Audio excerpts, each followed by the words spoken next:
Chapter 640. With such arrogant thoughts, the 2,000 cavalrymen charged forward.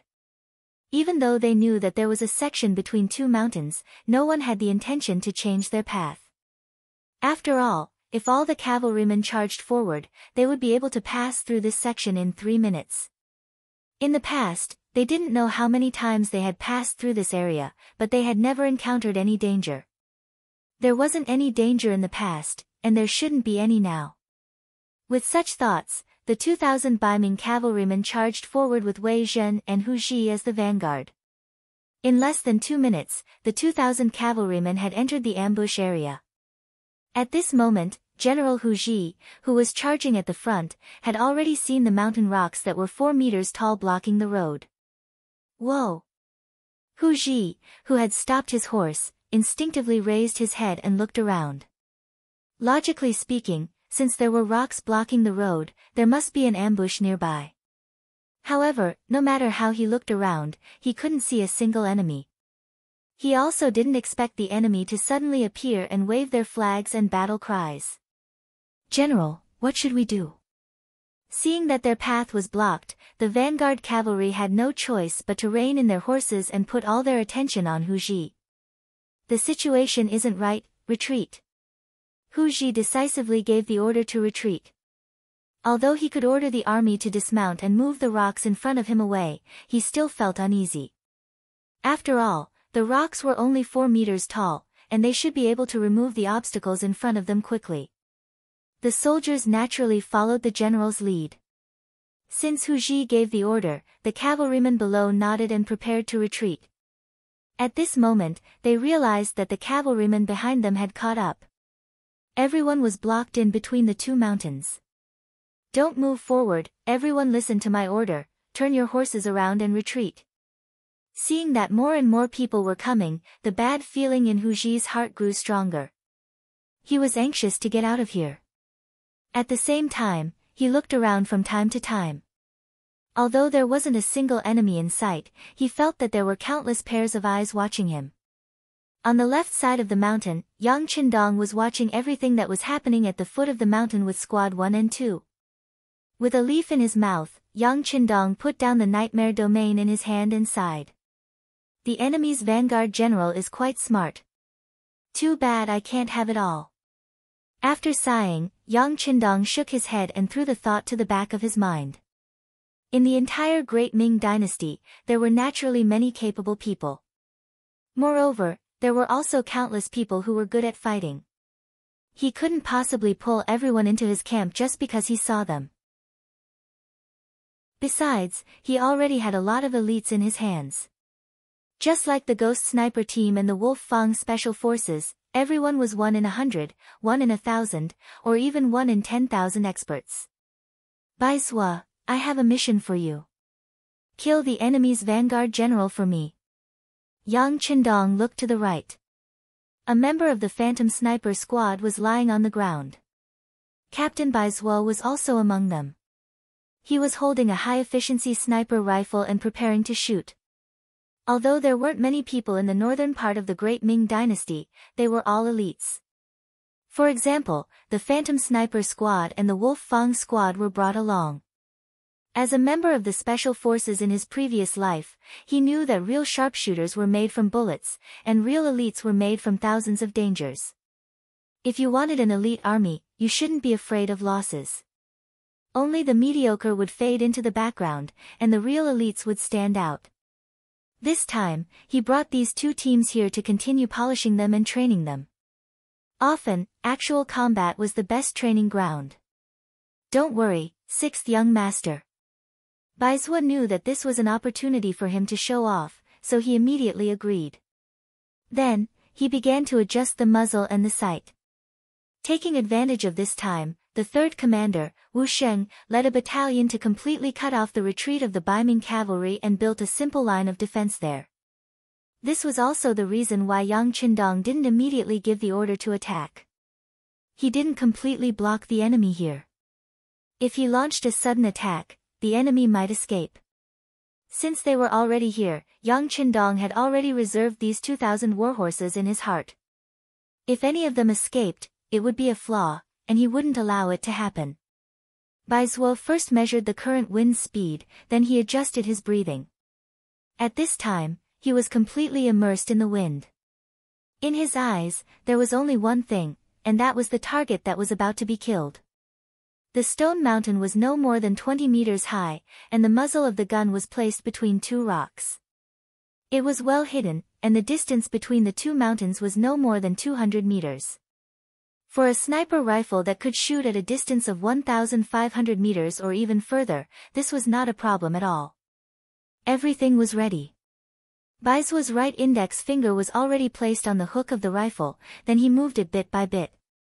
Bang! The gunshot was fired.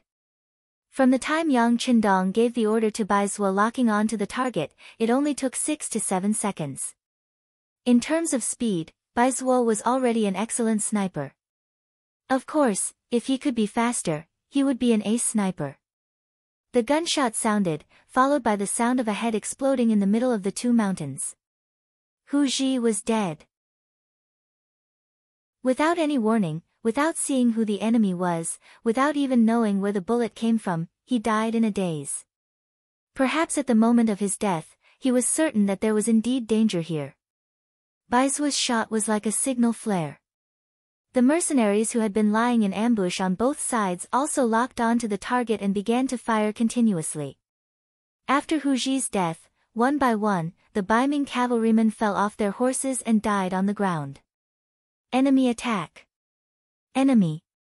A centurion was still shouting loudly, but he quickly stopped halfway. There was no other reason other than that the bullet had already entered his body. He was already a dead man. How could a dead man speak?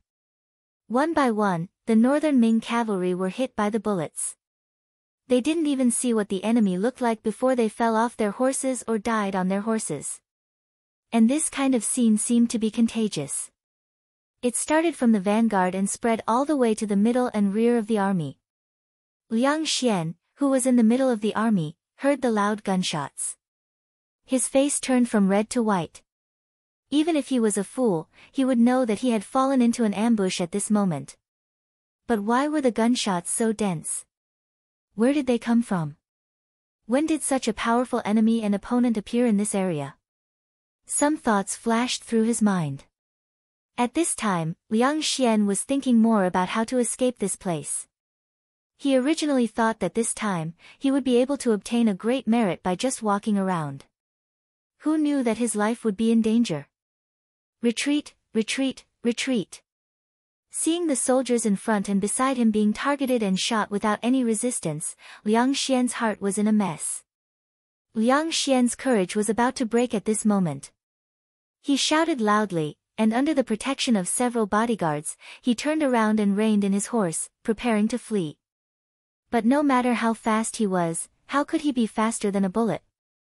Soon, his figure was locked on by the ghost shadow snipers mixed in with the mercenaries. Perhaps no one could recognize his identity, but under the tight protection of several bodyguards, even if one used their toes to think, they would know that this person's identity was not ordinary. Since Liang Xian was a person of status, he would definitely be the target of special attention. At least 3 or more ghost shadow snipers targeted Liang Xian. It was a pity for this secondary grade 3 commander. He originally thought that he could rely on the Liang family's background to make a name for himself in the new, Ergon capital. Once he had the chance, he would return to Baiming to be a high official. But now, he was about to lose his life because of a mission that was not dangerous at all. At the same time, he was targeted by at least 3 qualified snipers. Even a god would not be able to save him now. Bang bang bang. Gunshots continued to be heard in the sky above the battlefield, but it was not as dense as before. Before the battle, the 6th young master had given a strict order. If one was not confident enough, they were not to shoot casually, and they were not to shoot any warhorses. This made some soldiers who were not confident in their marksmanship take the initiative to put down their guns. They could only watch and see how others were performing. Under another round of gunshots, the bodyguards protecting Liang Xian fell from their horses one by one, revealing the general's figure. Bang bang. 2 sniper shots rang out at the same time, hitting Liang Xian's head and heart respectively. This arrogant commander who couldn't be underestimated widened his eyes and fell off the horse with an unwilling expression. Even in death, he did not know who killed him. He had the same unwillingly thought as Vice Qianhu Zhang Mingji. The vanguard, middle, and rear troops all fell from their horses and died under the waves of gunshots. Only a small portion of the rear troops reacted quickly and turned around to escape the 2 mountains. What awaited them was not a ray of hope, but a heavy defensive line set up by Wu Xing's main battalion and 2 auxiliary battalions. Hit them hard. Finally seeing the enemy appear in his line of sight, Wu Xing, who had been waiting for a long time, gave the order. Hundreds of gunshots sounded at the same time, and the bodies of the Baiming cavalry that appeared in front of them were filled with holes. Their bodies were like a hornet's nest, and then they fell off their horses one by one and died. All that was left was the constant neighing of the warhorses, as if they were calling for their masters to get up and get up quickly. Chapter 641. A total of 2,000 northern Ming cavalrymen were surrounded by 4,000 elite mercenaries. From the beginning to the end of the battle, all of them were killed in less than 2 hours. Only a few dozen cavalrymen were seriously injured and fell to the ground. When the mercenaries cleaned up the battlefield, they were killed without a doubt. 6th Young Master, out of the 2,000 horses, only 24 were grazed by bullets. The rest are unharmed. Our army has no casualties. Wu Xing trotted to Yang Qindong, who had already gone down the stone mountain, and made a salute to report the results. "Ai, didn't you say not to hurt the horses?" Hearing this result, Yang Qindong shook his head in dissatisfaction. However, he knew that since it was a battlefield, nothing could be perfect.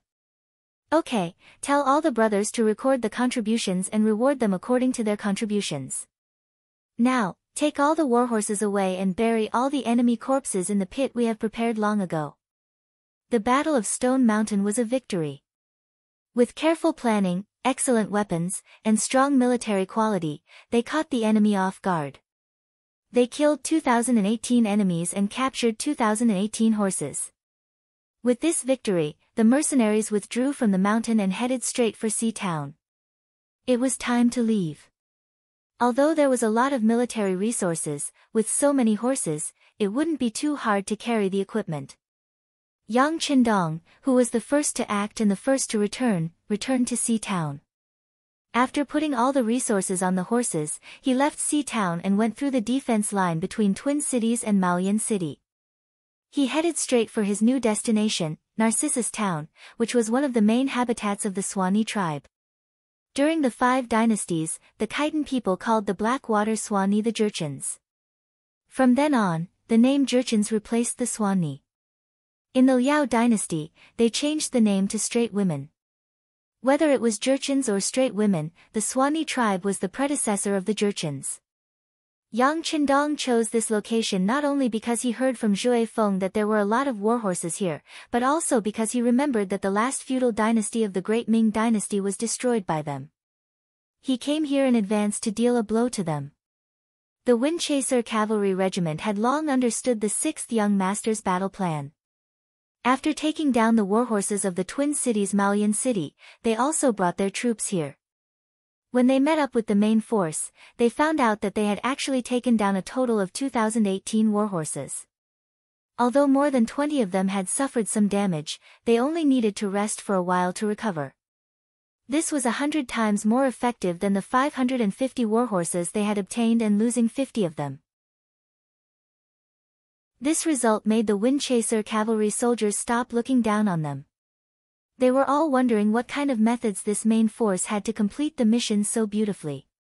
Just like Windchaser's cavalry, they also had the ability to attack Baiming's 2,000 warhorses.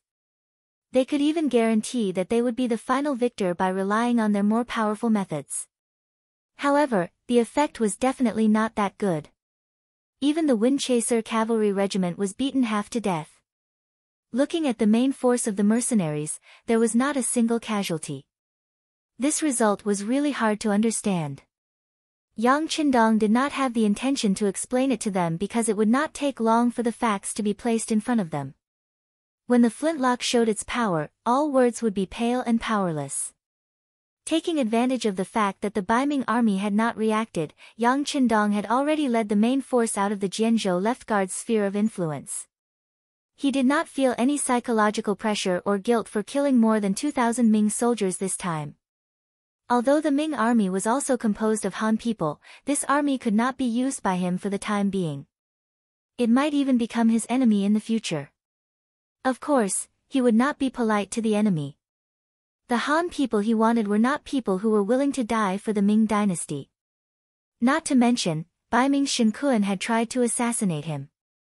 If this was the case, he would not be polite when killing people. Yang Qindong did not hesitate to kill people. At this time, the Jianzhou Northern Guard, the Lianmao Guard, and the Shuangqin Guards had already become a pot of porridge. It was already night time, but there was no news at all.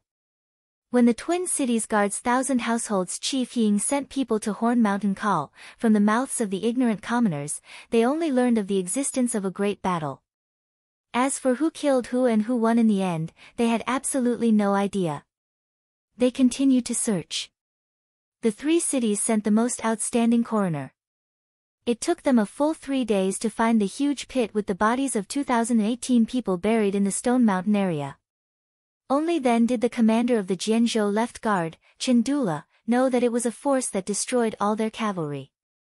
However, all information about this enemy seemed to have been cut off, and they could not find anything. Chen Dula had no choice but to report this to Song Quan, the commander of the newer cadre city. It was inevitable that he would be scolded and reprimanded. However, they still did not know who the enemy was. At this time, Yang Qindong had already brought the mercenary army to the west of Narcissus town, 20 li away. Su Yunsheng and the scouts sent by Commander Ding Shan had already gotten a general idea of the town's situation. From the information the scouts sent back, Narcissus town was a large town with a resident population of around 50,000 people. Most of them were Nuzhan people, and there were also Mongols, Han people, Jalimi, Qi, Kuwu, Dor, and other races. This place was a hodgepodge. Because the closest Ming army near Narcissus town was 300 li away, this place was like an otherworldly paradise. It was a place that belonged to the newer Gandusi and was not under the control of the Ming army. In the Ming dynasty's first year of Yongle, 1403, Ming dynasty Emperor Zhu Di sent people to Heilongjiang and Wasuli rivers to recruit the Nuzhan people. In the 14th year of Jingtong, 1449, the Mongol imperial tutor Yeshen of Wara attacked the Ming dynasty. He defeated the Ming dynasty army at Tumu Castle and almost captured Mingyingzong. Some Jianzhou and Haishi guards took the chance to attack Liaodong to cooperate with Yeshen's military operations. However, there were also quite a number of Nuzhan guards who were attacked by Yi Shiwen. Many of the hereditary leaders of the Nuzhan guards were robbed by Yi Shiwen and lost their hereditary credentials. Later on, they could only pay tribute in the name of the imperial secretariat. However, the rewards they received were much less than before. However, after the Ming dynasty split into north and south, the Nuzhan people here started to get restless. Since then, the Ming dynasty's pressure on the Nuzhan started to weaken, and they slowly lost control. Some leaders even dared to challenge the Ming dynasty and rob the Liaodong region. It was around this time that the Nuzhan language was lost. The Nuzhan people mainly used Mongol as their written language, and a small portion of them used Chinese. What was different from history was that the Jianzhou Guards, Jianzhou Left Guards, and Jianzhou Right Guards formed a strong tribe under the Ming dynasty. The appearance of the Jianzhou Three Guards marked the formation of the Manchu people and the expansion of their power. However, due to the appearance of Yang Qindong, the Ming dynasty was split into north and south. Baiming gave more support to Gandusi, so the Jianzhou Three Guards were still in the hands of Baiming. Speaking of which, if Narcissus town wanted to not be controlled by the Ming dynasty, it was impossible to rely on its location. Another reason was that there were 2 strong cavalry forces here. The strongest one was under the Nuzhan's command, and the weaker one was under the Mongols' command. From the information provided by the scouts, the Nuzan's commander was called Borte. He had 4,000 cavalry under him, and even the surrounding Baiming guards were afraid of him. The Mongol general was called Bagan. He had 2,500 cavalry under him. Although he was slightly weaker than the Nuzan, he had a strong background and power as a Mongol. Most of the time, even Borte had to give him some face. 6,500 elites who were good at riding and archery were already more than the 5,600 Baiming guards. Unless Baiming was willing to send out 3 or more guards, it would be difficult to take advantage of the situation here. In fact, some of the nearby Baiming guards were also from the Nuzan tribe. If they were to attack Narcissus town, it was guaranteed that they would not help. They would even inform the Baiming beforehand. This was also the reason why Narcissus town existed and why Baiming did not come to raid. Raiding referred to plundering resources through war. It was usually used by nomads, but it was also used by Baiming against Narcissus town. Narcissus town continued to develop in its own way due to its unique geographical environment. Their main way of life was hunting, fishing, or raising various kinds of livestock for a living. Among them were horses. In fact, many of these horses were born from wild horses, which made them the best choice for war horses in the future. The reason why Yang Qindong came to Narcissus town was because of the horses that they raised. If he could get his hands on them, there was a high chance that they could become war horses. This would greatly increase the mercenaries' ability to survive on the grasslands. 6,500 cavalry. Yang Qindong shook his head after reading the information that the scout sent back. It was difficult for him to take down so many cavalry in one go. Even if he could, he would have to consider his own casualties. Whether it was the Nuzan or the Mongol, they were not his main opponents. It was not worth it and meaningless to waste his energy here. How about this? Let Commander Ding Shan go and see how many war horses he can buy from them. As long as they meet our standards, we will leave this place and head to the Tatar region. He had no intention of fighting with the Nuzan and the Mongol. Although he wanted to use this opportunity to teach the Nuzan cavalry a lesson, it was not worth it if he had to pay a high price.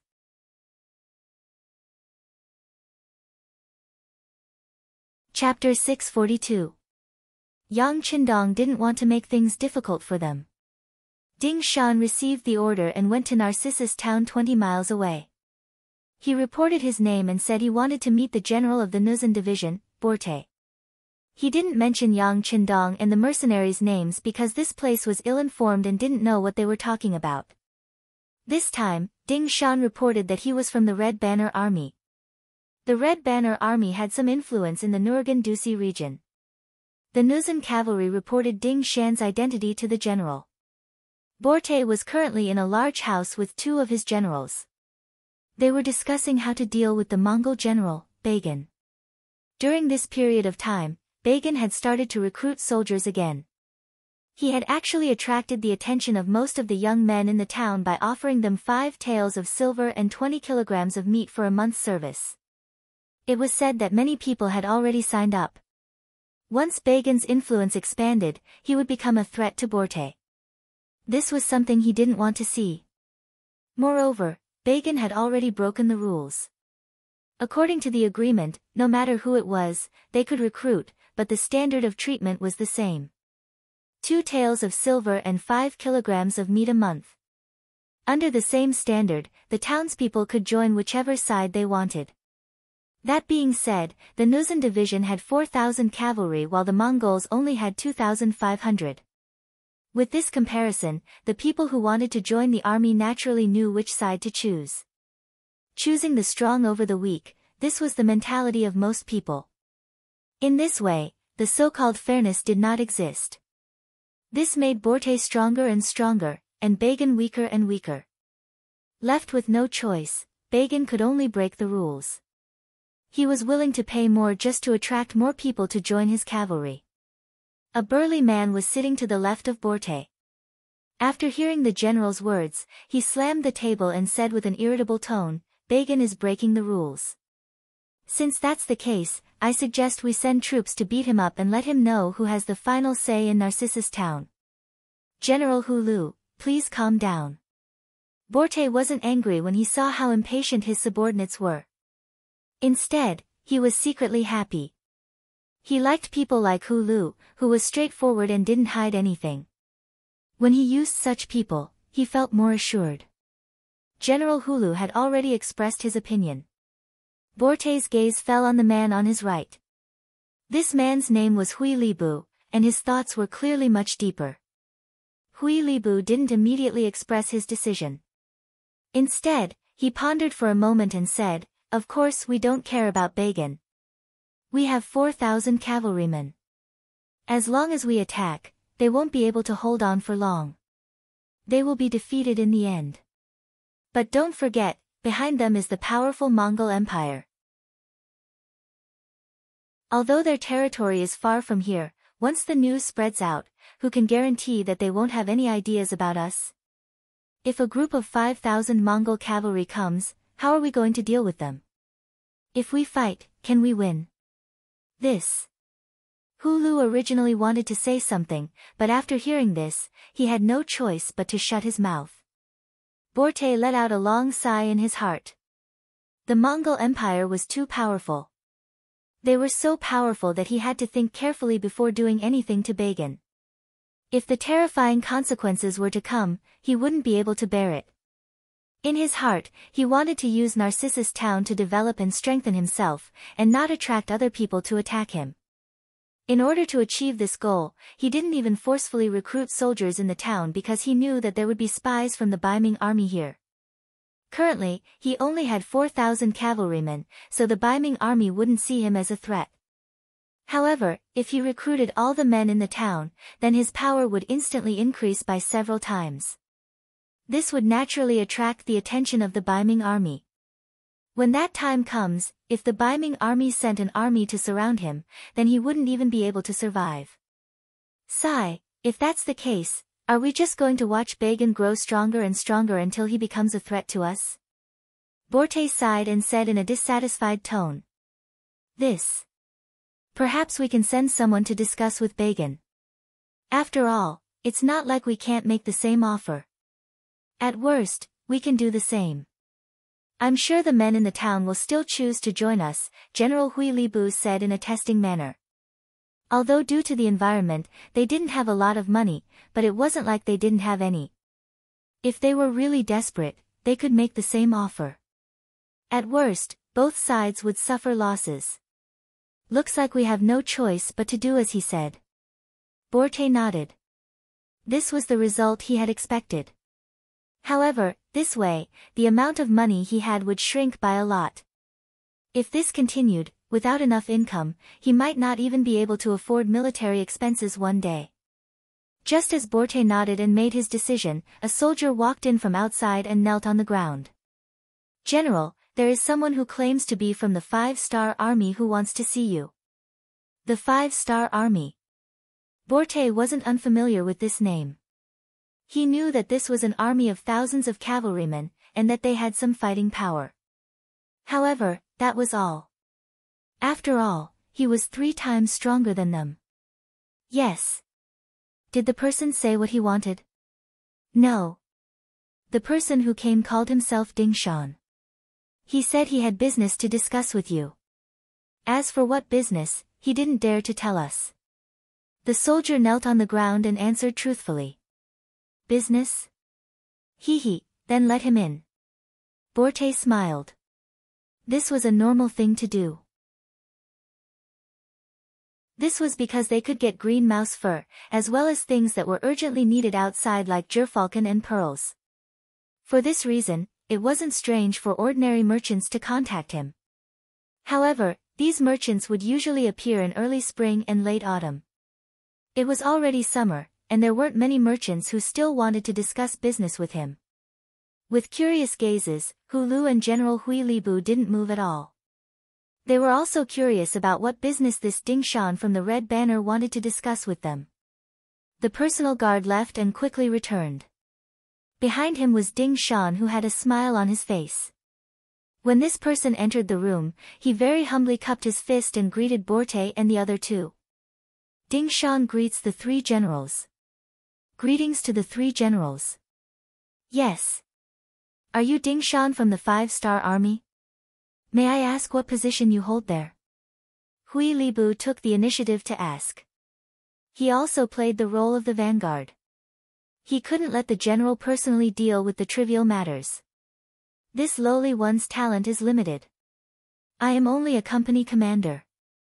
Ding Shan still had a smile on his face. It was indescribable sincerity. Company commander. Hui Libu frowned. He clearly hadn't heard of this position before. Company commander. How many men does brother Ding Shan have under his command? Oh, only 100. Ding Shan was still smiling as he spoke. He didn't have the slightest self-deprecation because he could only lead 100 men. 100? Hee hee, hee hee hee. When Borte and the other 2 heard that the other party was only a centurion, they couldn't help but laugh. Wasn't the position of company commander supposed to be a very prestigious one? They didn't think that he was only a centurion. Right, Ding Shan must have known that he was embarrassed to say it out loud because of his position. That's why he purposely said that he was a company commander. In the end, the 3 of them still saw through his identity. Sigh, who knew what the 5-star army was thinking? They actually only sent a centurion to meet him. Were they looking down on him? Borte and the other 2 seemed to have thought of something. A trace of anger appeared on their faces. When Ding Shan saw this, he naturally knew that their hearts had changed. He sighed in his heart. You don't know how powerful the 5-star army is. Sending me here is already giving you enough face. Of course, he couldn't say these words. Even if he said it, no one would believe him. Thinking about his mission, he put away his original smile and said as seriously as possible, 3 generals, this time I actually came here to make a deal with you. I think that in front of benefits, my identity shouldn't be important. Yes. Hui Li couldn't hold back his anger. You said a deal, then tell us the content and amount of the deal. They didn't immediately refuse because they wanted to wait for Ding Shan to finish speaking before humiliating him. After all, he was only a centurion. They didn't think that he could take out anything to tempt them. Ignoring the other party's somewhat cold attitude, Ding Shan finally opened his mouth. 3 generals, the 5-star army came here to buy war horses. We know that your noble family has a lot of war horses. Since they are eating for free, why not sell them to us? Isn't that the best of both worlds? Buy horses? You want to buy war horses? Hui Li still didn't say anything. Then he laughed and said, Ding, company commander, right? How many horses do you want? What price can you pay? He purposely emphasized the word few to mock Ding Shan. With his identity as a mere centurion, what could he do? Even if he wanted to buy war horses, he would only buy a few. Although the war horses were the main source of income for the Nuzan tribe, if it was only a few, they wouldn't put it in their eyes. A few? Ding Shan mocked the other party in his heart. Then, his tone changed into a very arrogant one. He had thought about it. Who said that merchants had to lower their heads? That was a small merchant. He was a big merchant. Since he was a big merchant, he didn't have to look at other people's faces. It was others who had to look at his mood. Ding Shan's tone also changed. At this moment, it was as if he was a different person. 3 generals, you must be mistaken. The 5-star army doesn't want a few horses. We can buy as many as you have. As for the price, it can be discussed.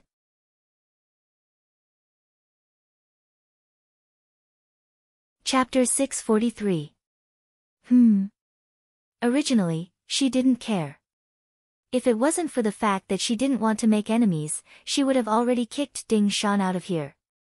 Ding Shan was just a small force with only 1,000 soldiers. She wasn't afraid of him. But all of this changed with Ding Shan's words. As if he thought he didn't hear it clearly, Borte asked, wait a minute, what did Company Commander Ding say? Seeing that even Borte was shocked by him, Ding Shan's sense of superiority immediately increased. thinking that a big shop can bully customers, but at the same time, a big customer can also bully the shop. He regained his previous smile and said, I said that there is no limit to the number of warhorses you can buy. We will buy as many as you can provide. The price will also satisfy you. Hiss. This time they heard it clearly, but because of this, Borte and the other two sucked in a breath of cold air. They didn't expect the 5-star army to be such a big customer. They also didn't expect them to be so rich. Borte was just worried that he didn't have enough money to face the Mongol army. He didn't expect that the heavens would send him a god of wealth so quickly. Borte, who didn't care about the other party before, immediately smiled. Ha, come, prepare a seat for Company Commander Ding. Just a moment ago, Ding Shan had been standing in the middle of the hall, surrounded by Borte and the other two. It was as if he was being interrogated by the 3 judges. Now that he heard that the other party was strong, his attitude immediately changed. This was the effect of strength. Immediately, a bodyguard entered the main hall and brought over a long table. A blanket was prepared for them to sit on. Ding Shan didn't regard himself as an outsider. He cupped his hands and smiled to express his gratitude. Then, he sat down at the long table and casually picked up a bowl of wine on the table and poured it into his mouth. Then, he praised the wine. Ding Shan purposely displayed a heroic appearance, and even when he drank, he downed a bowl in one gulp. This instantly attracted the goodwill of Borte and the other two, especially Hu Lu. He was originally a straightforward person, and when he drank, he naturally liked to drink to his heart's content. Seeing that Ding Shan seemed to be a kindred spirit, he laughed heartily and revealed a sincere smile, drinking a bowl of wine with him from afar. After drinking 2 bowls of wine in a row, Ding Shan's expression didn't change, nor did his heart beat wildly. He looked at Borte, who was sitting at the head of the table, and said with a smile, General, can we discuss the price and the number of warhorses? Okay. Now that Company Commander Ding has taken the initiative to come here, you can name the price. Borte said with a smile, looking like an old fox. The other party wanted to listen to his opinion. This was a matter of planning before taking action. Ding Shan did not have any objections to this. After all, this was the other party's territory. Of course, he would let the other party have the final say. Okay, since the general has spoken, then this little one will name the price. For a batch of good quality warhorses, we offer 120 taels. This is already the highest price in the market. As long as the warhorses arrive, we will pay the money. It's only a few 100,000 taels of silver. Our 5-star army doesn't have anything else, but we have a lot of money. Ha ha ha. Ding Shan was very confident. Borte and the other two also believed in this point. If the other party didn't prepare enough money, then what right did they have to talk about cooperation? Besides, if they didn't have enough money, then weren't they afraid that they would flip out? One must know that this was the Jurchen's territory. Moreover, their military strength was several times greater than the other parties. No one would take the initiative to provoke such a powerful existence. As for the price of 120 taels of silver for a horse, this was indeed very fair. In the market, ordinary horses were usually sold for around 30 taels of silver. Warhorses were usually sold for 100 to 120 taels of silver. Very few excellent horses could be sold for a sky-high price of 150 taels of silver. However, that was referring to the price of delivery. This time, the other party had taken the initiative to come to Narcissus town. Therefore, they only needed to hand over the goods to the other party. Just this alone would save them a lot of transportation costs and risks. From this point of view, 120 taels of silver was indeed tempting. However, in this world, who wouldn't want more money? Since this was a business that was delivered to his doorstep, and Ding Shan looked like he was determined to get it, Borte naturally had no reason to let it go easily. Therefore, even though his heart skipped a beat when he heard the price of 120 taels of silver for a warhorse, he did not show it on the surface. He shook his head and said, "The price is too low. Ding Shan had naturally thought deeply before offering 120 taels of silver for a horse. Yes, Zhang Mingji had indeed seen the price of one warhorse at 200 taels of silver. However, the other party had no intention of doing business with him. They were prepared to rob him. The facts proved this point. After finding Zhang Mingji's corpse in Hornhill Call, they did not find any large amount of money on him or in the group. This time, Ding Shan really wanted to make a deal with him. However, the other party still thought that the price was too low. This was a bit insatiable. Ding Shan argued with reason. General Borte, we are here to buy from you. You only need to send the warhorses out of Narcissus Town and our deal will be considered complete. This will save you a lot of trouble. I said, the price is too low. Borte had no intention of reasoning with Ding Shan. He still held on to his previous idea and repeated it. Ding Shan really wanted to leave in a huff. He could see Borte's greed. However, when he remembered that the sixth young master was waiting for his news outside the town, he had to forcefully suppress the thought of leaving. He then looked at Borte and said, General, how much do you think is appropriate? 150 taels of silver for one. We can guarantee the quality of the warhorses. If you don't like any of them, you can return them to us. Borte said proudly, as if the warhorses of the Nuzan were the best. This warhorse was equivalent to an extra 30 taels of silver. In this way, if they bought 4 warhorses, they would lose 1 warhorse. It was a bit of a loss. However, before coming here, the sixth young master had said that as long as the warhorses were of good quality, it did not matter if they had to pay a little more. What the mercenaries lacked now was warhorses. They could not afford to delay important matters because of a little money. Thinking of this, Ding Shan finally gritted his teeth and agreed. All right, since that is the case, I agree to this price. However, I do not know how many warhorses the general can sell so that I can go back and prepare the money. Ding Shan actually agreed. He thought that in the face of such an exorbitant demand, the other party would definitely hesitate. Even if he got up and left now, it would be normal for him to come back a few days later. Even if he had to settle it today, he would have raised the price. For example, 130 taels of silver or 140 taels of silver would have been fine. However, the other party did not say anything and just agreed. This was indeed out of Borte and the other two's expectations. However, at the same time, they were overjoyed. If one warhorse could be sold for an extra 30 taels of silver, they would be able to make a lot more money.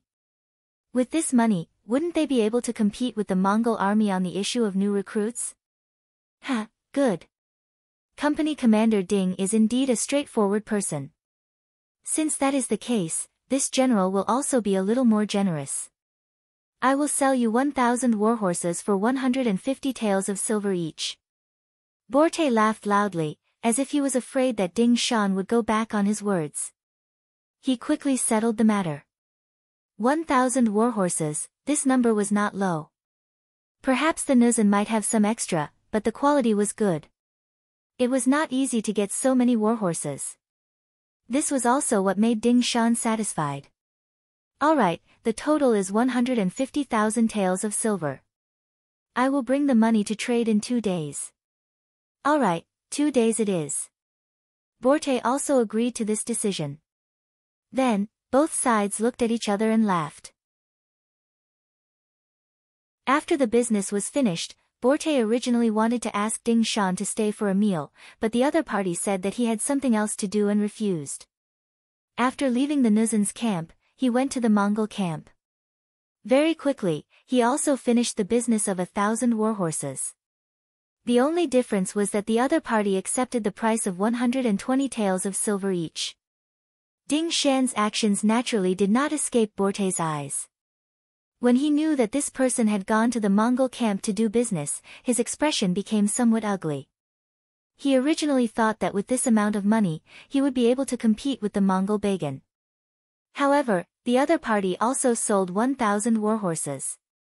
Although the price was lower than his, it was impossible for him to increase the gap between them. This made him somewhat discouraged.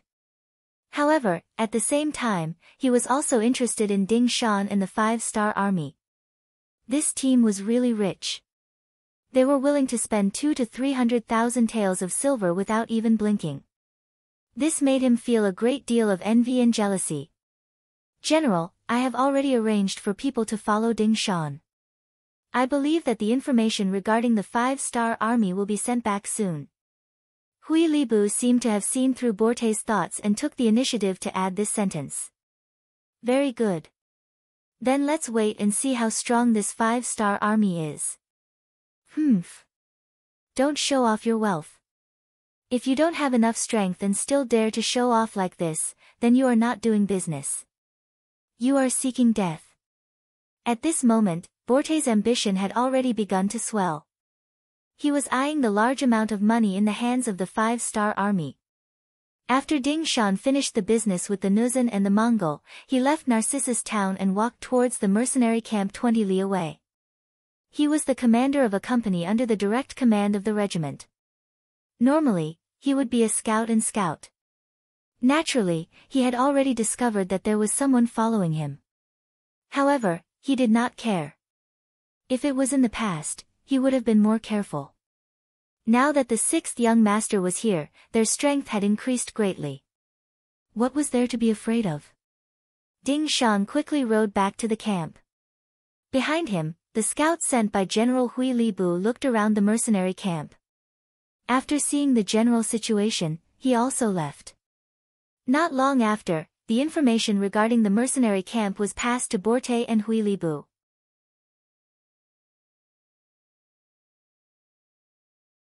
Chapter 644. 3,000 cavalrymen, 2,000 infantrymen, and many horses were used to transport goods.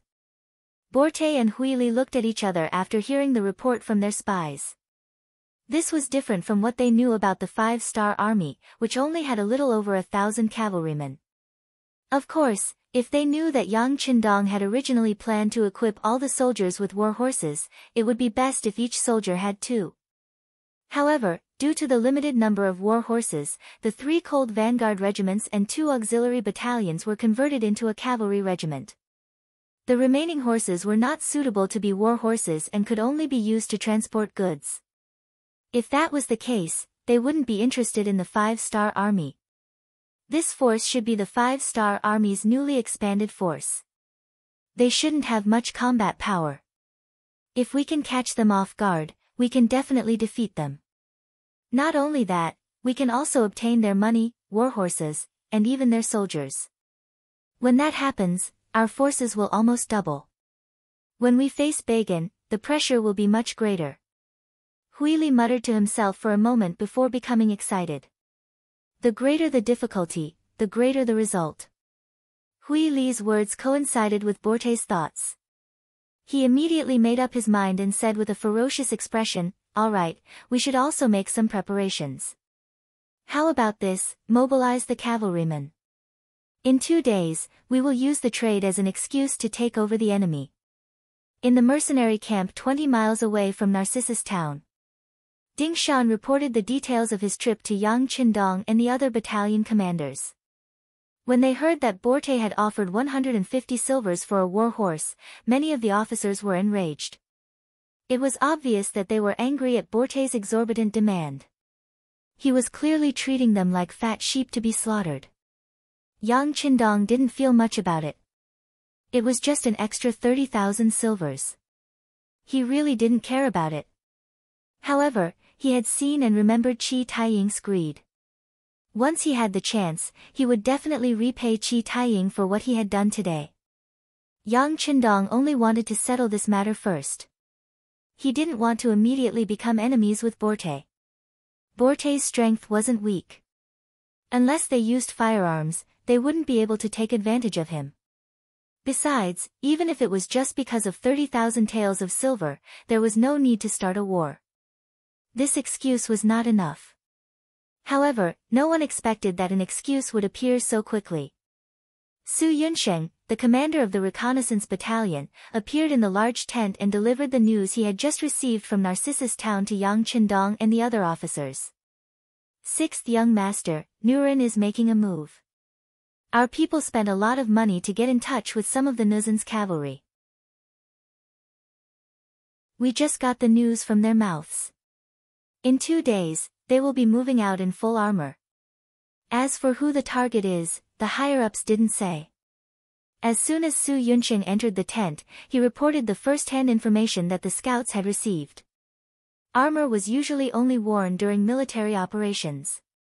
After all, the heavy armor wasn't very comfortable to wear. The operation would take place 2 days later. It was probably very clear who the target was. No one would believe that the Nuzan would have other military plans 2 days later. Ha, ha.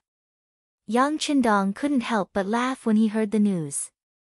He had indeed come to Narcissus town to buy a horse. This place was quite far from Baiming's garrison. Not only would there be fewer restrictions on buying a horse here, it wouldn't attract too much attention either. At the same time, he also wanted to see the Nuzan's strength. However, he really didn't want to start a war here. It wasn't worth it. However, if others took the initiative to provoke him, then the situation would be completely different. Were mercenaries afraid of trouble? Obviously, they weren't. As long as they were angered, no matter how strong the opponent was or what they looked like, there was only one word: fight. Now, Yang Qindong had the elite Cold Vanguard 3rd Regiment in his hands. Reality proved that although the Windchaser Cavalry Regiment wasn't the strongest and wasn't at the level of a first-class regiment, it was still possible for them to become a first-class regiment. If the Nuzan still dared to target him with such a strong army, it could only mean one thing. The other party's appetite was too big and too greedy. It was no wonder that in history, they had the idea of targeting the great Ming dynasty more than 100 years later. This was their nature and it wouldn't be easy to change. It was a pity that they had provoked mercenaries this time. Yang Qindong wasn't going to be polite to them. With the number of cavalry he had, he might have to pay a high price to attack the other party. However, if he had to defend himself, it would be much easier. When Yang Qindong laughed, Tiger's Mane and Beta Persei, who knew him better, also laughed. This was the 6th young master's signature move. This kind of laughter showed that the 6th young master was angry. The consequence of being angry was definitely going to be a big battle. Both of them loved to fight, so they were naturally happy. Come, everyone, don't leave. Let's discuss the military battle plan in 2 days. Yang Qindong took the initiative to walk to the sand table and looked at his position. The Nuzan suddenly made a move. As one of their opponents, she naturally couldn't escape the eyes of the Mongol army. Both sides relied on Narcissus town. The Nuzan and the Mongol army had long been in each other's shoes. It was very difficult for either side to do something behind the other's back. Therefore, in terms of news, Bagan received it much earlier than Yang Qindong. His general, Temu was in charge of recruiting new soldiers when he was urgently called to the barracks by Bagan. He was informed of what might happen in 2 days. General, is Borte planning to attack the 5-star army? Although Temu was tall, he wasn't stupid. He quickly thought of a possibility. That should be the case. Otherwise, do you think they would dare to attack our army? Bagan said proudly. Although he wasn't as strong as the Nuzan in terms of military strength, he was a Mongol. The Mongol cavalry had once been invincible. Even now, although it had declined, a starving camel was still bigger than a horse. It wasn't something that just anyone could provoke. The Baiming army might have the guts, but the Nuzan soldiers led by Borte definitely wouldn't. Since they couldn't attack them, they could only attack the 5-star army that had just arrived. When Ding Shan appeared here today, he looked like a child of wealth. It was no wonder that Borte and the others would have such thoughts. Temu found out from Bagan that Ding Shan wanted to buy 1,000 war horses. He couldn't help but worry. General, it seems like the 5-star army is very rich. However, the more it is so, the more we can't let them succeed. Otherwise, once they obtain the 5-star army's resources, their strength will become unstoppable. The gap between our two sides will only widen. This will be disadvantageous in the future. That's right. Bagan nodded heavily. This was the reason why he called Temu over. General, what do you plan to do? Temu knew that since Bagan had made his intentions clear, he must have thought of a countermeasure. However, he didn't know what to do next. Bagan didn't answer immediately. He seemed to be hesitating as well. After a few breaths, he said, "We have 3 options now. First, we take the initiative to look for Borte. Since there are benefits, we naturally can't let them take it all for themselves. We can work together to eliminate the 5-star army and share the benefits.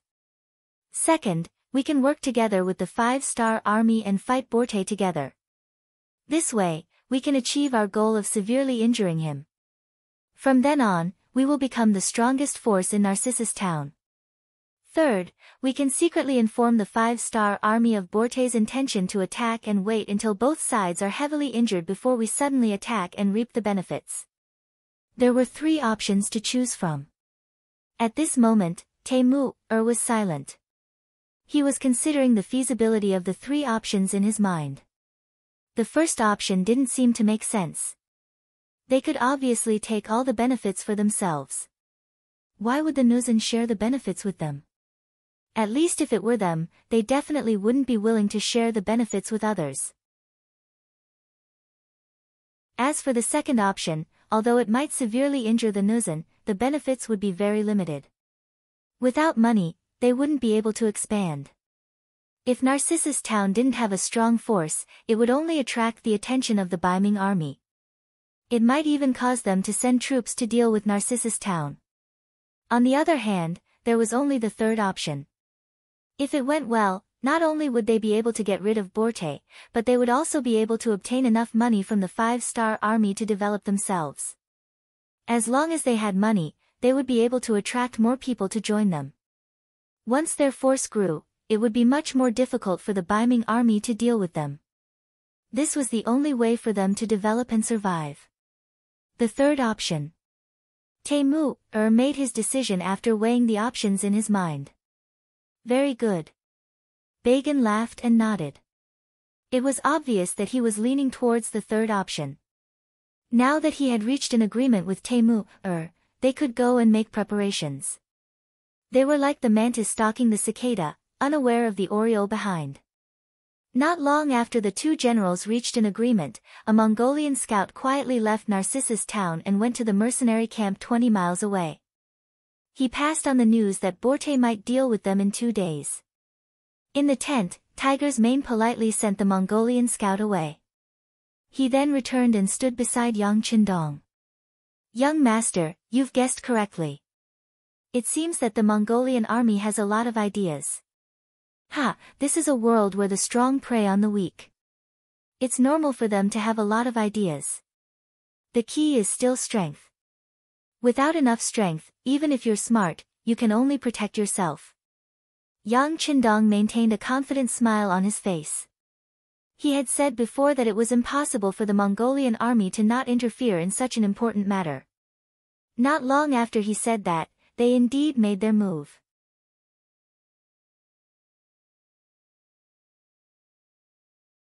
Chapter 645.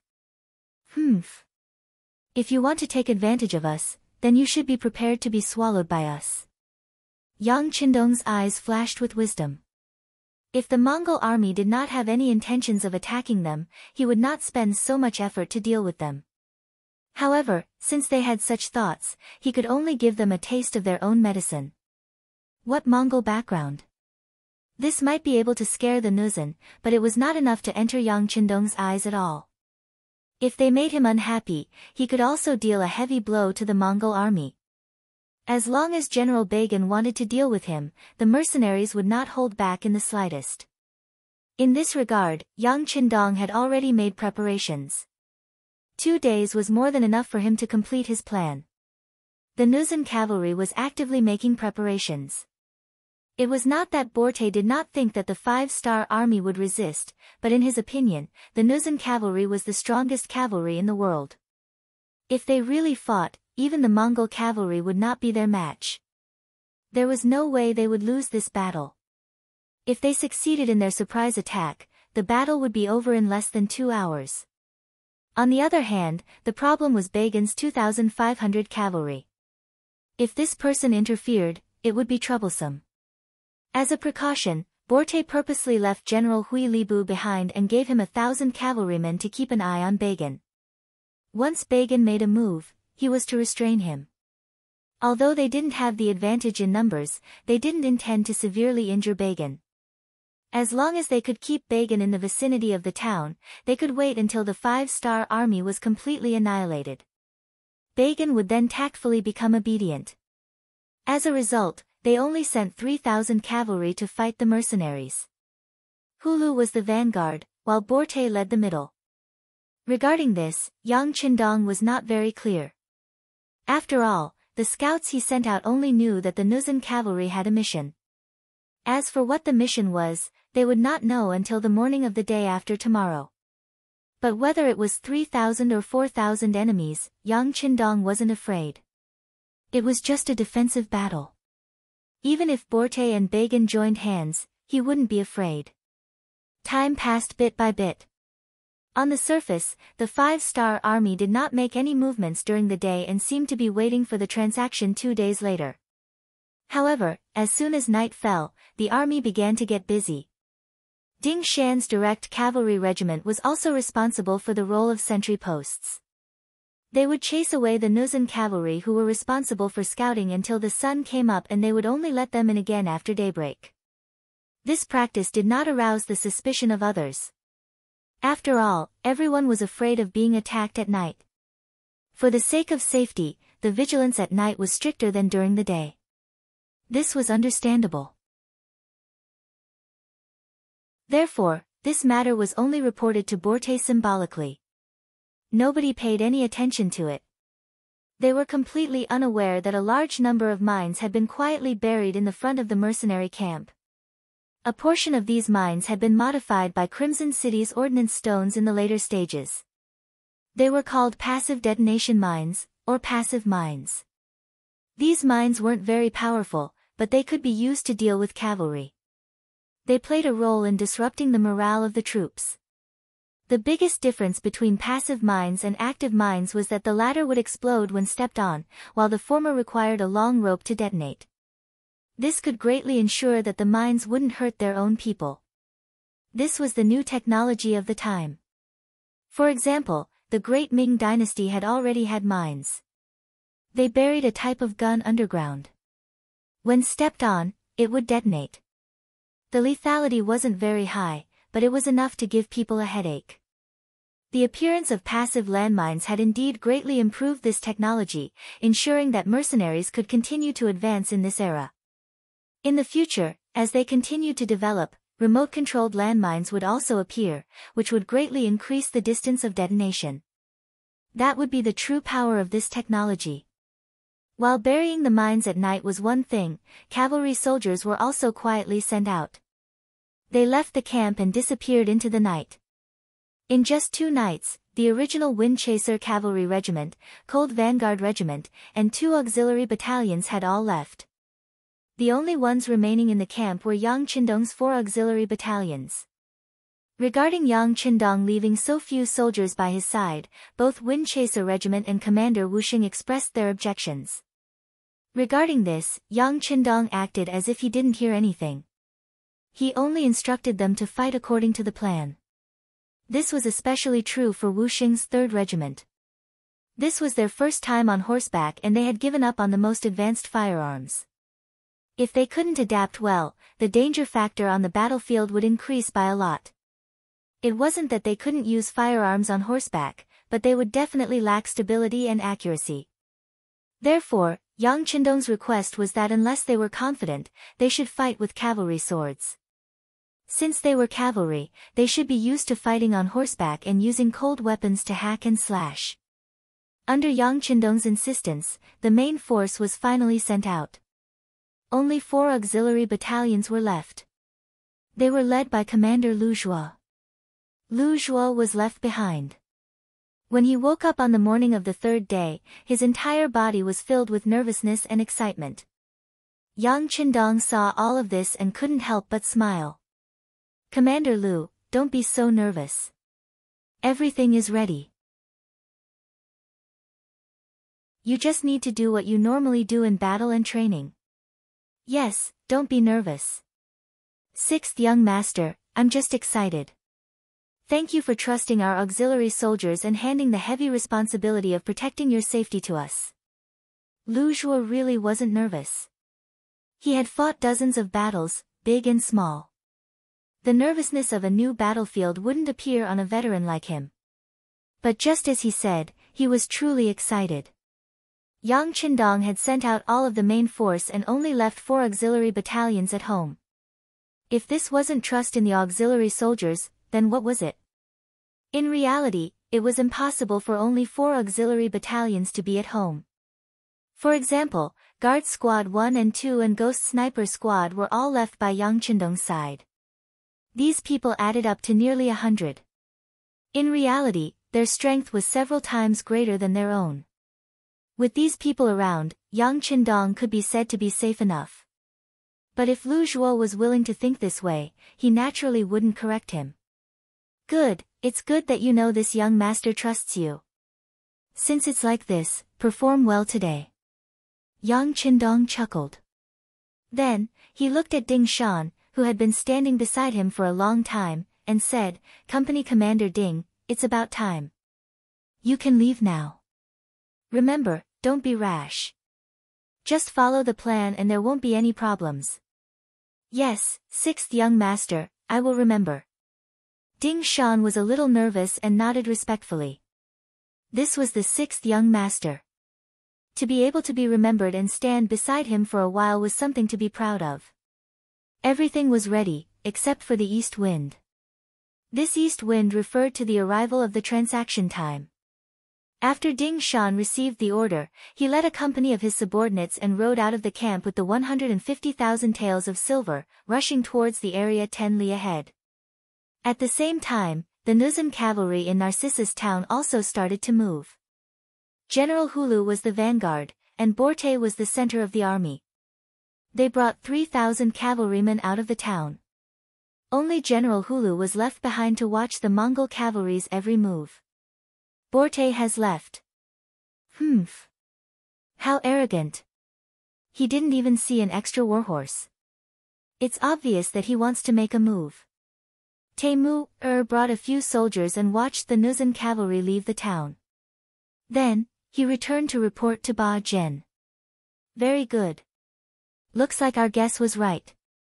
Since that's the case, let's get ready to move." Ha!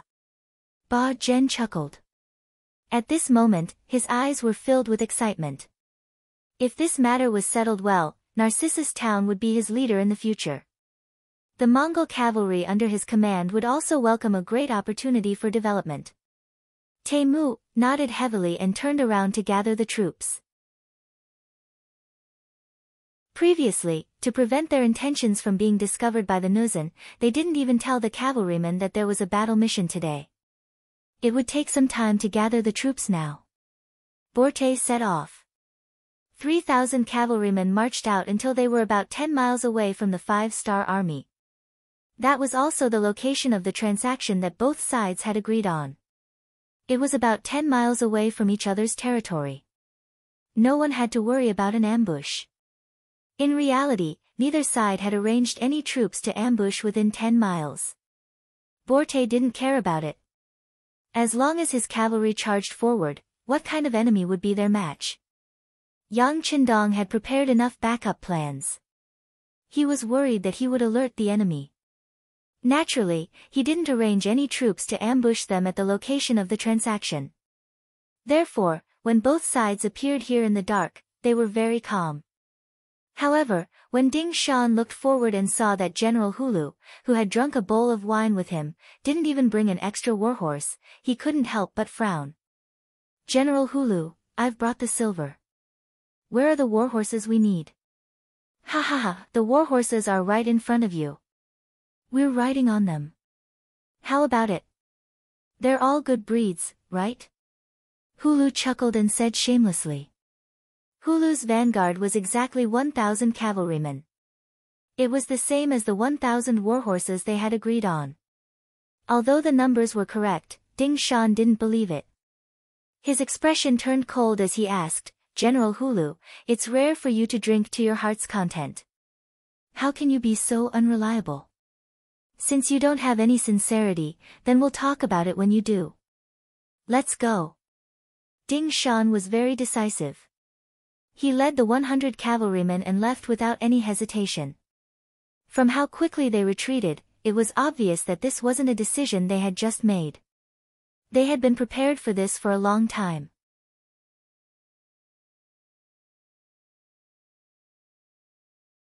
Chapter 646. Hulu was stunned by the sudden change in the situation. His mission was to stall Ding Shan and wait for General Borte to arrive with the main force. Then, they would attack together and chase after Ding Shan's troops. They would attack the 5-star army's camp in one fell swoop. But now, Ding Shan had escaped before General Borte arrived. This was not in line with the plan. "General, what should we do? Should we chase or wait for General Borte?" The deputy general beside him was also confused by the scene in front of him. He asked Hulu for instructions. "Chase. Leave one person behind to inform the general. The rest of you, follow me." Hulu, who was a straightforward person, decided not to wait any longer. Since there was a change in the plan, he would follow suit. Although 1,000 men was not enough, he was confident in the cavalry under his command. Even if the enemy was several times their number, they would still be able to fight and win. Leaving one person behind to inform the rear, Hulu led the 1,000 cavalry to chase after Ding Shan's 100 men. They shouted and screamed along the way, giving off the sound of their race's charge. "Don't be too anxious. Maintain the formation and don't let them lose track of us." Riding on his horse, Ding Shan glanced back and sneered. He was the first to run, so he naturally had the advantage. As long as he was out of the range of the arrows, he would be able to complete his mission. The cavalry directly followed Ding Shan's left and right as they retreated back to the mercenary camp. After running for a while, they could see the camp in the distance. The 100 men immediately split into 2 groups, one on the left and one on the right. They gave up on the open space in the middle and returned to the camp. Far away from the camp, Yang Qindong and the 4 auxiliary battalions had been waiting for a long time. Behind them were the horses that were originally used for transportation. Now, all the goods on them had been unloaded. From afar, it looked like there were war horses everywhere. "Young master, Commander Ding is back." Tiger's mane pointed forward with a confident smile on his face. Hulu, who was in the middle of chasing, saw the prey in front of him split into 2 groups. He was stunned at first, but then a look of disdain appeared in his eyes. "Humph. You want to split up my troops? I won't fall for your trick. Come on, let's charge together." Hulu didn't seem to be fooled. He continued to charge forward with his 1,000 men. As the war horses continued to advance, they were getting closer and closer to the mercenary camp. 3 miles, 2.5 miles, 2 miles.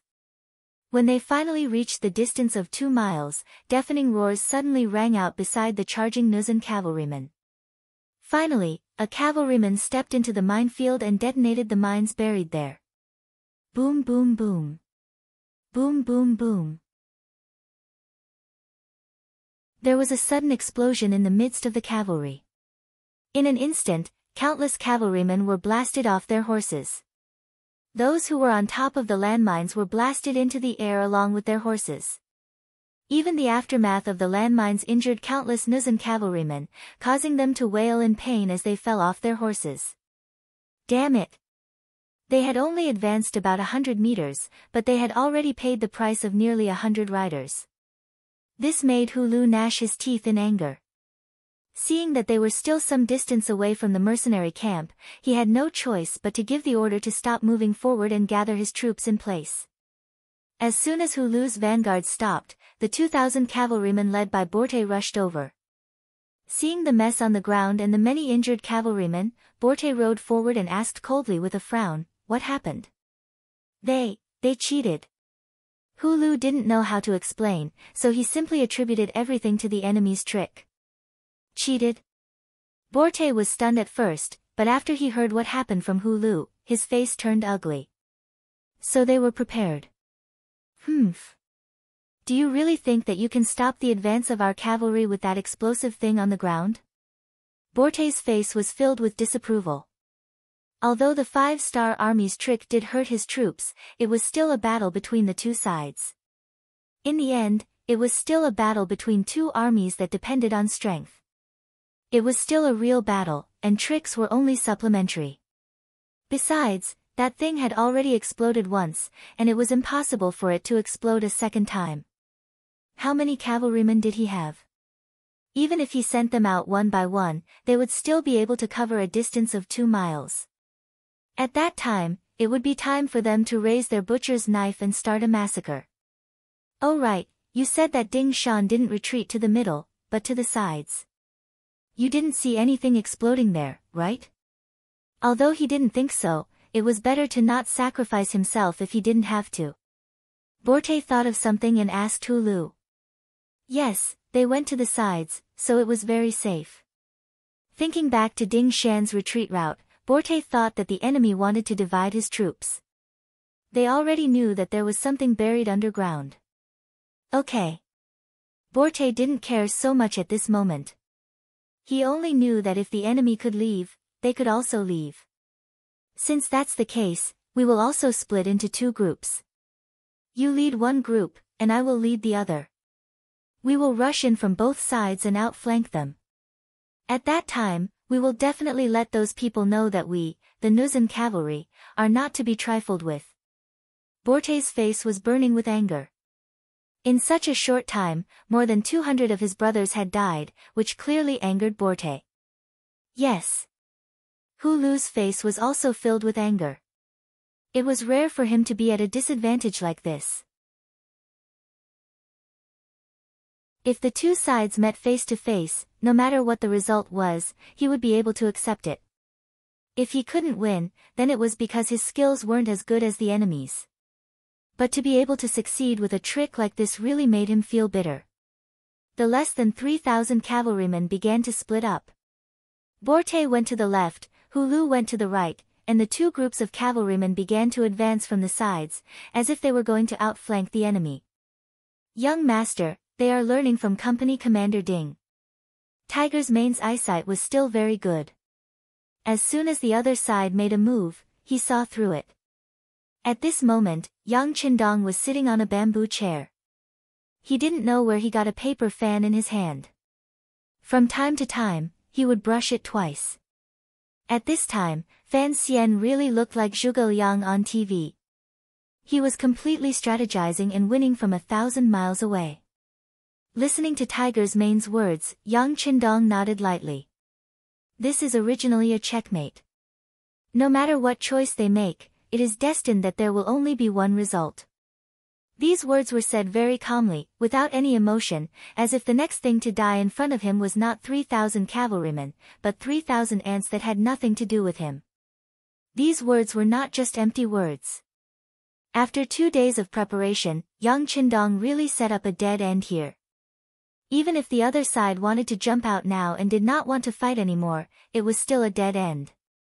When they were chasing Ding Shan, this net had already been cast. Now what they had to do was to close the net. Come on, signal the flag, cut off the enemy's retreat, and be ready to detonate the passive mines at any time. At the same time, order the 4 auxiliary battalions to be ready to fire. The calmer Yang Qindong was, the more excited Tiger's Mane was. This was his 6th young master. He was always so confident, and there was never anything that could stop him. Beta Persei, go and execute the order. Tiger's Mane turned around and said to the tall Beta Persei who was the flag bearer. Okay. Beta Persei stood up straight and began to wave the 2 red and black flags in his hands, constantly making various movements. With a series of movements, the ground under their feet seemed to move. Tremble, tremble. It was as if the earth was roaring, or as if an earth dragon was born. An earthquake is coming. This movement also caused the Jurchen cavalrymen who had just split up to stop and watch. The ground behind them was filled with dust, covering the sky and the sun. Then, one by one, the cavalrymen in military green uniforms began to slowly appear in their sight. 1, 2, 3, they couldn't even count. Where did the reinforcements come from? When Borte saw the other side's neat uniform, his face changed drastically, and he spoke with a somewhat panicked voice.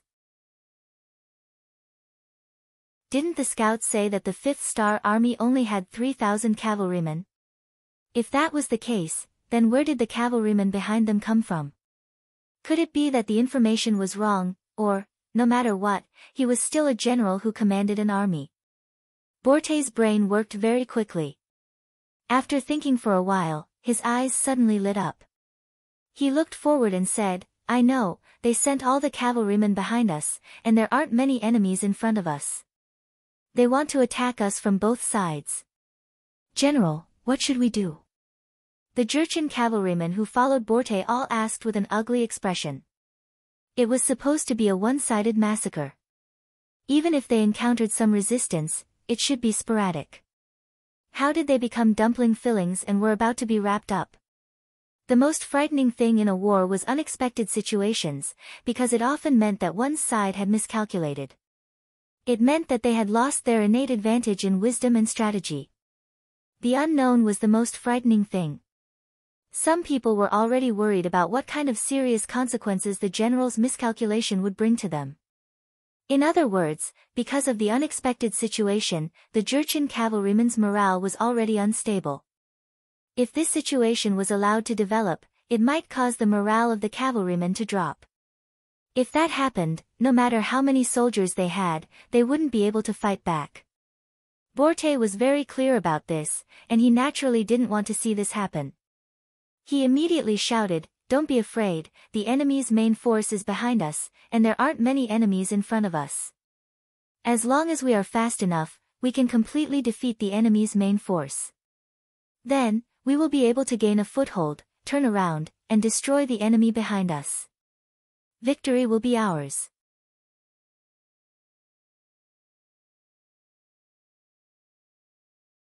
Chapter 647. Victory belongs to us. A few of the centurions behind Borte shouted in unison. Their shouts did indeed stabilize the morale of the troops. At this moment, not only did their morale not decrease, it actually increased. They slapped their warhorses and charged forward. In their eyes, it was only a distance of 2 miles. They could reach the enemy with a single charge. The choice of the Nuzan cavalry was equivalent to announcing that they had given up all paths of retreat. There was only one way, and that was to charge, and charge again. This choice naturally disappointed the cavalry division, the 3rd Regiment of the Cold Vanguard, and the 2 auxiliary cavalry battalions. This also meant that they had no chance of fighting a tough battle. This was especially so for the cavalry division led by Windchaser. They wanted to perform well and fight the legendary Nuzan cavalry head-on. But now, all their hopes were dashed. Even so, they had no intention of stopping. Instead, they continued to advance until they reached the place where Borte and Hu Lu were standing. Then, they took up their positions. Close to 3,000 cavalrymen lined up in a row. Each of them held a bow and arrow in their hands. They were ready to shoot, not allowing the enemy to retreat to their front. The cavalrymen no longer felt any pressure. At this moment, all the pressure was transferred to the battlefield. Lu Jua, the commander of the auxiliary troops, who had long been prepared, shouted out his orders. His 4 battalions of 1,600 auxiliary soldiers all held their Type 81 rifles in their hands and prepared to shoot at any moment. Everyone, listen to my orders. Do not let any enemy within 400 meters of us go. Shoot! Lu Jua shouted as loudly as he could. His voice was transmitted to the ears of every soldier. As soon as he shouted, a rain of bullets shot forward without stopping. It didn't look like it was going to stop anytime soon. The sound of gunfire was accompanied by an earth-shattering explosion. Under the leadership of Dao Xiao, the 2nd Guard Division began to pull on the long ropes in their hands, triggering the passive mines buried on both sides of the ground. Every time there was a loud bang, a large number of Nuzan cavalrymen would be inexplicably sent into the air. When they fell to the ground, no matter if it was the people or the horses, none of them could breathe. They were all as dead as they could be. Explosions and gunshots rang out, smashing into the advancing Nuzan cavalrymen like a club. This naturally caused the rhythm of the attack to come to a halt. Fortunately, these cavalrymen's equestrian skills were not bad. They did not collide with each other in this chaotic situation and cause secondary injuries. The Nuzan cavalrymen were all frightened by this scene. Especially the cavalrymen in front and those within 400 meters of the 5-star army camp. After they were all turned into lifeless corpses, no one dared to charge forward. They only instinctively stopped their horses and stared at the front and back. The front was like a valley of death. Any cavalryman who dared to approach within 400 meters would die without exception. The distance of 400 meters was too far for the cavalrymen to catch up. They looked at the bows in their hands that could only shoot for 100 meters. They suddenly felt powerless. Behind them were countless enemy cavalrymen. There were rows and rows of them, as though they could not see the end of them. These cavalrymen held strong bows and arrows. Although they had not fired a single arrow, all of the Nuzan cavalrymen knew that once they turned around and charged forward, they would become the target of the arrow rain. They would be turned into porcupines in an instant. This was what it meant to be trapped in a dilemma. This result made Borte feel as if his brain had short-circuited. It was as if the previous plan was for them to appear in an unstoppable manner and win the final battle. But now, why did it seem like they had become the prey in the eyes of the enemy? They were trapped in a dilemma. Borte was not the only one who was confused. Even the cavalrymen led by Windchaser, who was their opponent, were confused. Other than Windchaser, Deng Yu, Gao Danhua, and Ding Shan, who were originally members of the Cold Vanguard, the others joined the 5-star army later. Most of them had not even seen the most advanced muskets before. How could they know the power of these muskets? But now, they saw the power of these new muskets with their own eyes. They only had half of the strength of the cavalrymen, but they were able to withstand the pressure of the enemy.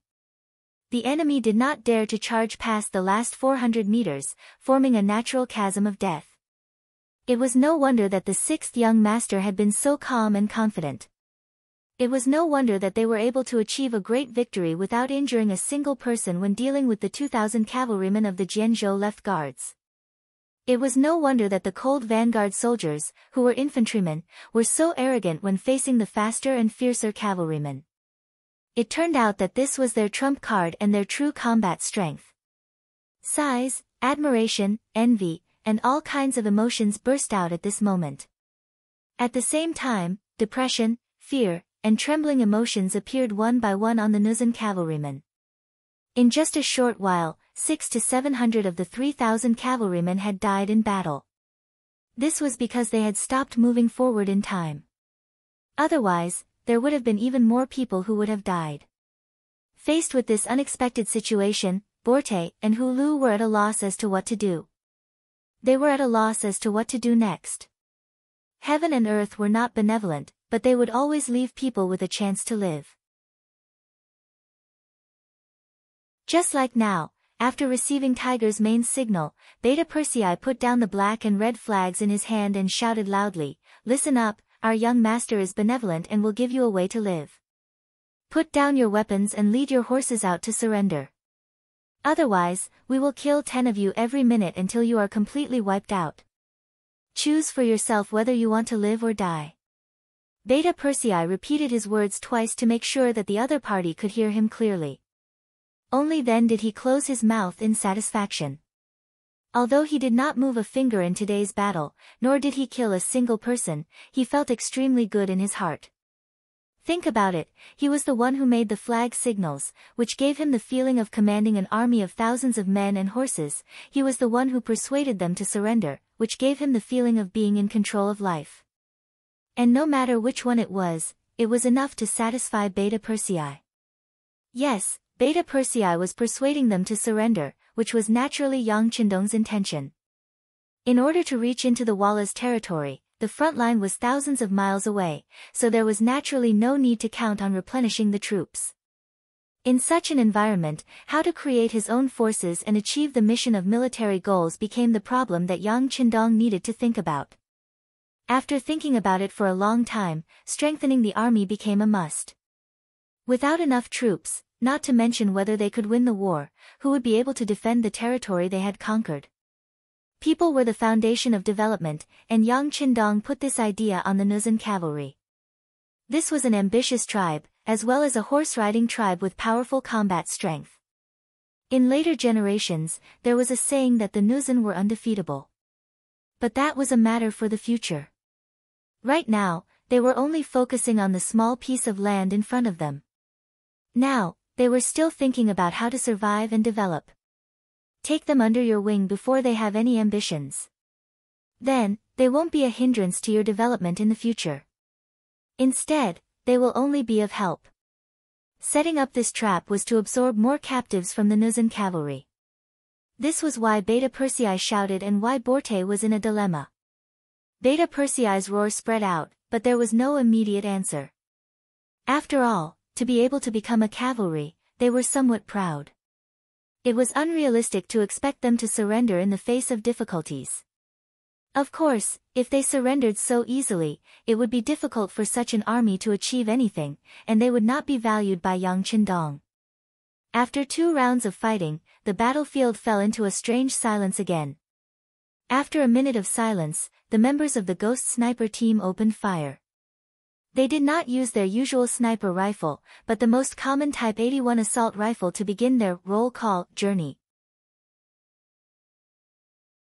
Bang bang bang. Bang bang bang, exactly 10 gunshots were fired, and 10 Nuzhen cavalry who did not know what happened fell from their horses. One by one, they were shot in the forehead and fell to the ground. Very good, get ready for the next group. Captain Baizhua said slowly, sighing in his heart. This kind of training, with real people as targets, is definitely the best opportunity to improve the marksmanship of his team members. This will also greatly overcome the psychological barrier when they kill people. At this moment, he even thought that it would be best if these Nuzhen cavalry did not surrender. In this way, his team members will have more opportunities for actual combat training. Ah! They really dare to kill people. 10 people were really killed. Some of the more attentive ones even counted the number of deaths. As the screams continued, the expressions of the Nuzhen cavalrymen turned ugly. Some of them even intentionally hid behind the people around them. Clearly, they were looking for a human shield. Bang bang bang, bang bang bang. Another minute passed, and another 10 Nuzhen cavalry were killed on their horses, causing a commotion and chaos. The unpredictable marksmanship of the Ghost Sniper team has completely destroyed the psychological defense of the Nuzhen cavalry. More and more people looked at Borte or Hulu. After seeing this kind of gaze many times, even the 2 generals couldn't help but feel scared. Especially Borte, some of the cavalry near him have already pulled out their sabers and were eager to fight. It seems that if they do not surrender in the next breath, they will cut them down.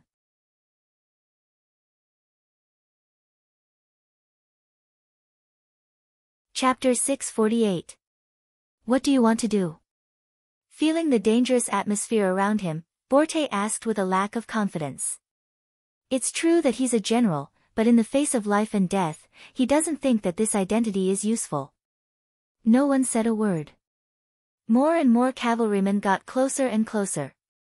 Perhaps they know their general well, he's the kind of person who won't bow his head easily. It may be difficult to persuade their general to surrender.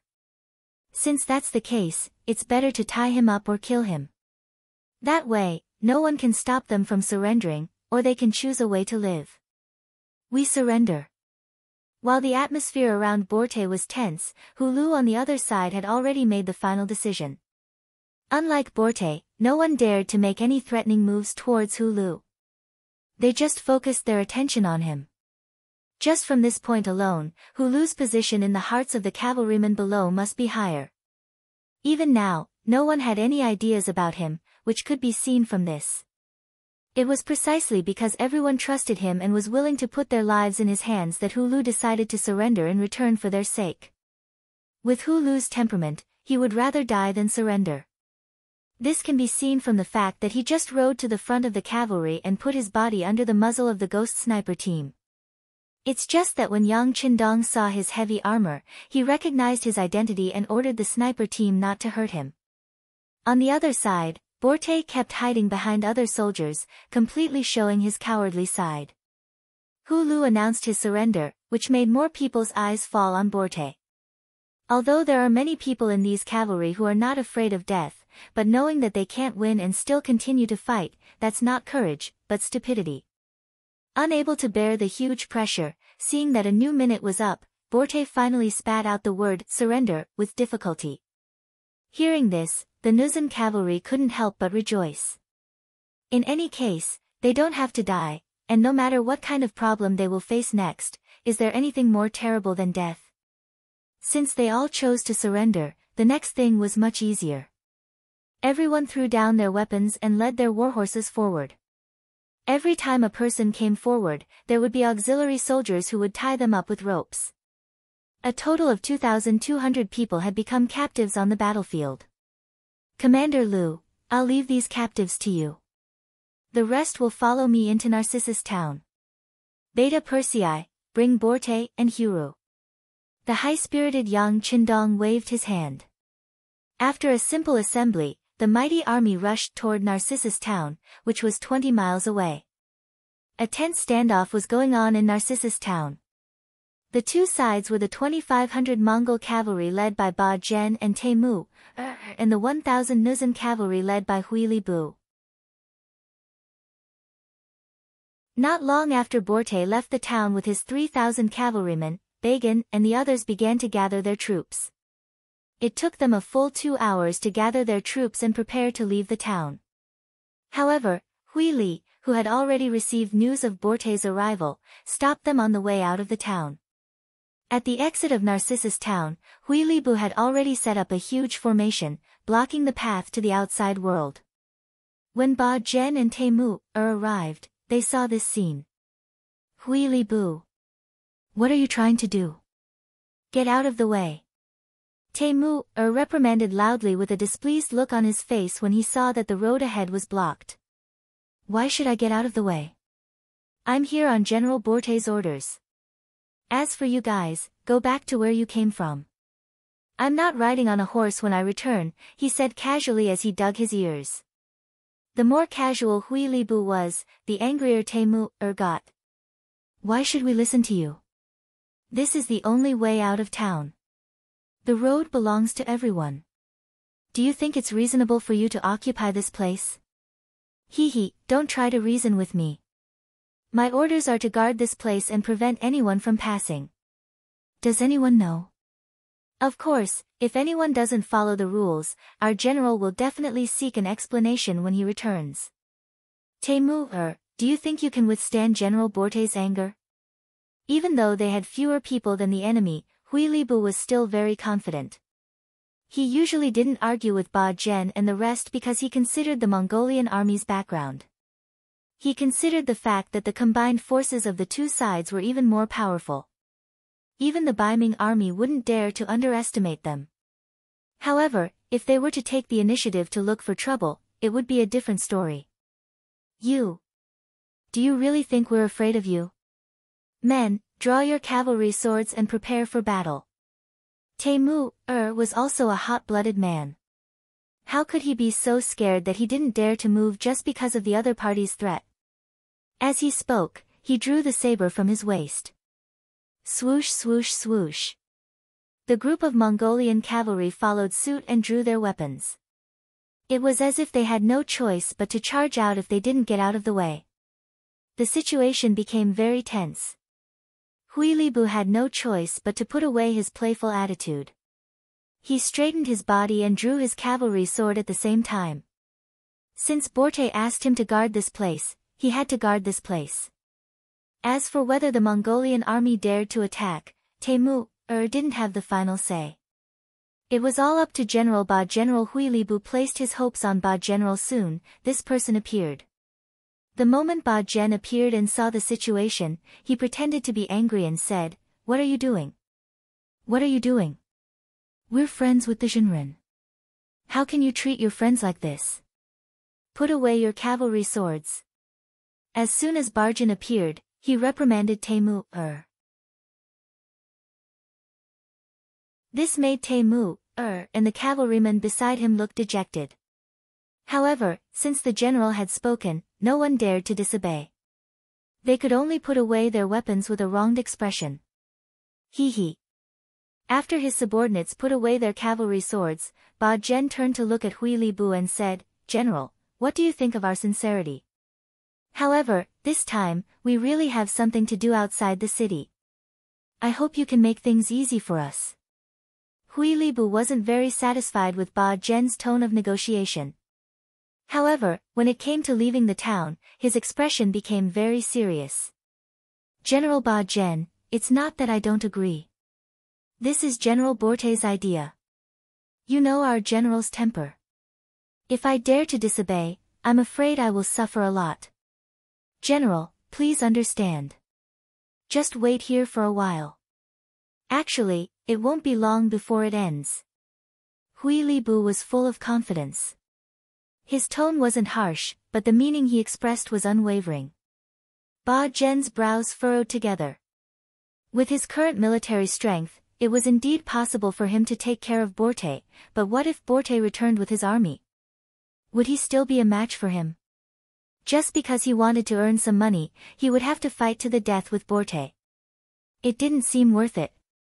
Most importantly, he wanted to see how much damage the 5-star army could inflict on Borte with his warning.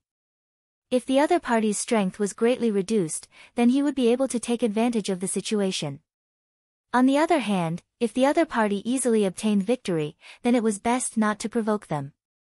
Ba Zhen shrank back. In front of Huilibu, he forced a smile and said, "All right, then I'll wait for General Borte to return before leaving the town."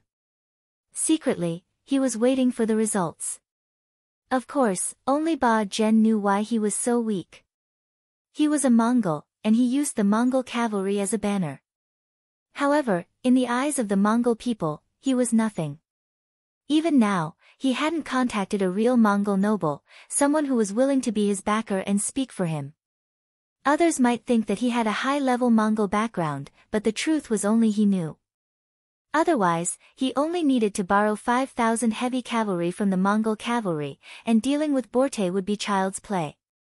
Ba Zhen stopped walking out of the town. Huilibu had a smile on his face and didn't say anything. However, in the eyes of the other Mongol cavalry, this was a completely different matter. They didn't understand.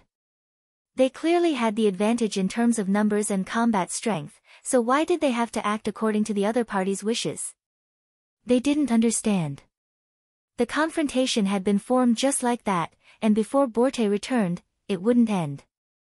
Everyone had their own plans. This wait lasted for nearly 2 hours. Then, the ground began to tremble. As a qualified cavalryman, everyone knew that something had happened. Ha, General Borte must have returned with his army. The first to be happy was Huili. Even though he looked like he wasn't afraid of anything, he was actually very nervous. He was afraid that Bagan would suddenly attack.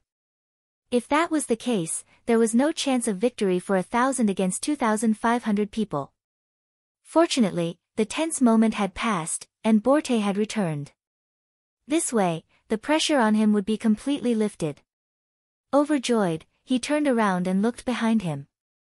It wasn't just Huilibu, Ba Zhen also looked out anxiously. He wanted to see how many losses Borte had suffered. This would determine whether he would fight or retreat. Dust flew everywhere, and the cavalry soldiers were getting closer and closer. In terms of numbers, there seemed to be a lot of them. Ba Zhen's heart trembled, and he helplessly thought that the 5-star army was too weak. He had already sent people to warn them, but they were still defeated. Was he going to be suppressed by Borte in the future?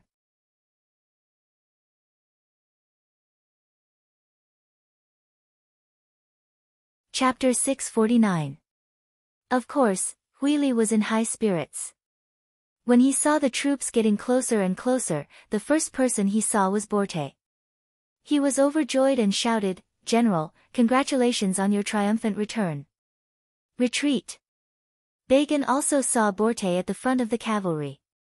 He knew that he had lost his chance, so he turned around and left without hesitation. Bagan retreated, leaving only Huili Bu and his cavalry at the town gate. He looked at Borte with an excited expression, waiting for the general to laugh arrogantly. It seemed that Borte would do this every time he won a battle. Huili Bu knew Borte too well, that's why he was so hopeful. That's why he noticed something was wrong. In his eyes, Borte didn't laugh this time. Instead, he looked listless. If he observed carefully, he could even see the nervousness and fear on Borte's body. Something is wrong. Huili Bu was smart and observant. When he looked carefully, he noticed that the people beside Borte weren't his guards. They were people he didn't know. That's why he felt that something was wrong. Congratulations on your triumphant return. The other Nuzan cavalry didn't know about this. When they saw Borte return with a large number of cavalry behind him, they naturally thought that they won the battle. They cheered happily. Huili Bu chose to leave amidst the cheers. Although he didn't know why Borte acted strangely today, it was better for him to leave first for his own safety. If it was really a misunderstanding, he would appear in time. He believed that the general wouldn't blame him for this. Everyone was congratulating the general on his victory. No one noticed that Huili Bu had left quietly. When the cavalry arrived at the entrance of the town and surrounded the 1,000 cavalrymen, Borte asked, "Where are you, Lili?" Huh? At this moment, everyone realized that their general was nowhere to be found. Unable to find his way back, Borte turned around to look at Yang Qindong, who was riding on a white horse behind him. "Don't worry about him. Tell the cavalry to put down their weapons and dismount." Yang Qindong didn't put a small Jurchen general in his eyes. What he was interested in was the 1,000 cavalrymen and 1,000 warhorses. "Yes." Borte hurriedly complied, then glanced at the 2 muskets that were secretly staring at him. He turned around and ordered according to Yang Qindong's instructions, "Everyone listen up, dismount, put down your weapons and stand aside." Once the order was given, the 1,000 cavalrymen were stunned and didn't know what to do. It was understandable for the general to dismount. After all, it was a form of courtesy to dismount in front of his superior. But what the hell did he mean by putting down his weapons? What? Can't you hear my orders? Seeing that no one obeyed, Borte shouted angrily. He was really afraid. He was afraid that the muzzle of the gun behind him would suddenly erupt with flames. At such a close distance, he had absolutely no chance of survival. Now that the general was gone and Borte was so angry, although they were still somewhat puzzled, out of habit, the cavalrymen took the initiative to dismount and threw their sabers to the ground. "Tie them all up." Seeing that everyone had put down their weapons, Yang Qindong finally didn't want to be behind the scenes. He stood up on his white dragon horse and gave the order. The auxiliary soldiers of the 2 cavalry battalions that surrounded them quickly moved into action, tying up these unarmed Nuzan cavalrymen with ropes. With Borte and Hu Lu at the side, there really wasn't anyone who dared to resist. Of course, this had a lot to do with the promise that Yang Qindong made to them before.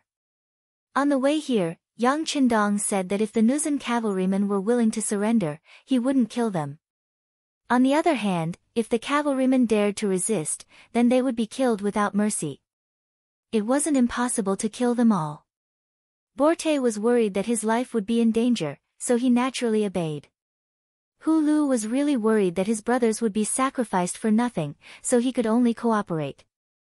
Just like that, the 1,000 Nuzan cavalrymen were quickly tied up as captives. "Leave 2 auxiliary battalions here to watch them. The rest of you surround the Mongol cavalry camp. Those who surrender can live, and those who resist will be killed." Taking advantage of the situation, Yang Qindong gave the order to take down the Mongol cavalry camp.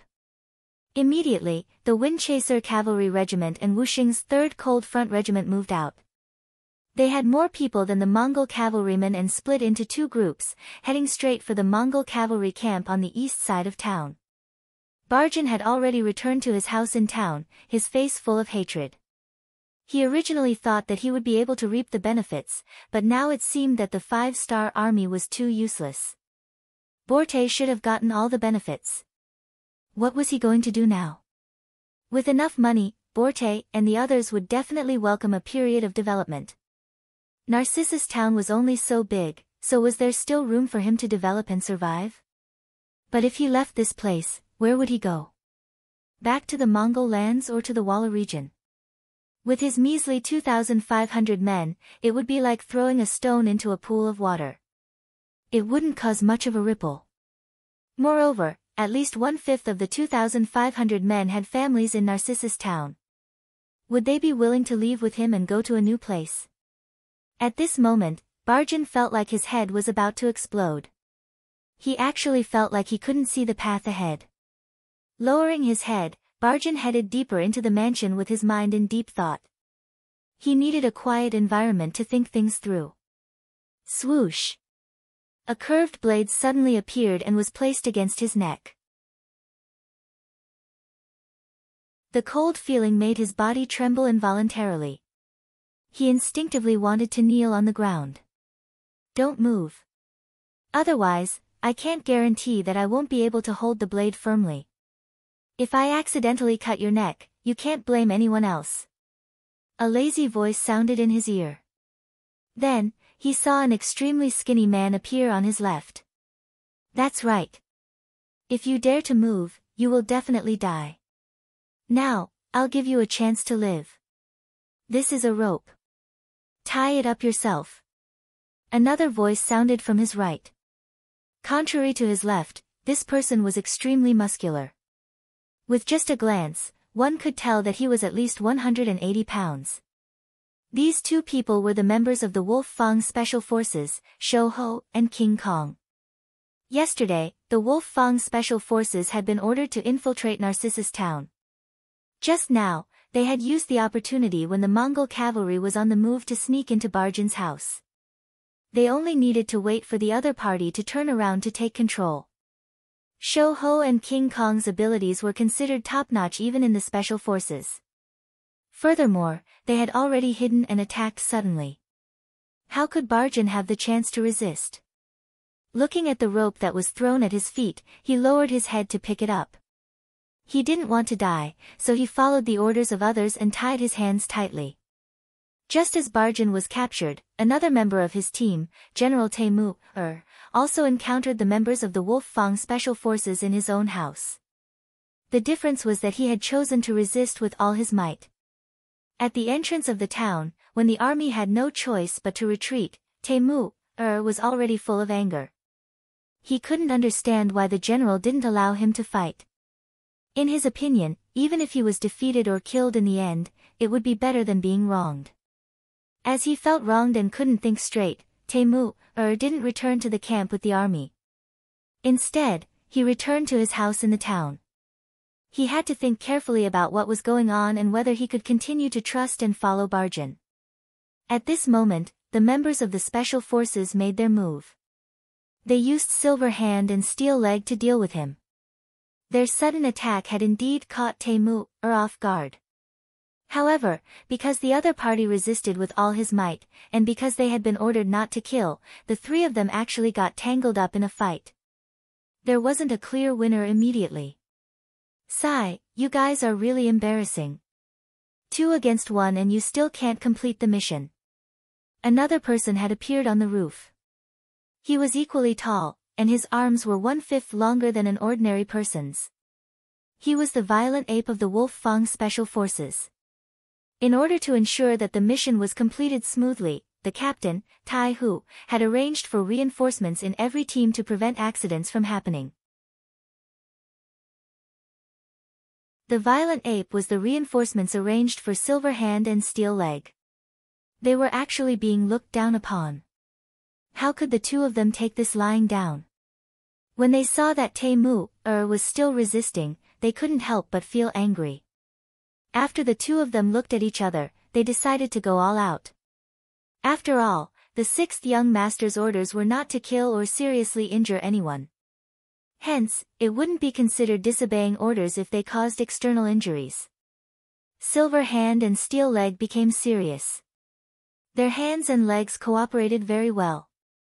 Temu soon couldn't hold on any longer. He was good at horseback fighting.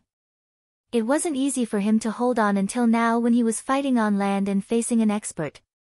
After bracing himself and exchanging a punch with Silver Hand, Temu, who was retreating quickly, revealed an opening under his feet. Steel Leg seized the opportunity and swept his long leg, knocking Temu, to the ground. Then, he took out a rope and tied Temu, up tightly. At this point, the two main generals of the Mongolian army were under control. They were brought to the entrance of the Mongolian army camp. Here, they saw Yang Qindong riding on a white dragon horse. Under his extraordinarily tall and handsome figure, he was wearing a red robe. Together with the red 5-star flag beside him, he gave off a dazzling feeling at first glance. At the same time, it naturally reflected Yang Qindong's lofty, grand, and noble aura. Sixth young master, I've brought them.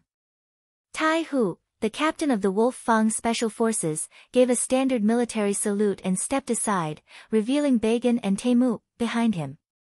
Yang Qindong only glanced at the two of them. He nodded lightly and said, I'll give you a chance. Persuade your cavalry to surrender.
Chapter 650. He clearly needed their help, but now, he was saying that he was giving them a chance. How could the prideful Bagan and Taimur accept it? After all, they were generals of an army. Why should I? After guessing Yang Qindong's intention, Bagan did not think that he was useless even though he was a prisoner. On the contrary, he wanted to raise conditions and benefits. You talk too much. Beta Persei, who was standing on his horse, snorted. Then, he strode forward with a large demon head blade in his hand. Judging from the model of the demon head blade, it was probably similar to the one used by executioners. As he approached step by step, Bagan, who was tied up, looked worse and worse. You! What are you doing? Let me tell you, I'm a Mongolian. If you dare to touch me, you'll be making an enemy out of Mongolia. The consequences will be... Ah! Just as he was halfway through his words, an extremely mournful scream rang out. Along with the scream, a complete arm flew in the wind and was separated from the body. Then, blood splattered everywhere, and the air was filled with the smell of blood. Bagan's left arm was chopped off from his body. And all this was because he was disobedient and said a few threatening words. Beta Persei, who had chopped off his left arm, acted as if he had done something very normal. Even his aura did not fluctuate. Instead, he said to Bagan in a very calm voice, "Our young master has said something, so it cannot be changed. Anyone who dares to provoke and question him will end up like this." Yang Er's cold attitude frightened Bagan. Even though his entire body was in extreme pain and he felt like he would faint at any moment, he obediently shut his mouth and didn't dare to refute Yang Er's words. Yang Er's cold attitude frightened Bagan. Even though his entire body was in extreme pain and he felt like he would faint at any moment, he obediently shut his mouth and didn't dare to refute Yang Er. Yang Qindong saw everything that happened in front of him. He did not even look at Bagan. When Bagan did not even dare to wail, he continued, "All right, now go and persuade your subordinates to surrender." He spoke slowly, unhurriedly, as if he was having a normal conversation. However, both Ba Zhen and Taimur remained silent. No one was an idiot. They knew that they were no match for him, yet they would still stand out and provoke him. Silence was a tacit agreement. Everyone followed Ba Zhen and Taimur, who were missing an arm and had bandages tied around their shoulders, towards the Mongol cavalry camp. Outside the gate of the military camp, the mercenary cavalry had already surrounded the place. Their guns and bows were ready to shoot, as if they would kill anyone who dared to resist. Within the military camp, the 2,500 Mongolian cavaliers also rode on their horses as if they were facing a great enemy. They held all sorts of weapons in their hands. They had just returned to the barracks. Many of them didn't even have time to take off their armor before the situation changed drastically. They were surrounded in the barracks. This would save them the time to put on their armor. However, the Mongolian cavalry did not even think about it. Since the 5-star army could suddenly appear, they would have the time to launch a surprise attack on the camp. But he didn't do that. Could there be a reason? Of course, there was a reason. Yang Qindong wanted to make more Mongolian cavaliers work for him. If they were to charge around like this, who knew how many people would die? These cavaliers could become the elite cavalry of the 5-star army in the future. It was best not to kill them if possible. This was the reason why they only surrounded and did not attack. The funny thing was that these Mongolian cavaliers thought that they had the power to resist and gathered together. Fortunately, they were smart. At the very least, they were not stupid. They knew that they were surrounded and did not take the initiative to attack. If that was the case, even if Yang Qindong wanted to make them work for him, he would have to kill a bunch of them first as an example to others. Originally, both sides were still in a stalemate and the situation was very tense. With the arrival of Ba Zhen and Taimur, the atmosphere became even more tense. This was especially so when some of the cavaliers saw that their general, Ba Zhen, had lost his left arm. Some of them could not help but curse. They injured our general. Let him go. Let our general go. A bunch of cowards who only know how to launch sneak attacks. If you have the guts, fight me face to face.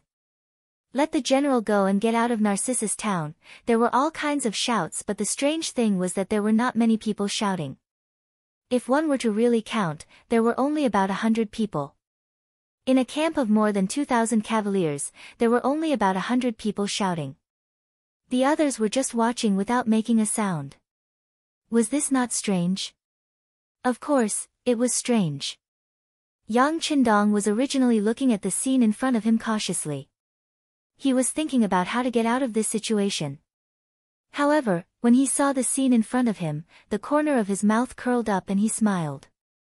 No matter how others saw it, he finally understood that Ba Zhen, as a general, did not have the hearts of his men.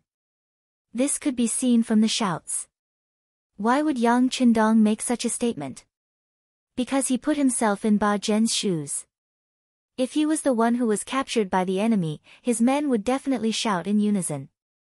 Even if he did not say that every one of them would shout, he was confident that 50 to 60% of them would shout. This was the hearts of his men. When a general had the hearts of his men, his every move would naturally attract the attention of the soldiers. If he was in any danger, everyone would do their best to help him. Even if they knew that they would be courting death, no one would back down. On the other hand, a general who did not have the hearts of his men could rely on his status to suppress others when nothing happened to him. However, if something happened to him, not only would no one save him, they would even want him to die. After having such thoughts in his heart, Yang Qindong did not act immediately. Instead, his gaze fell on Temu. He pointed at him and said, "Take him out and let him be in charge of persuading them to surrender." Beta Persei was in charge of this matter. He immediately nodded and stretched out his hand to pull Temu to his front. The man, who was about 80 to 70 kilograms, was lifted up like a little chick in his hands. He was then thrown out of the camp entrance. Listen to the young master and persuade them to surrender. This will not only benefit you but also the soldiers. General. General, are you all right? General, how are you feeling? The moment Beta Persei's voice fell, the Mongolian soldiers in the camp began to shout. Just based on the volume of their voices, there were close to 1,000 people shouting. This was enough to prove Yang Qindong's previous deduction. It also proved that in the hearts of these Mongolian soldiers, Temu's position was much higher than Bagan's. These were the lovable soldiers. Don't think that they were just obedient machines. No one knew better than them who treated them well and who did not. They had a scale to weigh them. When the soldiers shouted, Temu, who was tied up, furrowed his brows. Then, he slowly shifted his gaze and looked at the 5-star army soldiers surrounding them. He looked at them for a long time. Then, he let out a long sigh and looked very dejected. Temu was indeed much better to his soldiers than Bagan. The latter treated these people as chess pieces in his hand while he treated them as his brothers. It was because he treated these people as his brothers that he carefully observed them. This led to the conclusion that the encirclement was very tight. At the very least, with his eyesight, he did not see any obvious gaps. If he really tried to force his way through, he was afraid that he would suffer great losses. The idea of forcefully breaking out of the encirclement was denied. Considering that the 5-star army was able to appear here without anyone asking, the Nuzan cavalry must have been wiped out. The cavalry that entered the town should be the 5-star army. An army that could defeat the Nuzan cavalry, there was no need to think about how strong they were. With such a strong army in front of them, it seemed that there was no other choice but to surrender. In just a short moment, Temu's mind was filled with many thoughts. Then, as if he had made a decision, he suddenly turned around to look at Yang Qindong, who was riding on the white dragon horse behind him, and asked, "Sixth young master, right? But I wonder if my brothers will be in danger if they surrender. If they will die sooner or later, why not fight now? At least they will die like men." Temu had no intention of hiding his thoughts. he asked directly. At this moment, he seemed to have disregarded life and death. At this moment, he had forgotten the fact that Bagan's left arm had been chopped off when he tried to bargain with them. Taimur might have forgotten, but Beta Persei, who was standing beside him, did not. He coldly snorted and raised the ghost head blade in his hand. It seemed that he was going to teach the other party a lesson. At the very least, he had to chop off an arm. Wait. When the ghost head blade was raised high and ready to fall at any time, a voice that was not very loud rang out. It was this voice that shocked Beta Persei like a sudden clap of thunder, causing the ghost head blade that was about to fall to the ground to stop abruptly in midair. After stopping Beta Persei from chopping people, Yang Qindong looked at Taimur and replied in a very serious tone, "Since we are asking for their surrender, of course we won't kill them. Otherwise, why would we need to do this? As long as they are talented, they will be treated even better. Now, are you relieved? Good. The Han people have a saying that a gentleman keeps his promise. I'm relieved." After Taimur seriously sized up Yang Qindong, he turned around and shouted to his brothers in the camp, "If everyone believes me, then surrender. As long as you don't cause trouble, they won't kill anyone." It was a simple question, but it also seemed to be a guarantee. But after thinking about it carefully, there was no guarantee. However, even though it was that simple, when this voice traveled into the military camp, many of the Mongolian cavalrymen first looked at each other. After a moment of hesitation, some of them threw the sabers in their hands to the ground and leaped onto their horses, leading them to the exit of the military camp.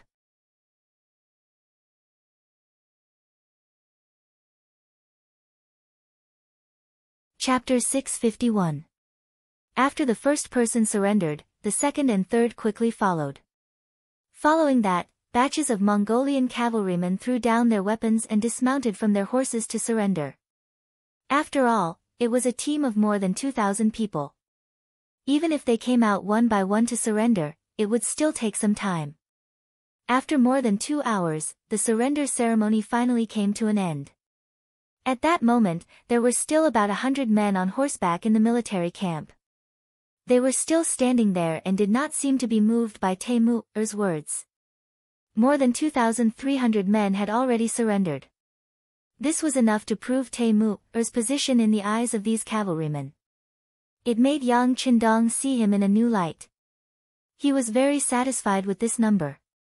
As for the remaining 100 men, based on his perverted memory, most of them were the cavalrymen who had supported Bagan earlier. He did not know what they were thinking, but they did not surrender immediately. However, that was not important. Only by doing things one step at a time could one achieve success. Similarly, when dealing with soldiers, one had to use both the carrot and the stick to better control the hearts of the soldiers. Now, it seemed like it was time for them to show their strong and domineering side. First and second guards, get ready. Raise your guns and fire. He was still riding on the white dragon horse. When the breeze blew, his red robe fluttered gently. Following that was Yang Qindong's calm and normal voice. The two captains, Qiu Vi and Dao Shao, tensed up the moment they were called by Yang Qindong. When they heard the order to raise their guns, their bodies could not help but cooperate. As they typed, their guns shot out beams of light and flames.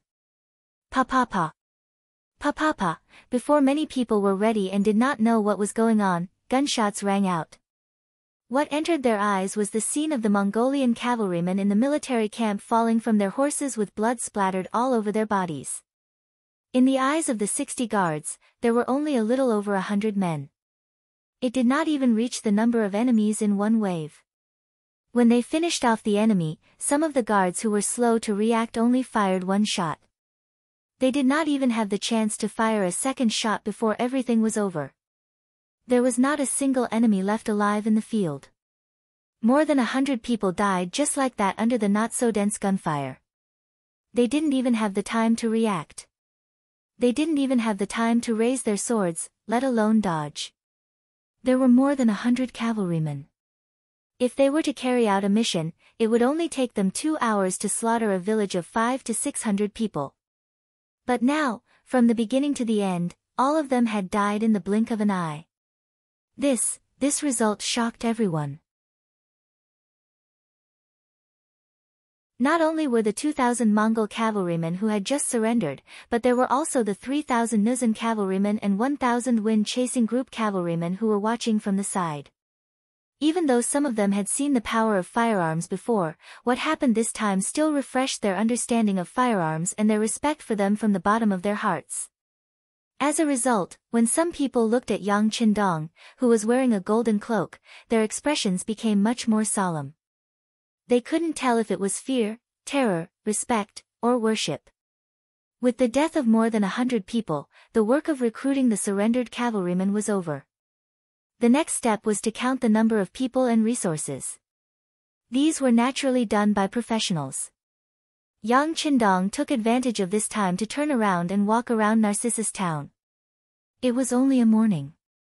To normal people, it was only a few hours, but to the people of Narcissus town, it was an earth-shattering change. This was because the 2 cavalrymen that were stationed here had fallen and were replaced by an army called the 5-Star Army. No one would be able to avoid panic if they were suddenly led and ruled by a different person. Some cautious merchants stopped setting up their stalls and turned around to enter their houses. They locked their doors from the inside out as if doing so would make them safer. The number of people on the streets suddenly decreased by a lot. At least 70% of the merchants in the market were gone. Only a few brave ones or those who were forced to make a living were still there. It was impossible to say that they weren't afraid, but what was the use of being afraid? Was it a blessing or a curse?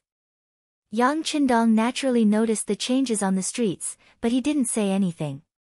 On the other hand, Tiger's Mane, who was following beside him, said anxiously, "Young master, I'll get the soldiers to call the people out to welcome the young master." In Tiger's Mane's heart, Yang Qindong was heaven and earth. When heaven and earth appeared, naturally, the people would line the streets to welcome it. What was going on now that they were all hiding and disturbing the young master's elegance? Could these people bear the consequences? After following him for so long, how could Tiger's Mane's thoughts escape Yang Qindong's eyes? He smiled and shook his head. There's no need for that. The people don't come out because they don't understand us. Once they know our policies, they'll come out on their own. For now, let's go to the market and see if there's anything new. With a face full of confidence, Yang Qindong stopped Tiger's Mane from using military means to call for people. He walked casually and headed towards the market in the town. In an environment where the Baiming army was everywhere, there was an independent town that didn't obey the rules and had a population of more than 50,000.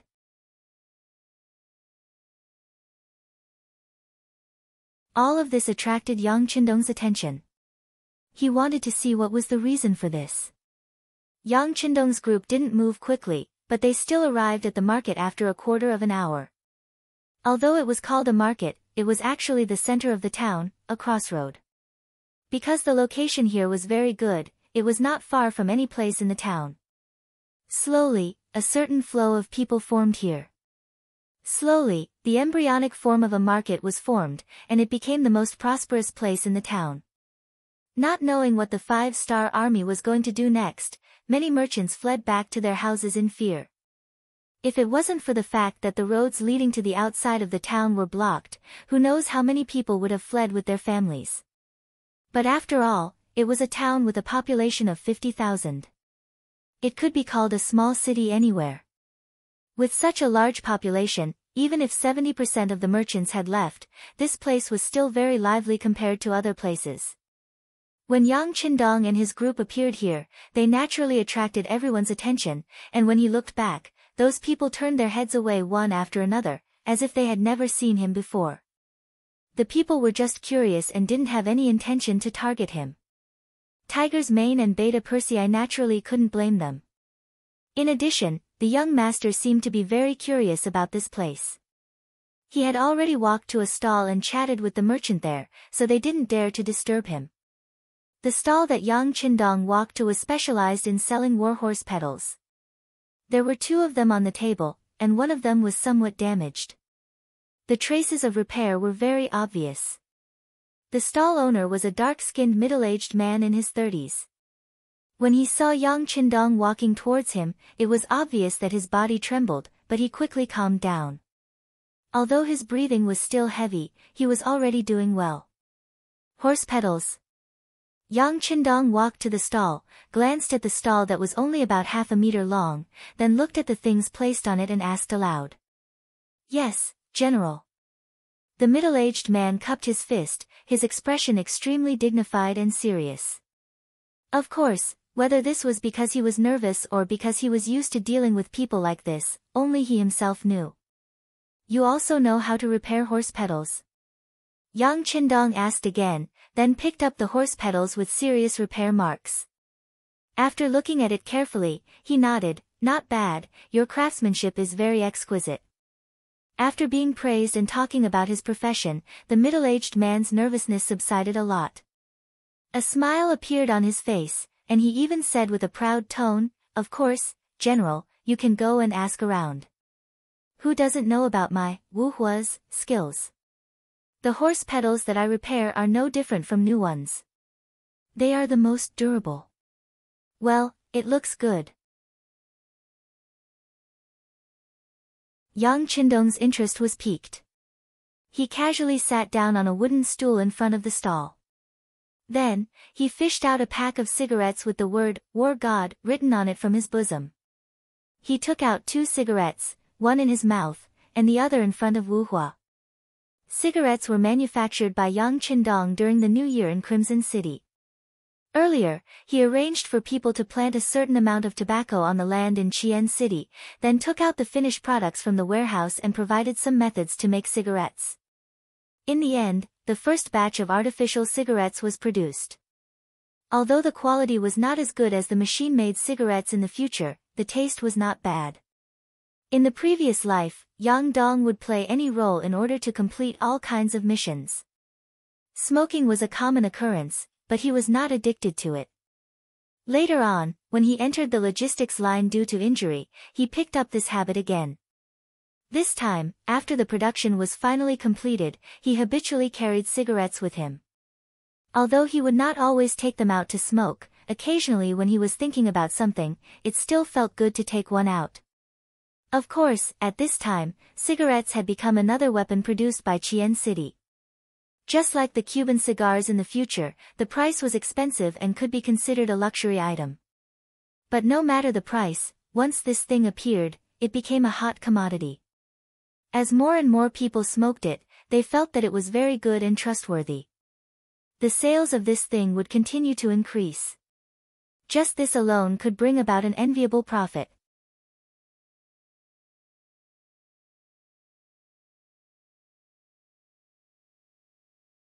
Chapter 652. Let's get back to business. Wu Hua watched Yang Qindong smoke a cigarette and handed him one. After a slight hesitation, he reached out and took it. Then, he lit the cigarette with the match and took a puff like Yang Qindong.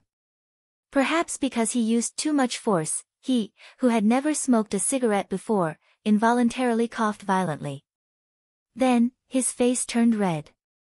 Old Wu, are you okay? Brother Wu, how are you? Some of the stalls nearby had been paying attention to the situation here. When they saw Wu Hua's uncomfortable appearance, several people asked with concern.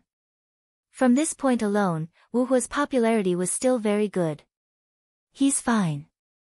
He just smoked a little too much. His throat is a little uncomfortable, hee. Yang Qindong answered for Wu Hua, then looked at Wu Hua with a smile and said, Smoking is not like you. You have to take it a little bit and smoke slowly to enjoy the feeling. Of course, smoking too much of this thing is not good for the body. After a few loud coughs, Wu Hua, who had already adapted, followed Yang Qindong and took a puff gently. Then, he closed his mouth and exhaled 2 puffs of smoke from his nose. He laughed. Well, this thing is good. It's a bit strong and interesting. It's something that belongs to men. Ha ha ha. Listening to Wu Hua's evaluation, Yang Qindong laughed. Cigarettes were just one of the means he came up with to make money. In the future, he would also have a cigarette monopoly. Just this alone, he was afraid that the annual profit would not be small. As for whether it was something that belonged to men, he really did not think about it. After all, many women in the future would smoke. Although the proportion was not high, at least it proved that it should not be used by men. With cigarettes as a bridge, Wu Huo wasn't as restrained in front of Yang Qindong as before. When the two chatted, they were like old friends. They didn't hide anything from each other, but as long as it wasn't a secret, they could share it together. This was probably where the charm of cigarettes lay. It could allow two strangers to quickly get closer to each other. With the help of the cigarette, Yang Qindong found out. Wu Huo was a native of the Great Ming Dynasty. His ancestors had served as soldiers in Nu's Department of Personnel, so he was a standard soldier. However, it was too tiring to be a military carver in the Great Ming Dynasty. Regardless of whether you were suitable or not, a boy born from a military family would be a soldier from the moment he was born. Unless the girl had outstanding looks, she would most likely be married into a military family. It was as if he was unwilling to accept this fate. After scheming for a long time, Wu Huo's father escaped from the city guard institution and came to Narcissus town. He gave birth to Wu Huo there, and the old man was no longer alive. Wu Huo was already 32 years old and had gotten used to the life here. Oh. Did Water Immortal Town exist more than 30 years ago? Yang Qindong asked with interest. Yes, it was here more than 30 years ago, but it wasn't called a town back then. It was called Narcissus Village. Because it was close to the Songhua River, people could make a living by fishing in the summer. There were also many large forests nearby, so they could mainly hunt in the winter. As long as people weren't lazy, they could survive. More and more people came here. With a cigarette, Wu Huo seemed to have become a chatterbox. He would answer whatever Yang Qindong asked. He was also very talkative and said things that Yang Qindong didn't have the time to ask, but he wanted to know more. For example, Yang Qindong understood the drawbacks of being a soldier. Regardless of whether you were willing or not, your birth represented everything. Wu Huo's father was born with a passion for blacksmithing, but he didn't become a craftsman. Instead, he became a soldier. As a result, Wu Huo inherited this trait of his father's and started working as a mechanic. For example, the various city guard institutions in Nu's city guard institution were already being paid without paying. In fact, some of the city guard institutions didn't have that many soldiers. In order to get more money from the imperial court, the generals deliberately came up with this method. For example, Narcissus town was very poor. It was so poor that many people couldn't even fill their stomachs. The most common food on the table was fish soup, but people would get sick of eating it every day.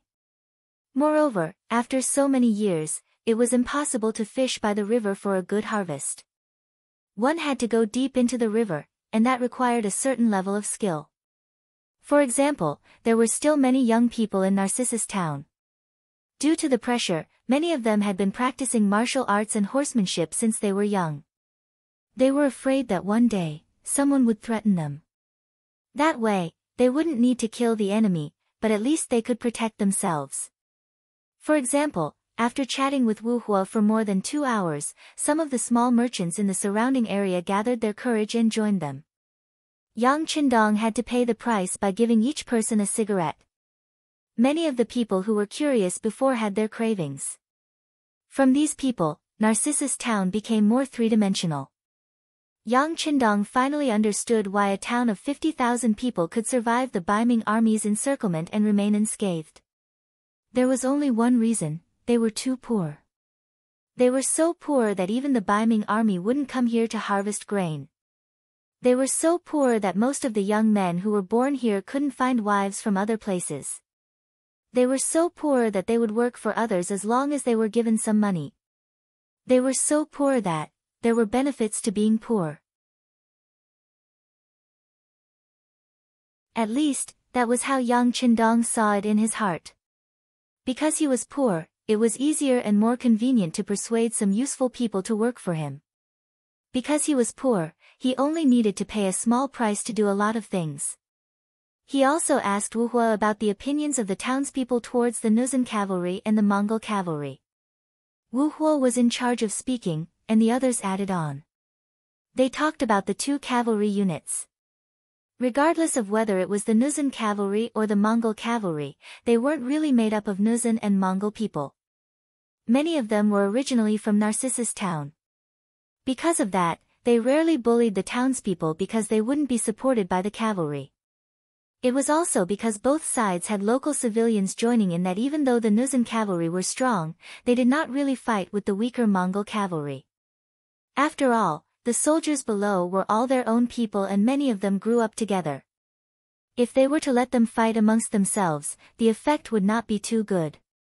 Although they couldn't bully the townspeople openly, the two cavalry units had done a lot of things to oppress the townspeople in secret. For example, the salary of a cavalry unit wasn't very high, and it was only enough to fill their stomachs. For example, Wu Hua and the other small merchants who relied on their craftsmanship to make a living still had to pay taxes every year.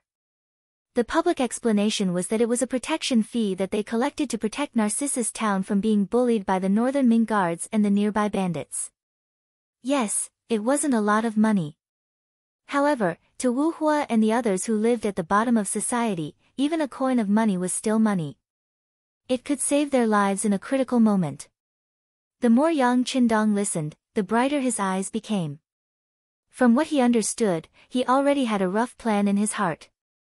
Once it was done, his military strength here would rise to a whole new level. Everyone talked about a lot of things, and Yang Qindong only left the market when it was almost night time.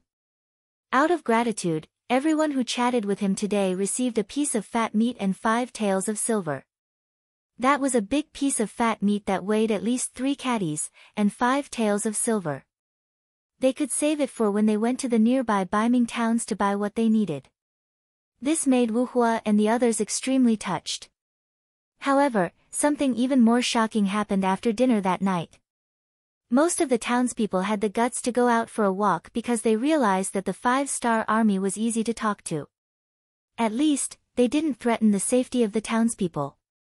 They didn't even say anything harsh, which made them feel more at ease. It was the 5-star army that was in charge of patrolling the streets that night.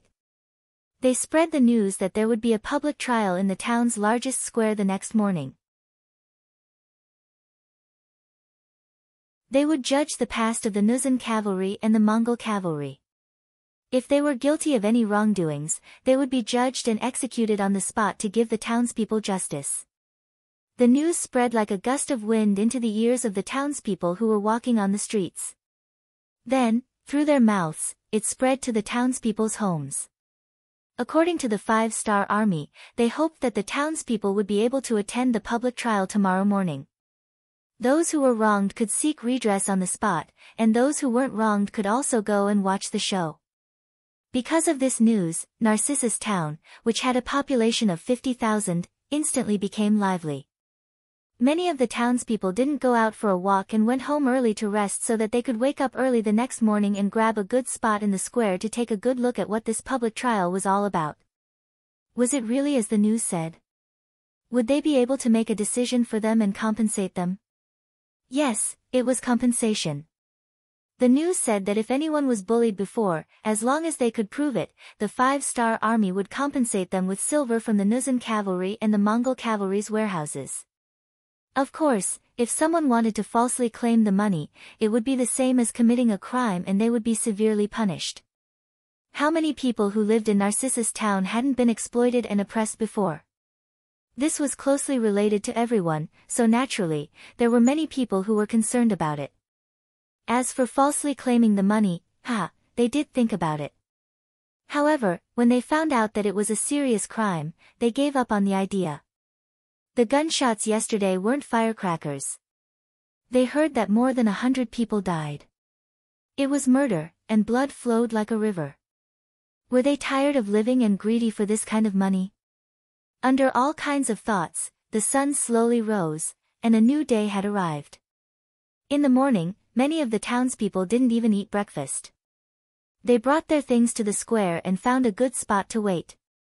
The time was set at 9 in the morning. But in fact, before 8 o'clock, more than 30,000 people had gathered in the square. In this way, except for the elderly and the young children, more than 80% of the people with independent ability had come out. This could already achieve a great influence.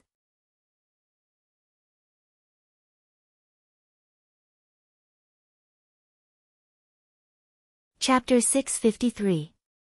Yang Qindong listened to Tiger's Mane's report as he walked out of Borte's spacious house. Yang Qindong smiled when he heard that there were more than 30,000 people. Their first step was already so successful. As long as everything went smoothly, they would become stronger. At 9:00 in the morning, it was time for the trial. 5-star army soldiers wearing green uniforms started to appear around the square. Along with them were Yang Qindong and a group of high-ranking military officers wearing golden capes. They walked to the front of the square and sat down in front of the row of tables and chairs that had been set up beforehand. Beside them stood a group of guards and members of the cold front. They were wearing bulletproof vests and wielding the Type 95.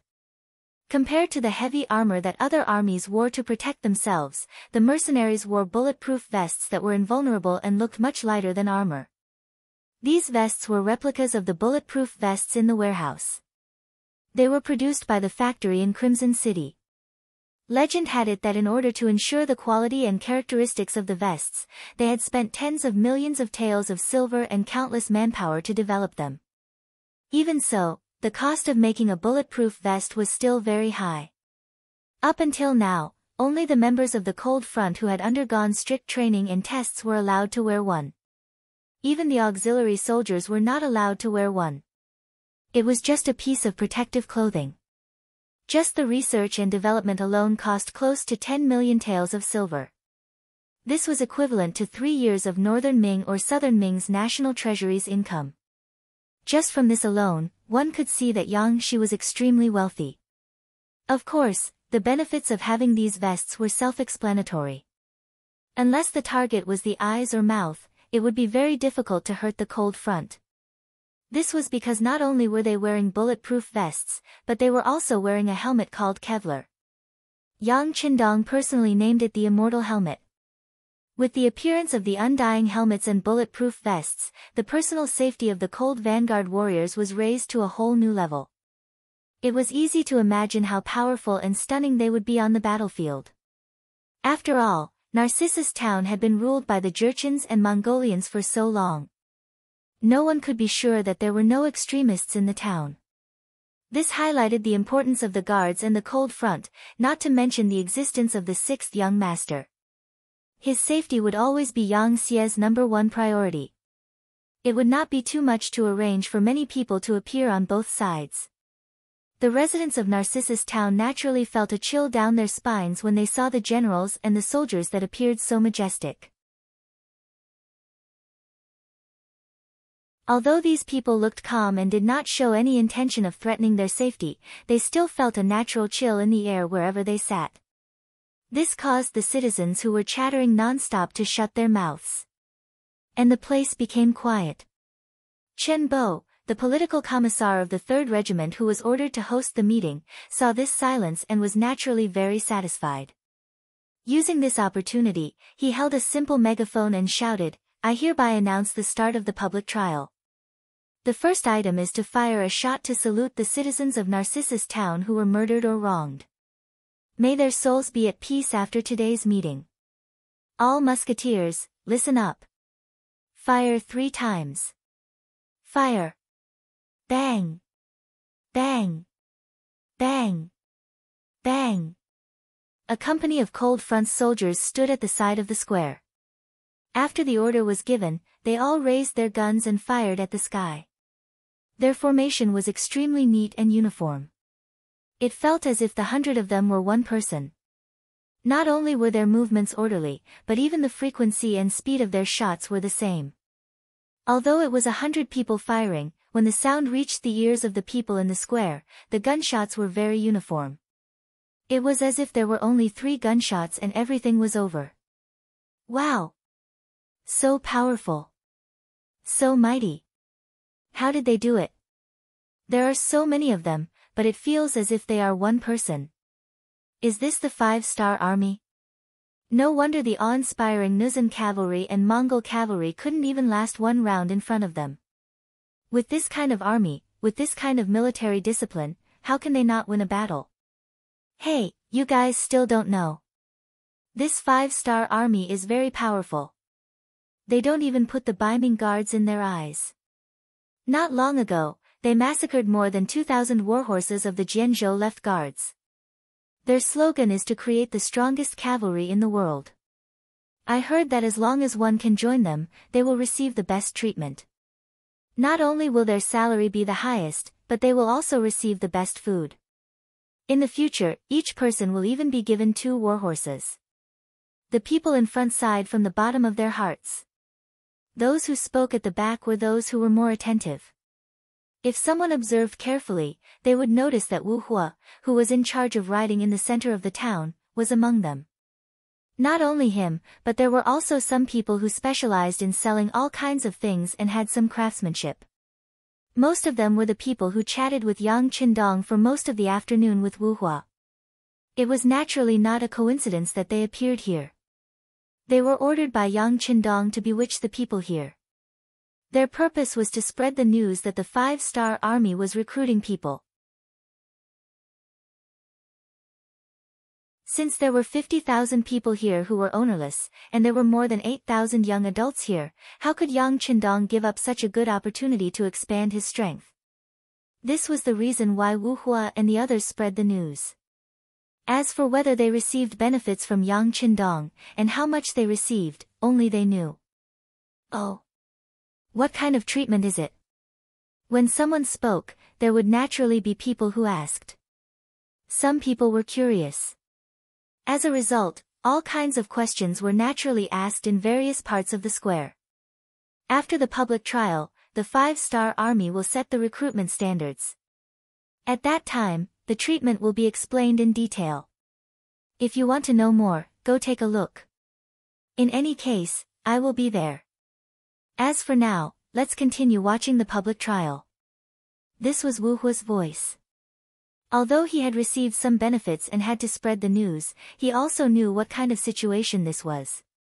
He would not let the guest take the lead. Thus, he only said that after the public trial, the 5-star army would have a recruitment notice. After that, he stopped talking and focused all of his attention on the center of the square. Wu Hua did not speak. In addition, the atmosphere was indeed very tense. Even if someone wanted to ask, it would not be good to say anything at this time. They could only suppress all kinds of thoughts in their hearts and watch the public trial first. After everything was over, they would go take a good look at the notice and see what was written on it. The center of the crowd quickly quieted down again. Among them, a man wearing a broken straw hat lowered his head and intentionally or unintentionally squeezed out of the crowd. Compared to everyone who wanted to get closer, it was very easy to retreat. He didn't even encounter any resistance. He left the crowd and then disappeared from the square. His actions were not noticed by the mercenaries who were in charge of security and security. There were more than 30,000 people here. It was simply too many. It was impossible to take care of everyone. After the man left the square, he first returned to a small courtyard. After making sure that no one was paying attention to him, he entered the house and came in front of a water jar that was only filled with a little water. He stretched out his arm and gently moved it, revealing a passage on the ground. He jumped down and placed the water jar back on the ground. He also disappeared. After about half an hour, this person appeared 5 miles northwest of Narcissus town. At this moment, he finally regained his freedom and could finally throw the hat to the ground, revealing his true identity. He was one of the Nuzan cavalry generals who had quietly disappeared when he saw that the situation was not good. When Hui Libu saw that he did not recognize the cavalry that followed General Borte, he knew that things were not going well. He left first and went into hiding. Things were just as he thought. Borte and the others were indeed in trouble. Thus, he had been hiding under the water tank at home. Occasionally, when he came out at night, he would move around a bit. That was how he found out about the public trial. Today, he had taken the risk to appear because he wanted to take advantage of the large number of people to inquire about some things. Defeat. This was already an irrefutable fact. However, he wanted to know how they were defeated. Who were their opponents? How strong were they? In order to find out, he risked his life to come out. After hearing what Wu Hua and the others said, he was satisfied with the answer. The 5-star army dared to go against the Baiming guards and stole more than 2,000 war horses. Just based on this, they were doomed. This was something that even the Nuzan and Mongol cavalry did not dare to do. He thought that he had found out a huge piece of information. After coming out of the tunnel, he identified the direction and headed towards the Saha River northwest of Narcissus town. That was the nearest Baiming 1,000 households. He wanted to inform them of the 5-star army's actions.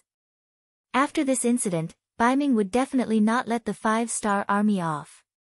When two tigers fought, one was bound to be injured.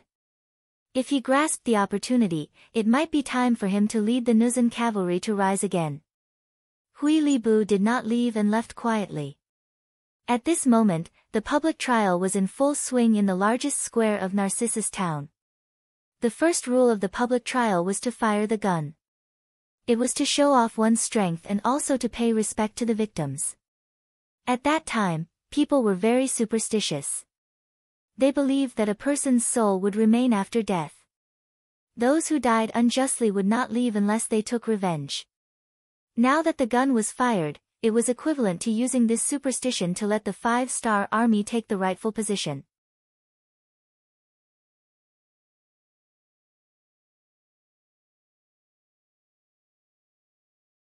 Chapter 654.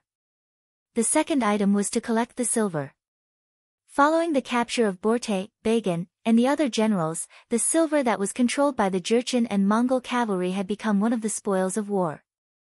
A lot of money was taken out from there.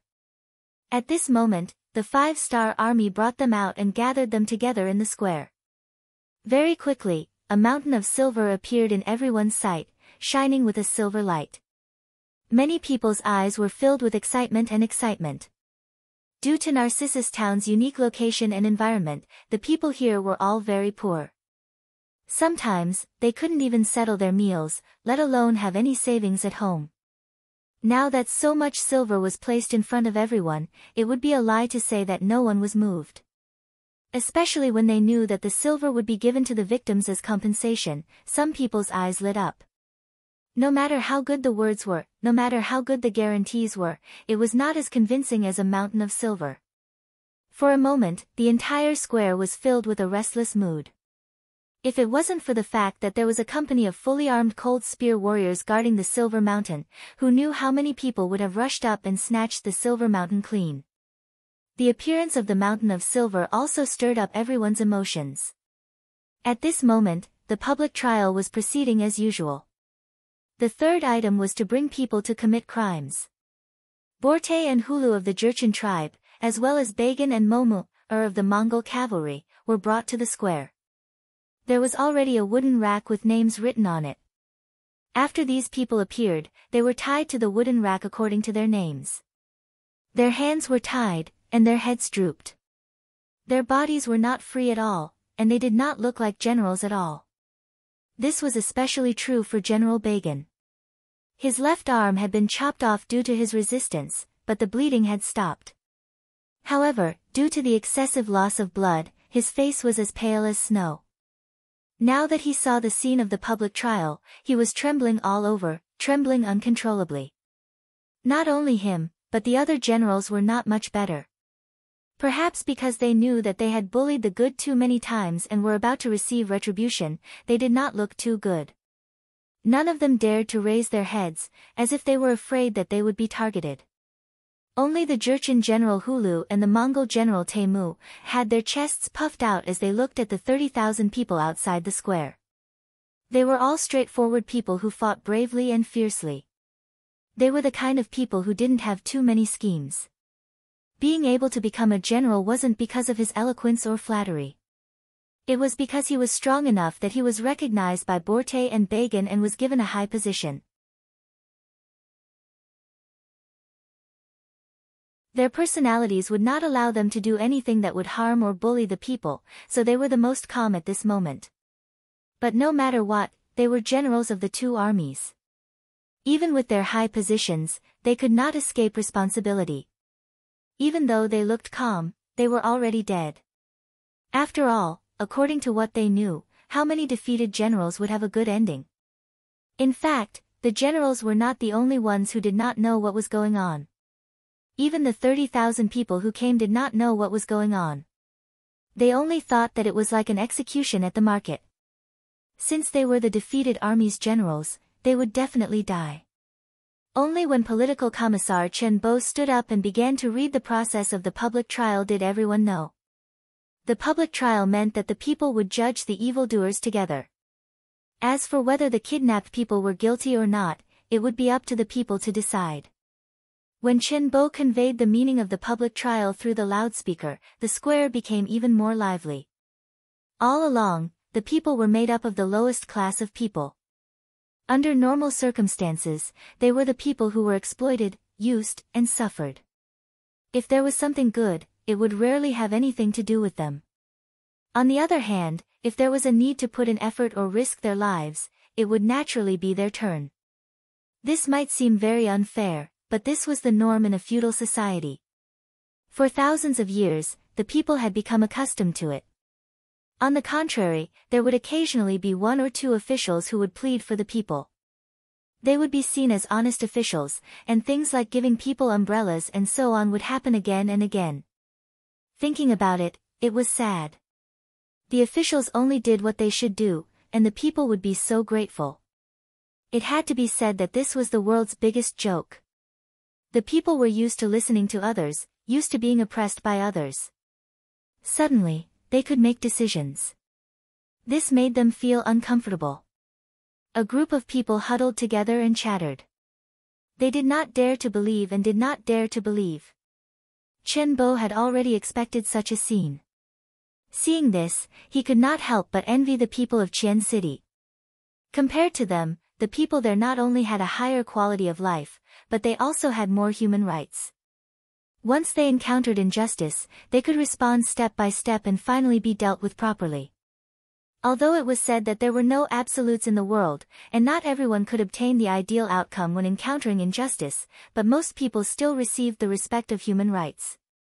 At the very least, if there was a public trial in Qian City, the people there would not be so agitated. They would even take it for granted. This was the difference.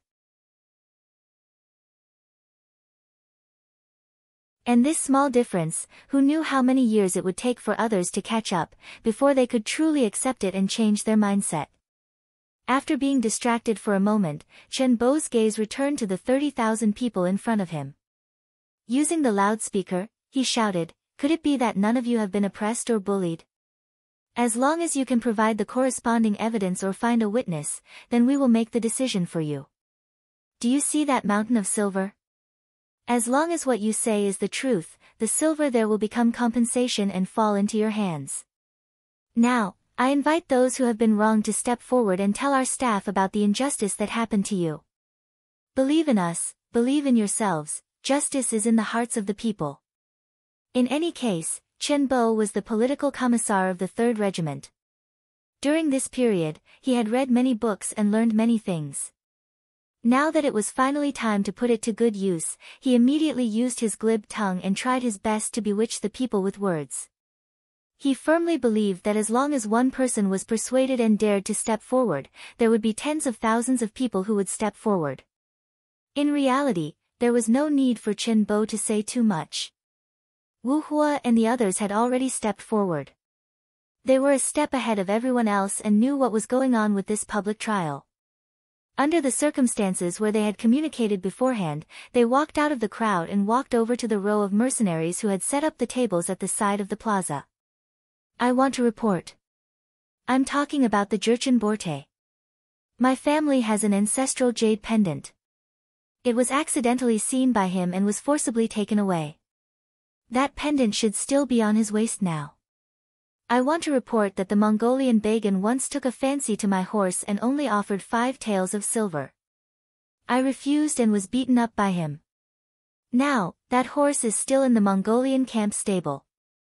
I want to report that Borte had bad intentions towards my wife. One time, when I was out hunting, he did something inhumane. In order to protect her chastity, my wife bit her tongue and died on the spot. I didn't dare to tell anyone about my return, but this matter has been in my heart for many years.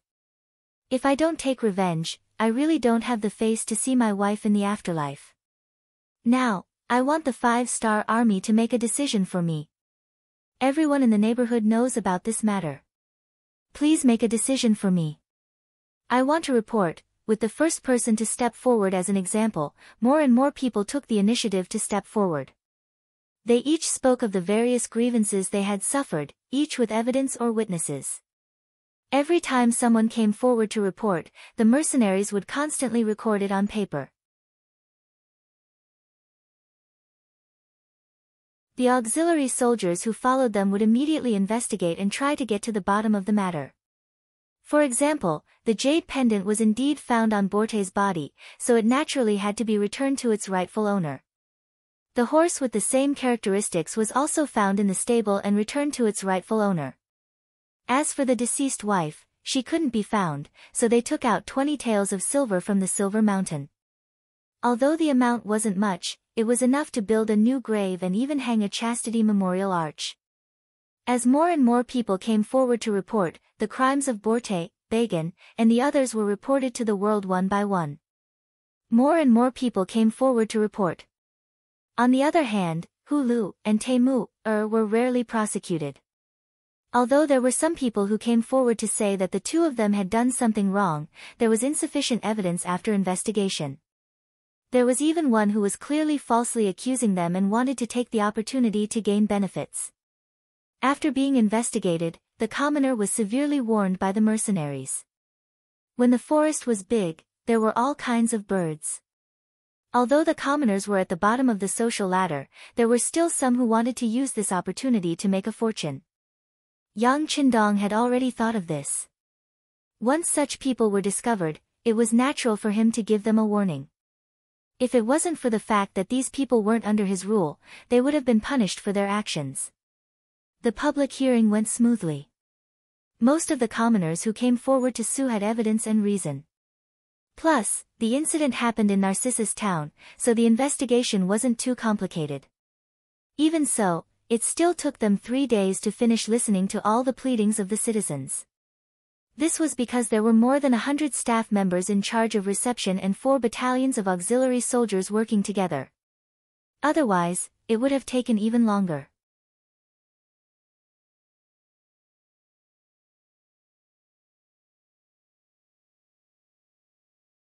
Chapter 655. 3 days later, the silver disappeared. It was all given out as compensation. The 5-star army had truly become a protective force that cared for the citizens of Narcissus town. On the same morning, the final item of the joint trial, the sentencing. It officially began.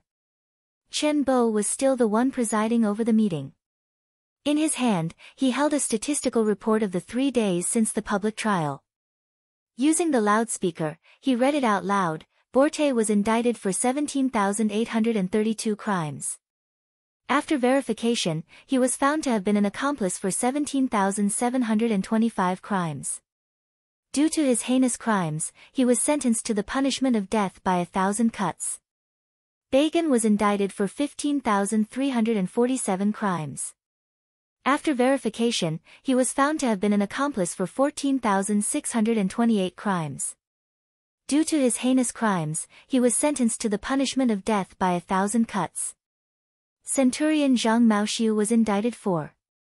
The loud and clear voice kept ringing in the air above the square. The people whose names were called had a look of despair on their faces. At that moment, even death had become a kind of happiness because they still had to go through thousands of cuts before they could close their eyes and die.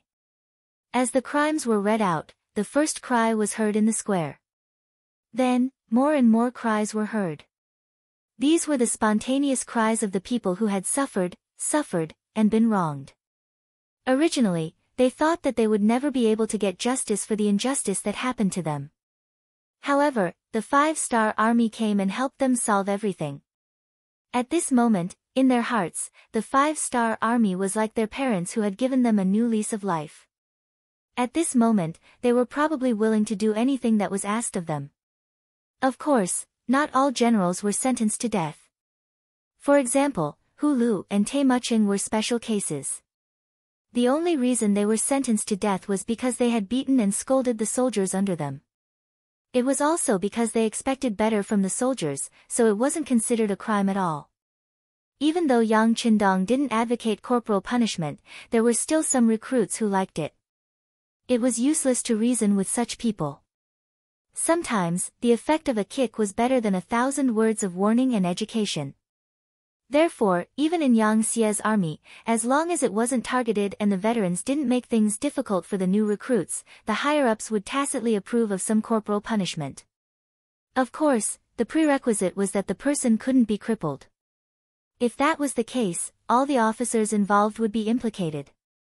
It was precisely because Hu Lu and Te Mu didn't commit any serious mistakes that they, as defeated generals, were only given 3 lashes each. This was the same as overlooking the fact that they had beaten the soldiers. Of course, these 3 whips also meant that they had severed all ties with the past. It meant that from today onwards, they were no longer part of the Jurchens and Mongol cavalry. Instead, they were part of the mercenaries. At this moment, Yang Qindong was meeting the 2 of them in a large hall to talk about this matter. Over the past 3 to 4 days, although the 2 generals would be tied up and sent to the square early in the morning, they still understood what the mercenaries were like. This was a quality that a general must have, which was to be good at observation. It was precisely because of what they saw and observed that they admired the mercenaries from the bottom of their hearts. In their opinion, if their side had achieved such a great victory, it would have been impossible for them to enter Narcissus town without disturbing or bullying the citizens. Not to mention, over the past 3 to 4 days, not only did the mercenaries not harm a single civilian, they even went into the homes of the civilians after training to chop firewood, fetch water, and do other things within their capabilities. This kind of army had never appeared since ancient times. It was precisely because of this that they quickly won the hearts of the people of Narcissus town. As a result, many people were thinking that it would be best if the 5-star army stayed here forever and never left. Being personally received by Yang Qindong already proved the value of the 2 generals. Originally, the 2 of them didn't like some of Borte's and Bagan's methods. Now that the 2 of them were still being tortured in the square, death was inevitable and there would be a painful process. So, where should the 2 of them go from here? Yang Qindong's appearance expressed his intention to recruit them. With sincerity, the 2 generals only hesitated for a moment before kneeling down and calling him the 6th young master. This meant that from this moment onwards, they had completely joined the mercenaries' camp. Whether it was Hu Lu or Te Mu, they were both quite strong. However, they were only not bad. It would be a lie to say that they were military geniuses. The reason why Yang Qindong was willing to come was because of their understanding of the local situation and their role as role models among the Jurchens and Mongol cavalry. This time, they had captured 7,000 captives. Among them, there were 3,500 Jurchens and 2,500 Mongol cavalry. These were all people who dealt with war horses all year round. These soldiers only needed a little training before they could go on the battlefield. Naturally, the more such soldiers the better. Not only these 7,000 captives, Yang Qindong also had no intention of letting the 8,000 strong men in Narcissus town go. If possible, of course, he wanted to recruit them as subordinates. The more the better. Before doing this, he wanted to ask for Hu Lu and Te Mu's opinion. After all, they were the local bullies. They should understand the situation better than he did. This was also the main reason why Yang Qindong wanted to meet the 2 of them. Both Hu Lu and Te Mu naturally wanted to perform well and leave a good impression on their commander. At that moment, the 2 of them spoke one after another. From the 2 of them, Yang Qindong learned about the situation between the Jurchens and the Mongol army. For example, the Jurchens were divided into two types, the Jurchens and the matured Jurchens. Under normal circumstances, the matured Jurchens were more inclined towards the Han people because they had lived with them for many years. The Jurchens, on the other hand, were more fond of war and conquest. This was why the Jurchens were mostly the Jurchens who ruled. For example, Borte was one of the representatives of the Jurchens. In Narcissus town, it was the exact opposite. There were more matured Jurchens. If it wasn't for the harsh living conditions, most of them wouldn't have joined the army and would have lived a simple life like the Han people. This was Hu Lu's analysis as a member of the Jurchens. Next, the Mongol general Temür talked about Mongolia. Mongolia was just a general term. After the fall of northern Yuan in 1402, Mongolia was divided into many tribes. Later on, it gradually formed into three major tribes according to the area they lived in. The Mongols who lived in the Inner Mongolia Autonomous Region and the three northeastern provinces were called the Southern Desert Mongols, or the Horkan tribe. The Mongols who lived in present-day Mongolia were called the Northern Desert Mongols, or the Khalkha tribe. The Mongols who lived in Xinjiang, Qinghai, and Gansu were called the Western Desert Mongols, or the Oirat tribe. Between the three major tribes, there were many smaller tribes. They would often have disputes over territory and interests, which led to all kinds of wars. In short, there was only one word to describe it: chaos. Often, two small tribes that had a good relationship with each other yesterday might suddenly start fighting against each other today after they had just reached an alliance. For example, Bagan was once the son of a small tribe's chief. Because his tribe was annexed by others, he had no choice but to bring some of his remaining soldiers to Narcissus town and develop there. Previously, Borte had been worried that if he touched Bagan, the Mongolian cavalry would retaliate. That was simply impossible. He was just scaring himself. Or rather, Bagan was a person who knew how to take advantage of the situation. Whether it was Hu Lu's or Temür's words, it was consistent with the investigation report sent by the Security Bureau. This proved that the two of them had no intention of playing tricks with him. Yang Qindong was naturally very happy. He blurted out, "Based on your opinions, if I wanted to recruit and expand my army here, how many people would be willing to join the 5-star army?" In order not to attract the attention of Baiming, Wala, or even the Mongolians, Yang Qindong planned to use the name of the 5-star army before he developed enough strength in this area. Once the time was right or he couldn't hide it anymore, he would use the name of mercenaries again. In order to set an example, Yang Qindong naturally only mentioned the 5-star army when he spoke. After saying that, he looked at Hu Lu and Temür with a smile, waiting for their reply. In his heart, he honestly didn't care about the revenge of the Jurchens and the Mongolian cavalry. He would just deal with whatever came his way. Other than the fact that he didn't have enough military strength, he was already ahead of other armies in all other aspects.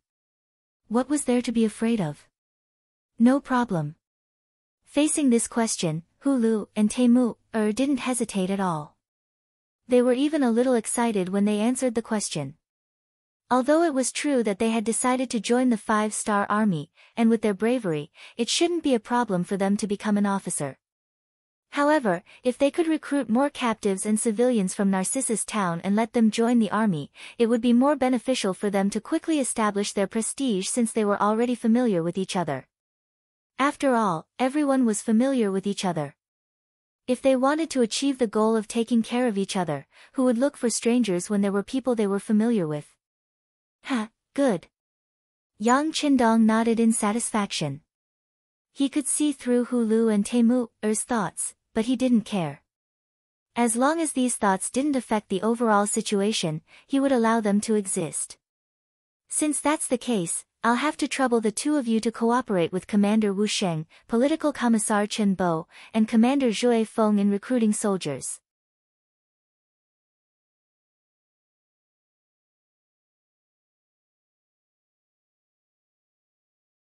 Chapter 656.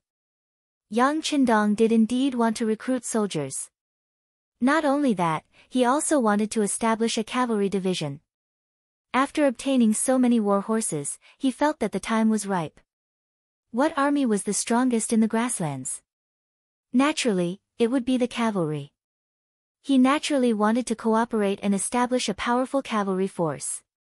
The cavalry division would be temporarily held by Wu Sheng and Chen Bo would be the political commissar. The Wind Chaser cavalry regiment also needed to be expanded.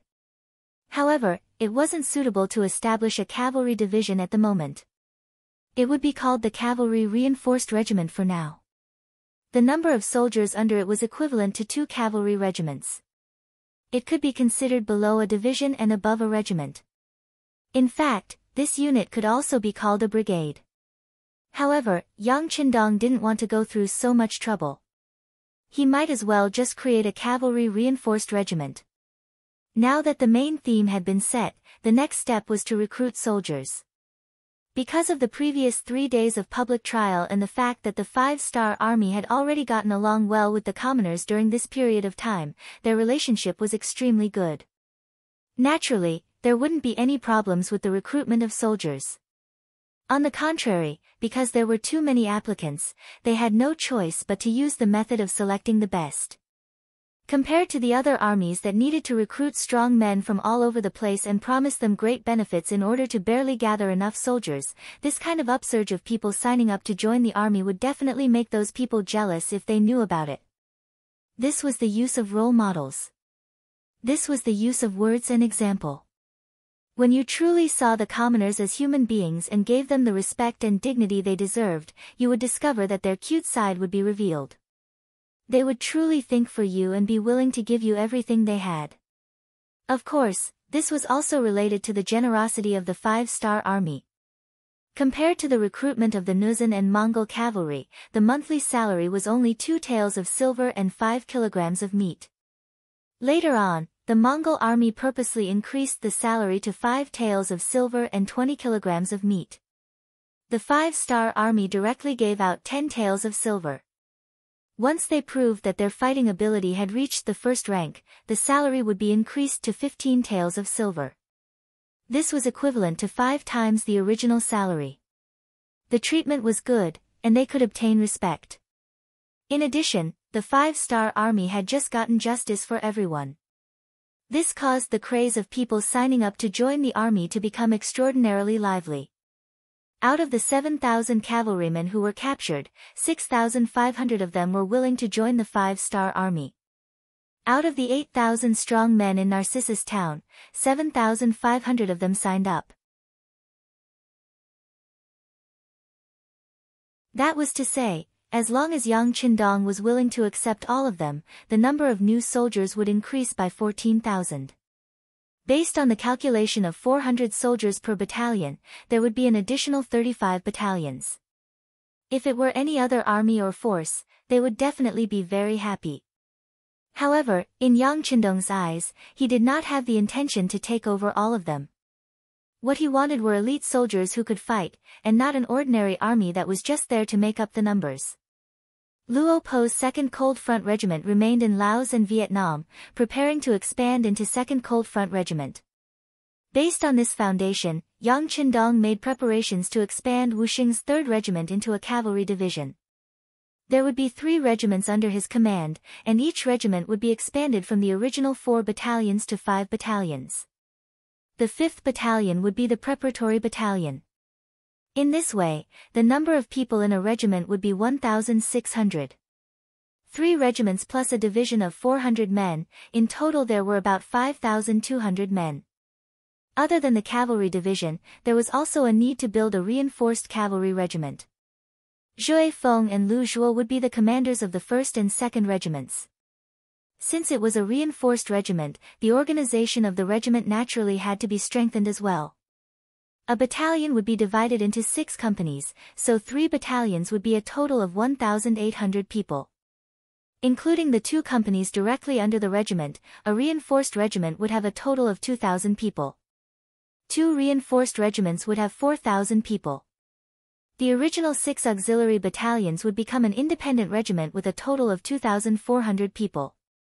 For the time being, Yang Qindong would personally lead it, and Tiger's Mane would be the regiment commander.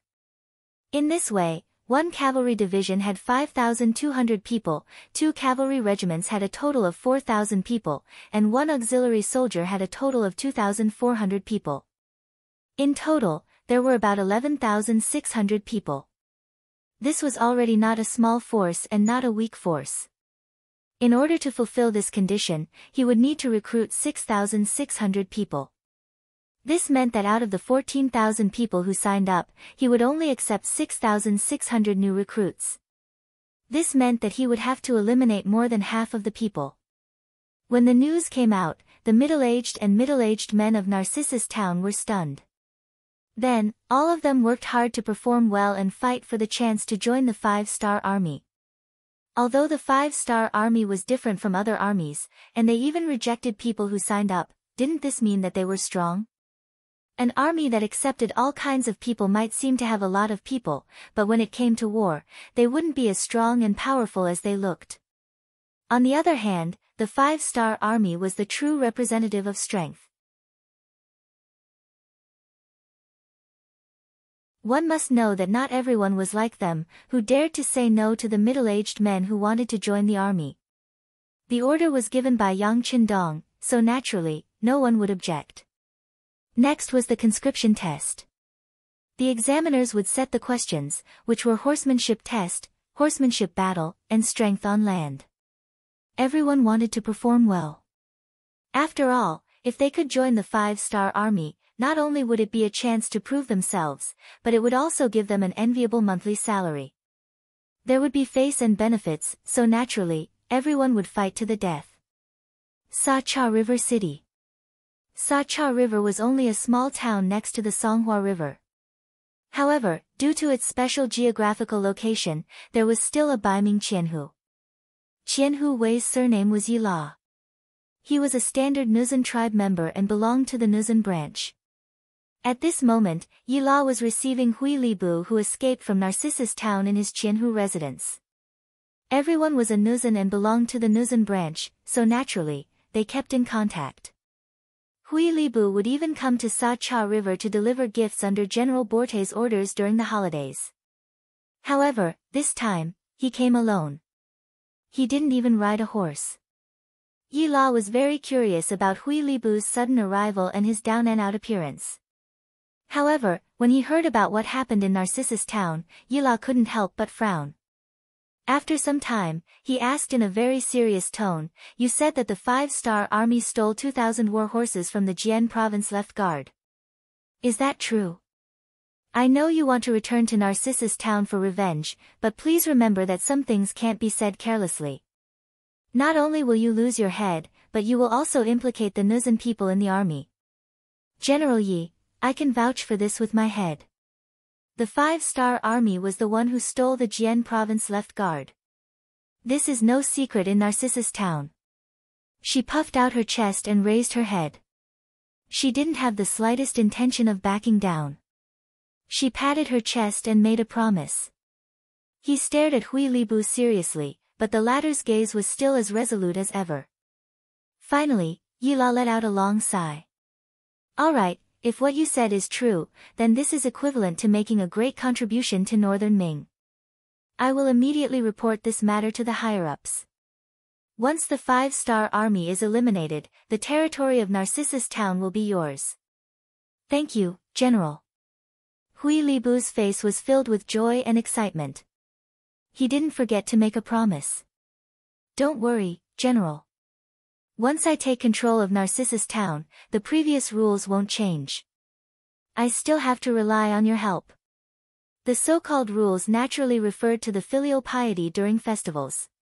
However, Yila didn't care about that at this moment. He was thinking about how to use this matter to raise his status in the new Ergon Dusi region and how to expand his power.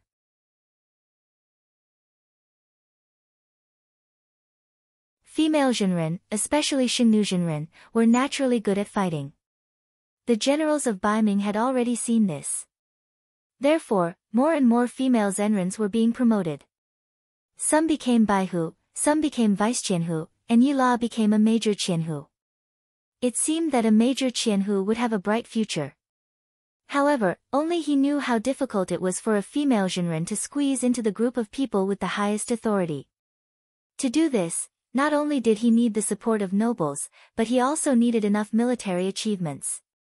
The appearance of the 5-star army seemed to give him an opportunity. If possible, perhaps he could use this matter to help him reach a higher position. It was no wonder that Yila thought this way. In history, more than 100 years ago, Nurhasai, who was born in the Jian province left guard commander's family, used the 13 sets of armor left behind by his ancestors to start his journey of establishing a country and becoming a Khan. This person's ancestor was once a high-ranking official in the Ming army.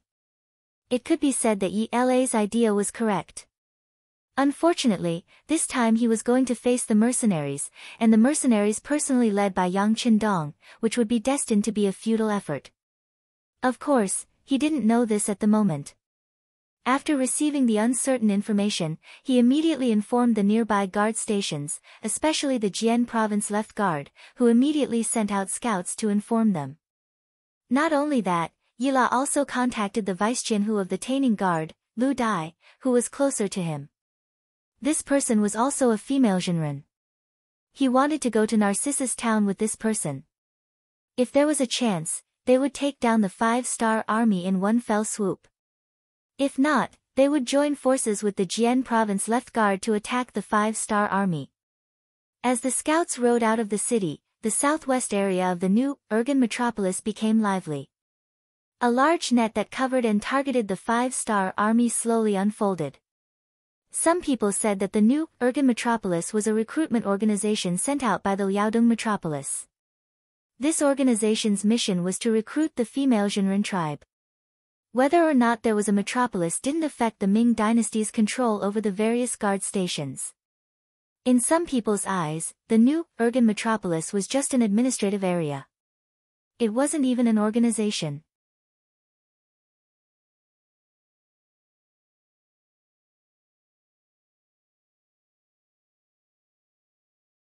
Chapter 657. Was that right? Yes and no. Yes, that was because history had indeed developed this way. However, with the appearance of Yang Qindong, history had already deviated from its original path. Baiming's emperor, Zhu Qiyu, had only limited his influence to the north. This gave him more energy to control the new, Urgan Dusi region.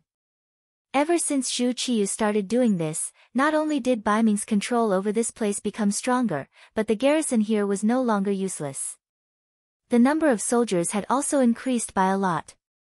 This made this place Baiming's recruitment warehouse. If there was a war with the southern Ming Empire one day, there would be an endless stream of soldiers being sent to the front lines. However, such a conscription warehouse was actually tricked by someone else. It was imaginable how furious the generals of the various guard posts would be when they heard this news. This was no longer riding on a tiger's head, but riding on a tiger's head and shitting on it. This was intolerable. Yella also saw through this, so when he spread the news, a huge net had been set up to target the 5-star army. A huge war was unavoidable. Narcissus town. After 3 days of public hearings and 7 days of conscription examinations, 6,600 new recruits had been selected and were officially assigned to the various divisions and battalions. More than 6,000 people had joined all of a sudden. This number was much more than the original mercenary army and 5-star army. This unavoidably lowered the 5-star army's combat ability and even pushed the mercenary army, which was a first-class army, down to a second-class army. This was the pain of expanding the army. It was unavoidable. Fortunately, with Yang Qindong's leadership, as long as they went through the baptism of war, he believed that the 5-star army would definitely shine brightly and become a first-class army again. After staying in Narcissus town for 12 days, the team of close to 12,000 people finally had to leave. Before he left, Yang Qindong left behind many weapons he had seized from the Borte tribe and Bagan tribe. According to him, there were close to 8,000 young adults and 50,000 civilians in Narcissus town. They belonged here and had the right to defend their rights, so he left these weapons for them to use in forming their own army. Yang Qindong believed that with weapons in Narcissus Town, no one would take the initiative to bully them as long as they were united against external threats. Of course, a person's path still had to be walked by themselves. Yang Qindong could not take care of them forever. Perhaps one day, he would point his army at the new, gone prefect, and the civilians would really be liberated. Yang Qindong did not know how long he would have to wait for that day. However, he was clear that his current mission was to get to the Walla region. If they were able to fight evenly with Baiming, he would not attack. Instead, he would head northeast to test the strength of the Mongolian cavalry. If possible, he would go north to the Golden Horde. That was also ruled by the Mongolians and would be the Russian region in the future. As a country that spanned across the Eurasian continent, Russia had yet to rise. It had already lived under the rule of the Mongols for more than 200 years. In history, the Golden Horde was in a period of decline. Taking advantage of this opportunity to occupy this place and prevent the unborn Russia from ever appearing again was one of the main reasons he brought his army here. Of course, before doing this, he had to balance the military strength of northern Ming and Vala. Only when they were balanced and kept each other in check would he be able to free himself to deal with the Mongolian issue. Otherwise, he was afraid that he would have to make a move on the stronger side. After all, no matter if it was Walla or Baiming, Yang Qindong did not want either of them to become stronger. With a goal in mind, they followed the military plan and headed west to the Walla region after leaving Narcissus Town. Compared to before they entered Narcissus Town, the 5-star army was a lot stronger. When they walked on the main road, they looked a lot more majestic. It was obviously difficult for such an army to hide their tracks, so they were quickly targeted by the Baiming cavalry from Saha River City and Taining City. This time, Chiliarch Yella personally led 300 cavalry from the Saha River Guards. Along with him were 300 cavalrymen from Peaceful City, led by Vice Qianhu, Lu Dai.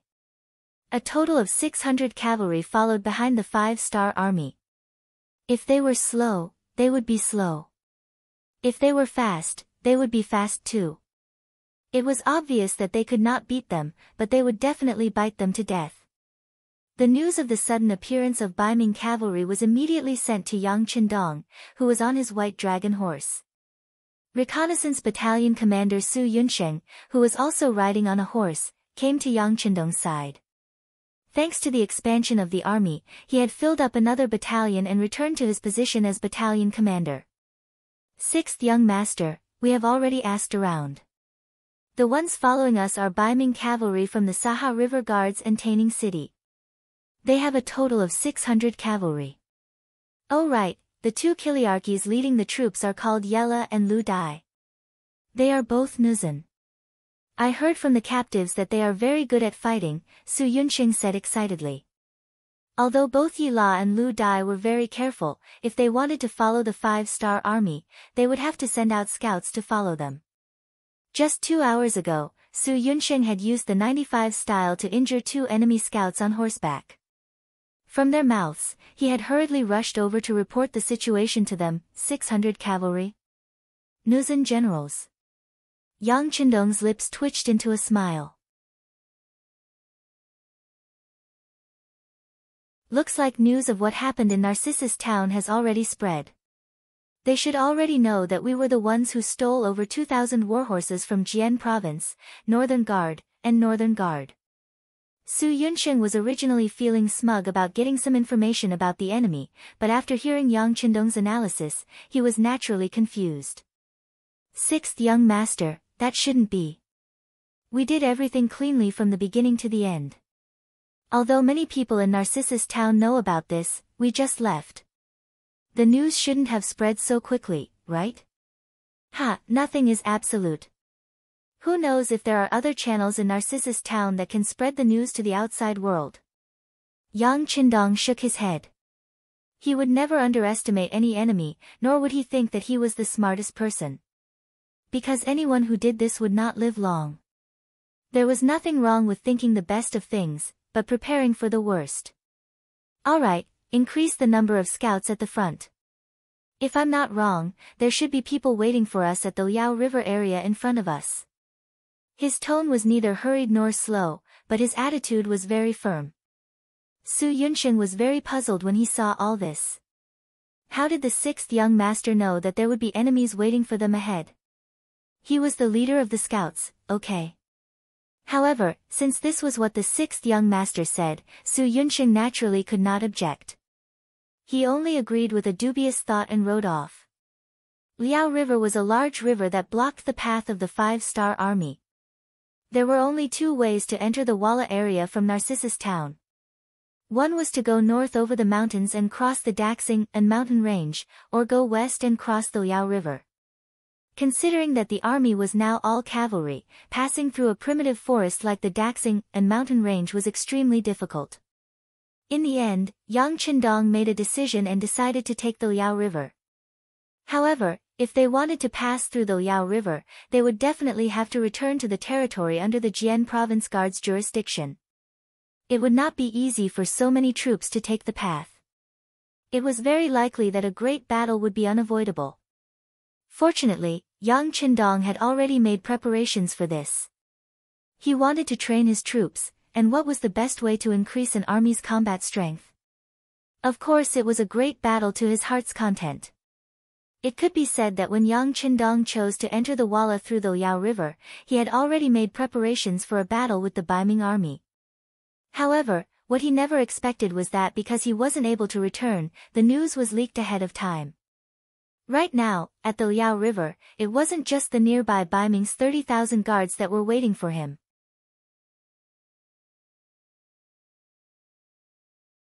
The Jian Province Left Guard, Maoyan Guard, Twin City Guard, Jian Province Guard, and Shenyang Central Guard that received the news had already sent troops, or they had already hurried to the northern source of the Liao River, or were currently hurrying over. The scouts sent out by the reconnaissance battalion quickly received this news. After compiling the information and sending it to battalion commander Su Yunsheng's hands, it was then sent to Yang Qindong. At this moment, when battalion commander Su looked at Yang Qindong, his eyes were full of admiration and respect. Without any reference or data, completely relying on intuition and guesses to predict the next step of the situation. What was there to be scared of when following such a meticulous commander? Yang Qindong didn't reveal a trace of arrogance. Instead, he carefully read the information gathered by the reconnaissance battalion. The Twin City Guard had 300 infantrymen, the Maoyan Guard had 300 infantrymen, and the Jian Province Left Guard had 2,000 infantrymen led by Commander Tang Longtian. In addition, the Jian Province Guard had 2,000 cavalrymen and 1,000 infantrymen led by Commander Sun Hong. The Shenyang Central Guard had 2,000 cavalrymen and 1,000 infantrymen led by Commander Zhu Dehai. In addition to the Liao River Guard and the Saka River Guard and Taining Guard that were following behind, there were around 5,000 cavalrymen and 5,000 infantrymen. This was a total of 10,000 enemies. For them to suddenly deploy such a force, it was clear that they wanted to seek justice for the 2,600 horses that were stolen from the Jian Province 3 guards. Could they really scare him with just these people? If it was before he went to Narcissus Town, he might have been a little afraid. But now, Yang Qindong's strength had also grown. He had 12,000 men under him and all of them were cavalrymen. They had the best warhorses, the best weapons, and even the strongest combat power. Even with the addition of nearly 7,000 men, Yang Qindong could still confidently say that the mercenary army was still a first-class army. With the addition of powerful warhorses, they could completely overcome the weakness of having a large number of new recruits.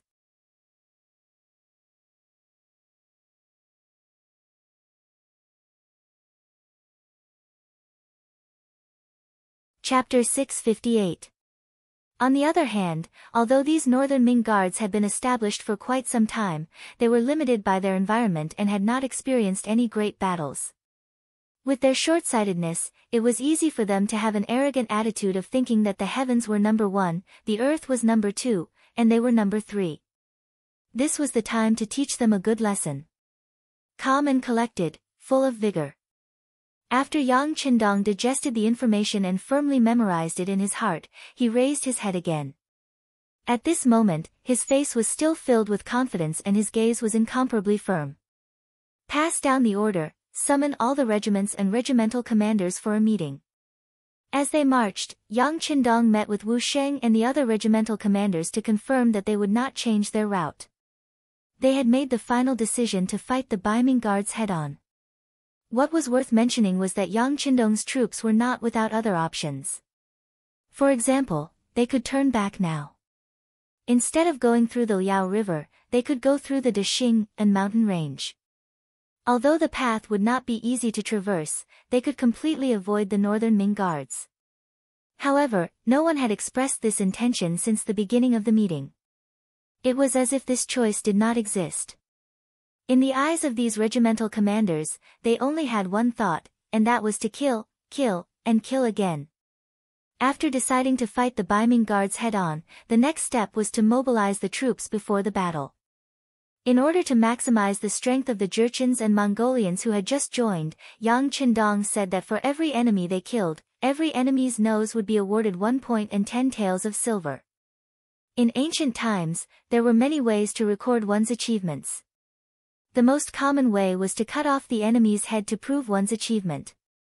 It was fine if one only killed 1 or 2 enemies, but if there were too many, one's entire body would be covered in heads. It would affect one's strength and it would still look too bloody. Yang Qindong suggested that the beheading should be changed to cutting off the nose, also known as cutting off the nose in ancient times. Once a person's nose was cut off, it was likely that not many people could continue to live. The so-called achievement was based on 100 points. Those who had more than 100 points were qualified to become an auxiliary soldier. Those who had more than 1,000 points were qualified to join the Cold Front. This was also Yang Qindong's tolerance towards the Jurchens and the Mongol cavalry. If it were any other alien race, no matter how great their contributions were, they would not be qualified to test Ling Feng. On the other hand, these two ethnic groups were heavily influenced by Han culture. If they were good material, he would not be stingy in polishing them. The rewards were passed down by the division commanders.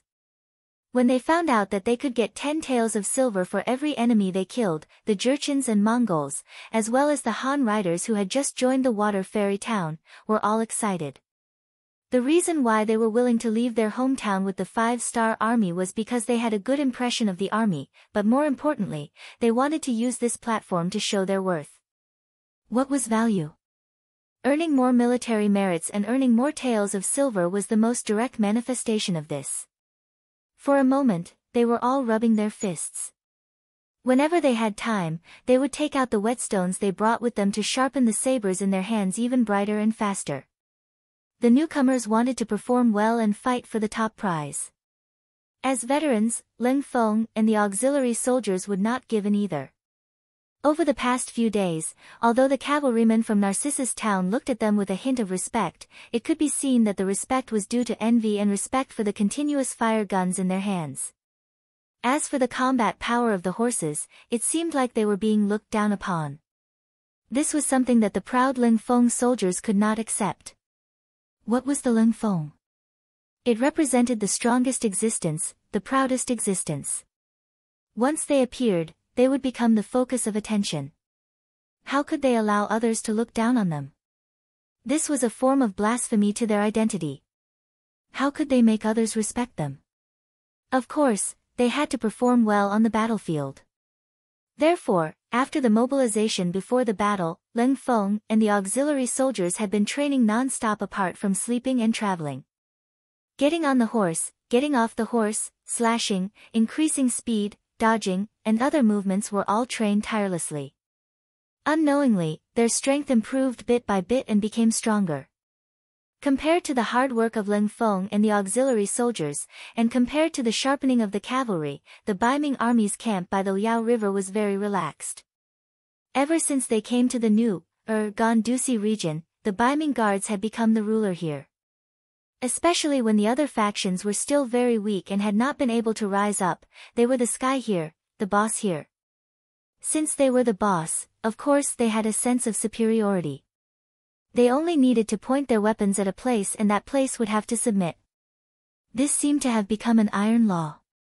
As time passed, they got used to being high above others and used to bullying others. The more they were like this, the more dissatisfied they were with the 5-star Army's actions.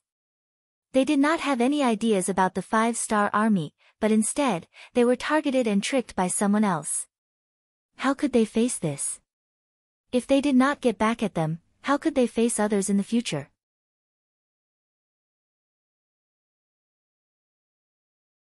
The 5-star Army had to pay the price. This was something they had all come to a consensus. As a result, the Jian Province Left Guard, Jian Province Guard, and Shenyang Central Guard all sent out their troops. 5,000 cavalry and 5,000 infantry. In their eyes, this type of formation was enough to scare the 5-star Army's legs until they went soft. Arrogant, and condescending, it made many of the northern Ming soldiers who came here treat this official mission as a vacation. Even though the scouts at the front were continuously sending back news, even though there were scouts at the front that had already been captured by the enemy, their side's formation should have already been known by the enemy. As the commanding generals of this battle, Jian Province Guard Commander Sun Hong, Shenyang Central Guard Commander Zhu Dahai, and Jian Province Left Guard Commander Tan Longtian still had an appearance of victory in their grasp. Since you already know our strength, then you should feel even more fear, right? The three generals had this type of confidence. In reality, they also possessed great influence. This type of formation could scare many people without even fighting. For example, if this type of formation was placed in front of Borte and Ba Zhen who had already been killed by 1,000 cuts, perhaps there really was no need to fight. They would have to consider surrendering or running away. This was precisely the powerful influence of the Baiming army. Meanwhile, this type of influence was established precisely during Emperor Zhu Di's reign. This emperor who relied on great strength to fight his way to power, developing the navy, conquering Mongolia in the north, conquering Jiaozhi in the south, establishing great contributions. He also struck fear into the hearts of the other races around the great Ming dynasty. Once they heard that this was the great Ming dynasty's army, they would often collapse without a fight, defeat set in stone. Unfortunately, that was already in the past. The defeat of Tumu already indicated that the great Ming dynasty had fallen from its peak. If they did not change and did not work hard, after 100 years, they would completely walk out of the stage of history. These were all things that Yang Qindong knew.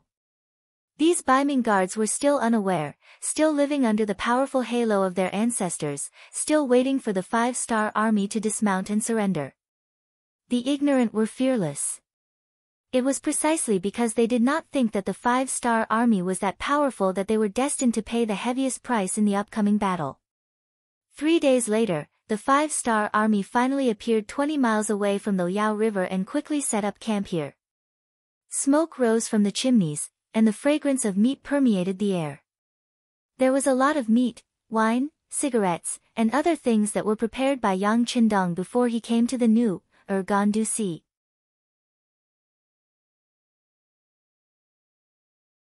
The meat was cured and could guarantee that the meat would not spoil for a certain period of time. When the fragrance of the meat began to spread, the entire camp instantly became lively. Leng Feng and the auxiliary soldiers were better off as their meals were not bad. They could not eat hot food unless they were marching or fighting and needed to be hidden. If it was during normal times, except for breakfast, there would be meat for almost every meal. They were used to it. On the other hand, the cavalrymen from Narcissus Town and the Wind Chaser cavalry were overjoyed. Most of them were young, and this was the time when they could eat. Since there was enough meat, everyone was naturally prepared to have a big meal to satisfy their appetite. Of course, when the fragrance of the meat permeated the air, everyone knew very well that the war was about to begin. However, no one was nervous. Whether it was the battle-hardened Leng Feng, the Wind Chaser cavalry, or the cavalrymen from Narcissus Town, they were all used to seeing life and death. To them, war was a process of death. The only difference was one's strength and luck. At the same time, war was also a process for them to reap rewards. Once they won, the benefits they received would be much greater than usual. As the saying went, wealth comes from danger.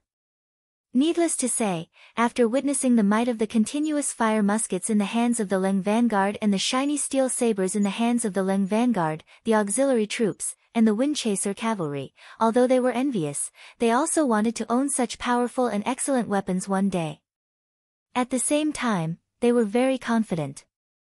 With such powerful comrades, what was there to be afraid of? Victory would definitely belong to them. The 5-star army finally arrived and set up camp 20 miles away. When the news reached the Baiming army's camp, the 3 generals in charge gathered together. However, there was no prepared sand table in front of them, and the 3 of them did not intend to sit down and discuss tactics. There was only meat and wine in front of them. The 3 of them ate and drank as they talked about their experiences. Most of the time, they talked about the war between Baiming and Walla. Both sides suddenly fell out with each other. Then, both sides stationed their troops at the border. After that, they began probing each other. Once they got used to each other's tactics or figured out each other's strength, a huge battle would be unavoidable.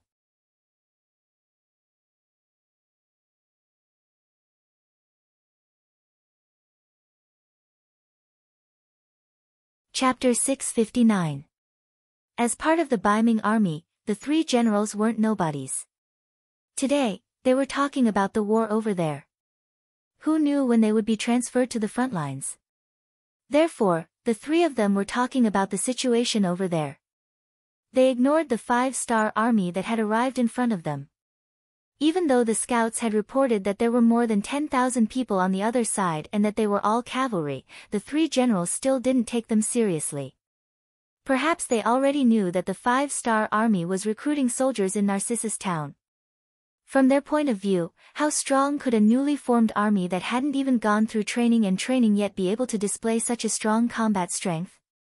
They were the Baiming army and represented the strongest country and army in the world. Why would they be afraid of a new army that hadn't undergone the baptism of the battlefield? However, they had quite a number of warhorses. After defeating the 5-star army, the 3 generals could sit down and discuss how to divide them up. The 3 generals drank and chatted until they were a little tipsy. Only then did they disperse. Only then did Sun Hong, the commander of the Jian province guards, speak. General Zhu, General Tang, I hope that we can unite tomorrow and restore our glory. Yes, please rest assured, General Sunday, Zhu Dahai and Tang Longtian also cupped their fists with a serious look on their faces. Then, they strode out of the tent. At this moment, the 3 of them didn't take tomorrow's battle seriously. In their opinion, it was like an adult beating a child. They usually didn't want to lower themselves to your level, but once they stretched out their arms, victory would be decided with a slap. The mercenary camp was also unusually quiet at this moment. Other than the soldiers on night duty, everyone else had already gone to sleep after eating their fill. There would be a big battle tomorrow, so everyone needed to conserve their energy. In Yang Qindong's commander's tent, there were still oil lamps that hadn't been extinguished. With that qi, Yang Qindong would often rest for 4 hours a day to ensure that he would be full of energy and vigor. At this time, he was not sleepy yet. He was standing in front of the sand table and looking carefully. Even though he held another military meeting before dinner and discussed all the possible problems that should be prepared and might happen, he still wanted to verify if there was any negligence before the war. Perhaps some people would attribute all of Yang Qindong's achievements to Okura, but if it wasn't for his hard work and diligence, even if he could win, he wouldn't have made such great progress in less than 4 years. Young master, it's almost midnight. Go and rest. Tiger's Mane walked into the tent sleepily.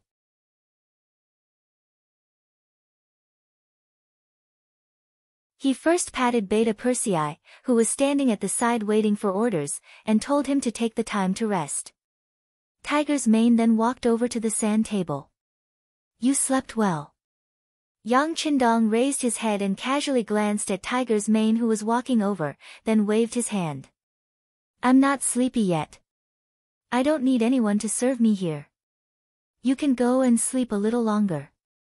When Tiger's Mane came to Yang Qindong's side, he had already recovered his energetic appearance. No need, young master. I'll sleep after dinner. I've slept enough, hee. Then, after looking at the sand table, he asked curiously, is there a problem? No. Yang Qindong straightened his body and lightly shook his head. Then, with a smile on his face, he said, I've made sufficient preparations. As long as nothing unexpected happens, the outcome of the battle will be decided. Accidents? It doesn't seem to rain tomorrow, right? Tiger's Mane said casually. After following Yang Qindong for so long, he already knew that weather changes could sometimes become an important factor to affect the battle. But when he walked out of his tent just now, he saw the sky full of stars. Presumably, it would be a sunny day tomorrow.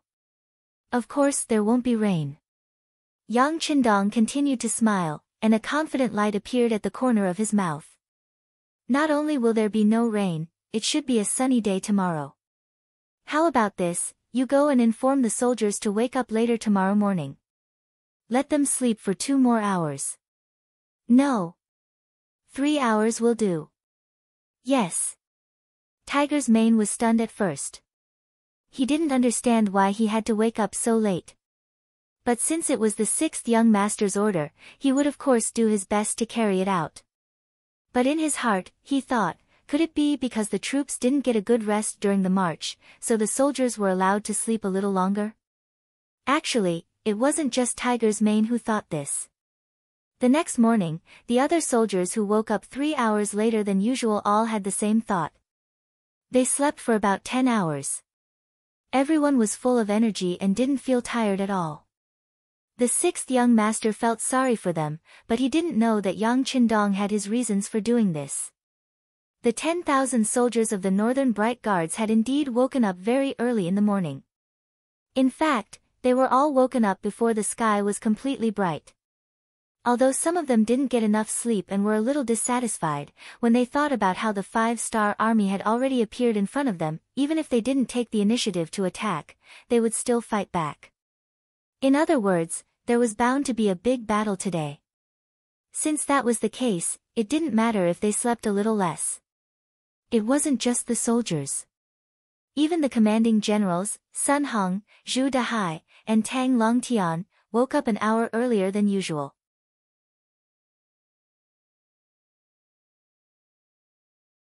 Afterwards, they started a fire to cook, put on their armor, and brought out their war horses. They were all ready for battle. The sky gradually brightened and the sun began to rise. Under the cloudless sky, it indicated that today would be a sunny day.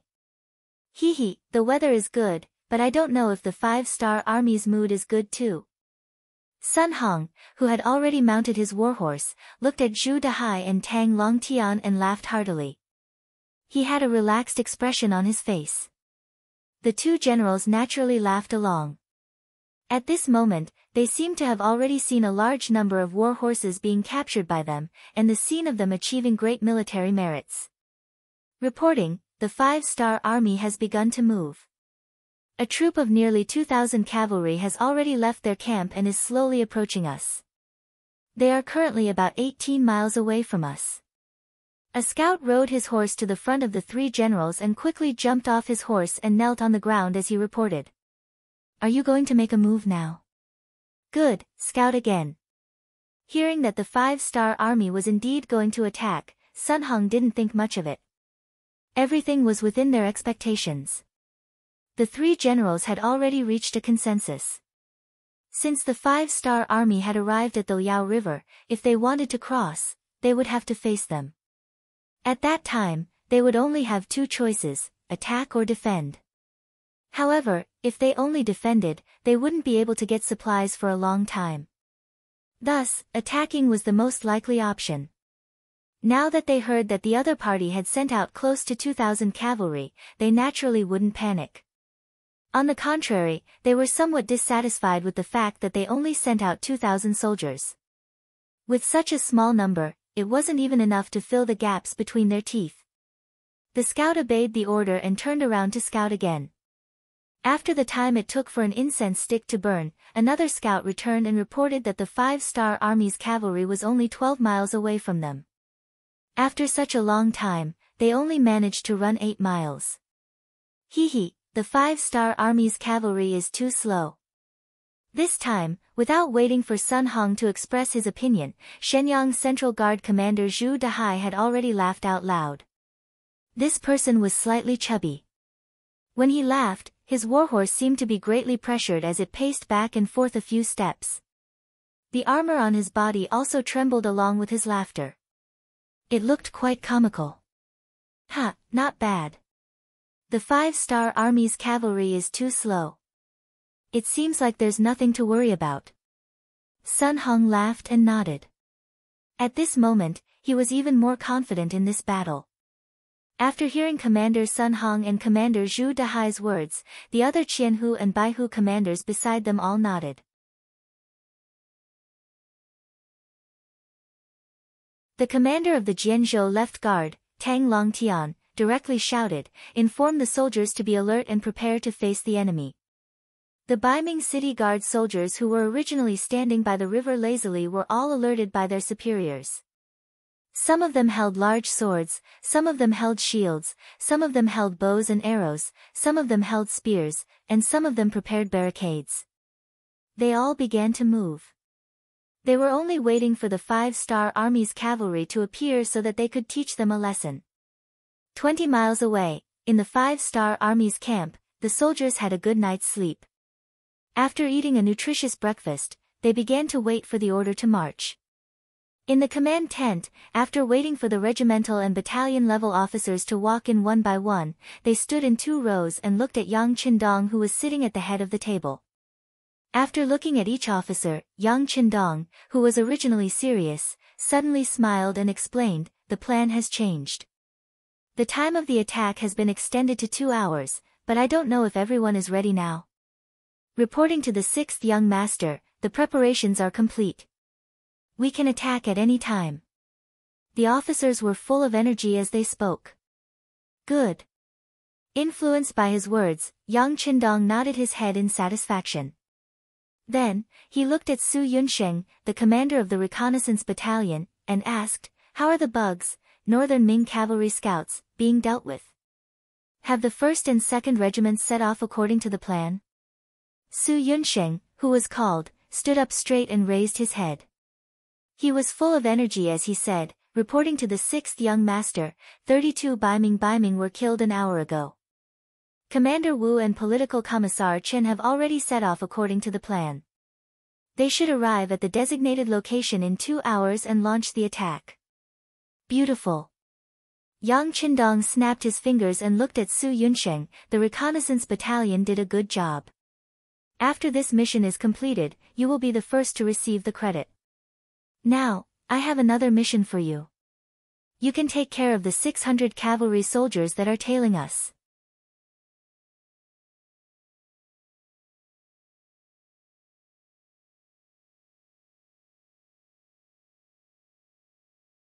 Chapter 660. When Su Yunsheng heard that he could obtain a first merit, his face was already filled with excitement. Now that he heard that there was a battle to fight, he immediately stood at attention in excitement. "6th young master, please rest assured. I will definitely complete the mission." With regards to Su Yunsheng, Yang Qindong was still very reassured. Up until now, whenever a mission was given to him, there was not a single time where it was not completed well. Knowing that the Baiming cavalry behind him would not cause any trouble, his gaze once again fell on Zhui Feng and Lu Zhua.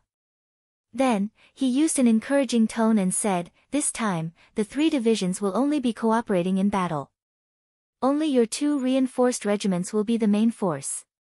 This is also the first time you guys are going to battle since the expansion. I hope that you guys will be able to produce a perfect result. This young master also has great confidence in you guys. Now, go and prepare for battle." After saying this, Yang Qindong intentionally raised his hand to look at his watch. "The attack will begin at 10:30 in the morning. You guys have less than an hour to prepare." "Yes." Zhui Feng and Lu Zhua simultaneously gave a military salute. Then, they led their respective battalion commanders out of the command tent. Next, it was time to use actions to perform. No matter how beautiful the words were, it was better to do things well and fight the battle well. In the blink of an eye, the large tent became empty. Seeing that there was no one else around, Tiger Mane could not help but come to Yang Qindong's side. "Young master, you see that they all have a mission. The auxiliary barracks can't always be idle. The 6 battalion commanders have already reported to me. They also want to contribute and go to the battlefield." According to the original plan, the auxiliary barracks really had nothing to do with this battle. Their main mission was to take care of the logistics and the resources in their hands. When they first came to Sea Town from the sea, they brought a lot of resources. If anything happened to them, then the food and water of the army would become a problem. However, Yang Qindong could understand Tiger's man's feelings. After the expansion of the army, the 6 auxiliary battalions were placed under his direct control. Later on, he gave the authority to Tiger's man to train his abilities. This made Hu Mang so happy that he almost choked. As Yang Qindong's closest and most trusted person, he had a lot of power. Not only did the 2 guards have to listen to him, even the other division commanders had to be respectful when they saw him. But after all, he had never led an army before. This was his regret. Now it was all right, the young master had helped him make up for this regret. Now that he had 6 auxiliary barracks in his hands, if there was a big battle, he definitely wouldn't be able to participate, so there was no need to mention how anxious he was. Yang Qindong pondered for a moment. Since he wanted to train his tiger's mane, how could it be called training if he didn't go to the battlefield? Okay, then you can leave 2 of the 6 auxiliary battalions to watch over the resources. You can lead the other 4 battalions. But there is one condition. Let the 2 reinforced regiments charge first. You can only lead the charge 15 minutes after they charge out. Okay, I promise I won't lead the charge. Tiger's man seemed to be afraid that Yang Qindong would go back on his word, so he hurriedly stood at attention. Then he ran out of the command tent with a smile. Although the order to attack was the last, no matter what, it was still a chance to lead the troops. This was already a big breakthrough for him. Baiming Garrison Camp. The infantry and cavalry were separately preparing for defense. According to the plan, they would first block the first wave of attacks from the 5-star army, then the cavalry would suddenly charge out and completely defeat the 5-star army. The development of reality was very smooth at first. There were already scouts who reported that the 5-star army was moving towards them. Although there were less than 2,000 cavalry, it was enough for them to prepare for battle. What they didn't expect was that when the previous scout reported that the enemy was less than 12 miles away, the next scout reported that the 5-star army suddenly stopped and then retreated. They retreated. Sun Hong's face was filled with disbelief. He then looked at Zhu Dahai and Tang Longtian beside him. Zhu Dahai, who was being stared at by him, also had a face full of confusion. He could only find an explanation for himself. Could it be that they found something wrong? But that shouldn't be the case. We didn't prepare any ambush. They really didn't prepare any ambush. Perhaps in the eyes of the 3 generals, even if they were to face the 5-star army head-on, they still had enough confidence to defeat them. Even if the enemy's numbers were not less than theirs, even if the enemy was all cavalry, they still thought so. It had to be said that they were that confident. Oh, no. It should be said that they were that arrogant. It was precisely because they didn't prepare any ambush that the 5-star army's sudden stop and subsequent retreat was so confusing. Just as the 3 generals were looking at each other, another cavalry scout reported that the 5-star army had started moving again, but it was obvious that they were moving at a very slow speed. What are they doing? Sun Hong was confused. This kind of advance, stop, retreat, and advance again. Moreover, the speed of the advance was very slow. It was really out of his expectations. It had to be said that he had led troops for many years, but not to mention seeing this kind of fighting method, it was the first time he had even heard of it. General Sun, do you think they are afraid? That's why they Tang Longtian, the commander of the Jianzhou left guards, seemed to have suddenly thought of something and asked. Eh? After hearing Tang Longtian's explanation, Zhu Dahai, who was also at a loss, silently nodded his head. It seemed like this was a reasonable explanation. Otherwise, why would the enemy move forward and retreat in a completely different way from the norm on the battlefield? Ha ha ha ha. Sun Hong also believed that this was the result and immediately laughed out loud. Not bad, not bad, it seems like the enemy is really afraid. However, I believe that the general of the 5-star army is still very arrogant and wants to fight with us. Unfortunately, his soldiers are much smarter than him, so they are moving forward and retreating at the same time. Yes, it must be like this. If this is the case, victory is already on our side. Sun Hong was so happy and excited that Tang Longtian naturally laughed along with him. At the same time, he suggested an idea. General Sun, why don't we take the opportunity to kill our way out and seize victory while the enemy is hesitating? Sigh, no rush, no rush. Let them be anxious and afraid for a while. After a while, the time will be more ripe. At that time, we will be able to achieve victory in one go. Ha ha ha. Sun Hong laughed towards the sky, full of confidence. His laughter caused the surrounding generals to laugh as well. It was obvious that everyone's thoughts were the same as Sun Hong's. Amidst the laughter, the 3rd Regiment of the 3rd Cold Front Division was slowly advancing 10 miles ahead. Under the leadership of their regiment commander Chun Yang, their marching speed was extremely slow. It was already slower than walking by 5 minutes. The 1st Battalion commander Lu Qing rode beside Chun Yang, who was wearing a black cloak, with an envious expression on his face. The cloak was indeed very cool. Wearing it would unknowingly make one look very cool. Unfortunately, the requirement was that only the regiment commander and above could wear a cloak. Lu Qing was only a battalion commander, and had just been promoted from a company commander after the expansion. At this moment, he could only look at Chun Yang with envy. His gaze moved from the black cloak to Chun Yang. Lu Qing took the initiative to speak. Regiment commander, can we only lure the enemy this time? The division commander and the political commissar can lead the 1st and 2nd regiments into battle, right? Our mission.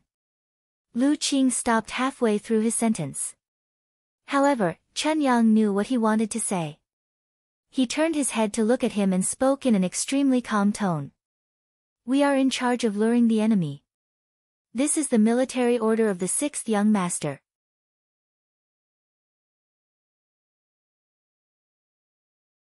Are you doubting the 6th young master?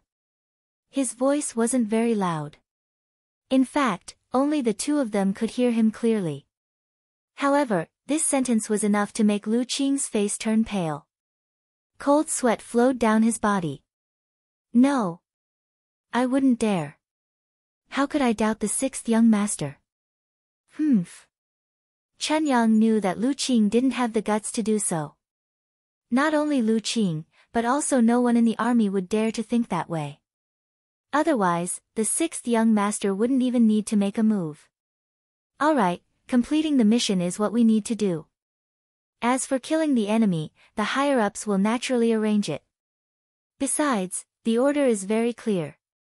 We can enter the battlefield, but we can't do it so quickly. We need to see the performance of the 1st and 2nd regiments first. We can only attack 15 minutes after they start attacking. So, save up your strength and perform well when the time comes. Yes, regiment commander. When the time comes, you will see the performance of the 1st battalion. Lu Qing couldn't help but clench his fists. As a new battalion commander, he indeed needed to perform well in order to submit a perfect answer sheet. The conversation between the two came to an end. The two of them didn't have any doubts about the order they received. For example, why did they have to retreat after advancing for a while? For example, why did they have to slow down? Since it was an order given by the 6th young master, it must be correct and the most reasonable. In fact, it wasn't only Regiment Commander Chunyang who didn't think about this question. Even the other regimental commanders didn't think about this question. If they thought about it, they would think that the sixth young master delayed the attack in order to completely outflank the enemy. At this moment, it was already noon. The sun was moving towards the highest point in the sky and began to roast the earth. 5-Star Army's main camp. When the clock pointed to 10:30, the regiment commander of the 1st Regiment, Zhou Feng, and the 2nd Regiment commander, Lu Zhua, looked at each other and raised the sabers in their hands. Then, 2 black cloaks rushed out. They each led 2,000 cavalrymen and rushed out of the camp. They directly charged towards the Baiming army 20 miles away. You're tuning in to the Blissful Bookshelf YouTube channel. We're so grateful for your support, and don't forget to subscribe to join us on this incredible journey through captivating stories. Your generosity through donations truly makes a world of difference, as it's the primary source of revenue that allows me to expand and enhance this channel for you. Thank you from the bottom of my heart for being a part of this adventure.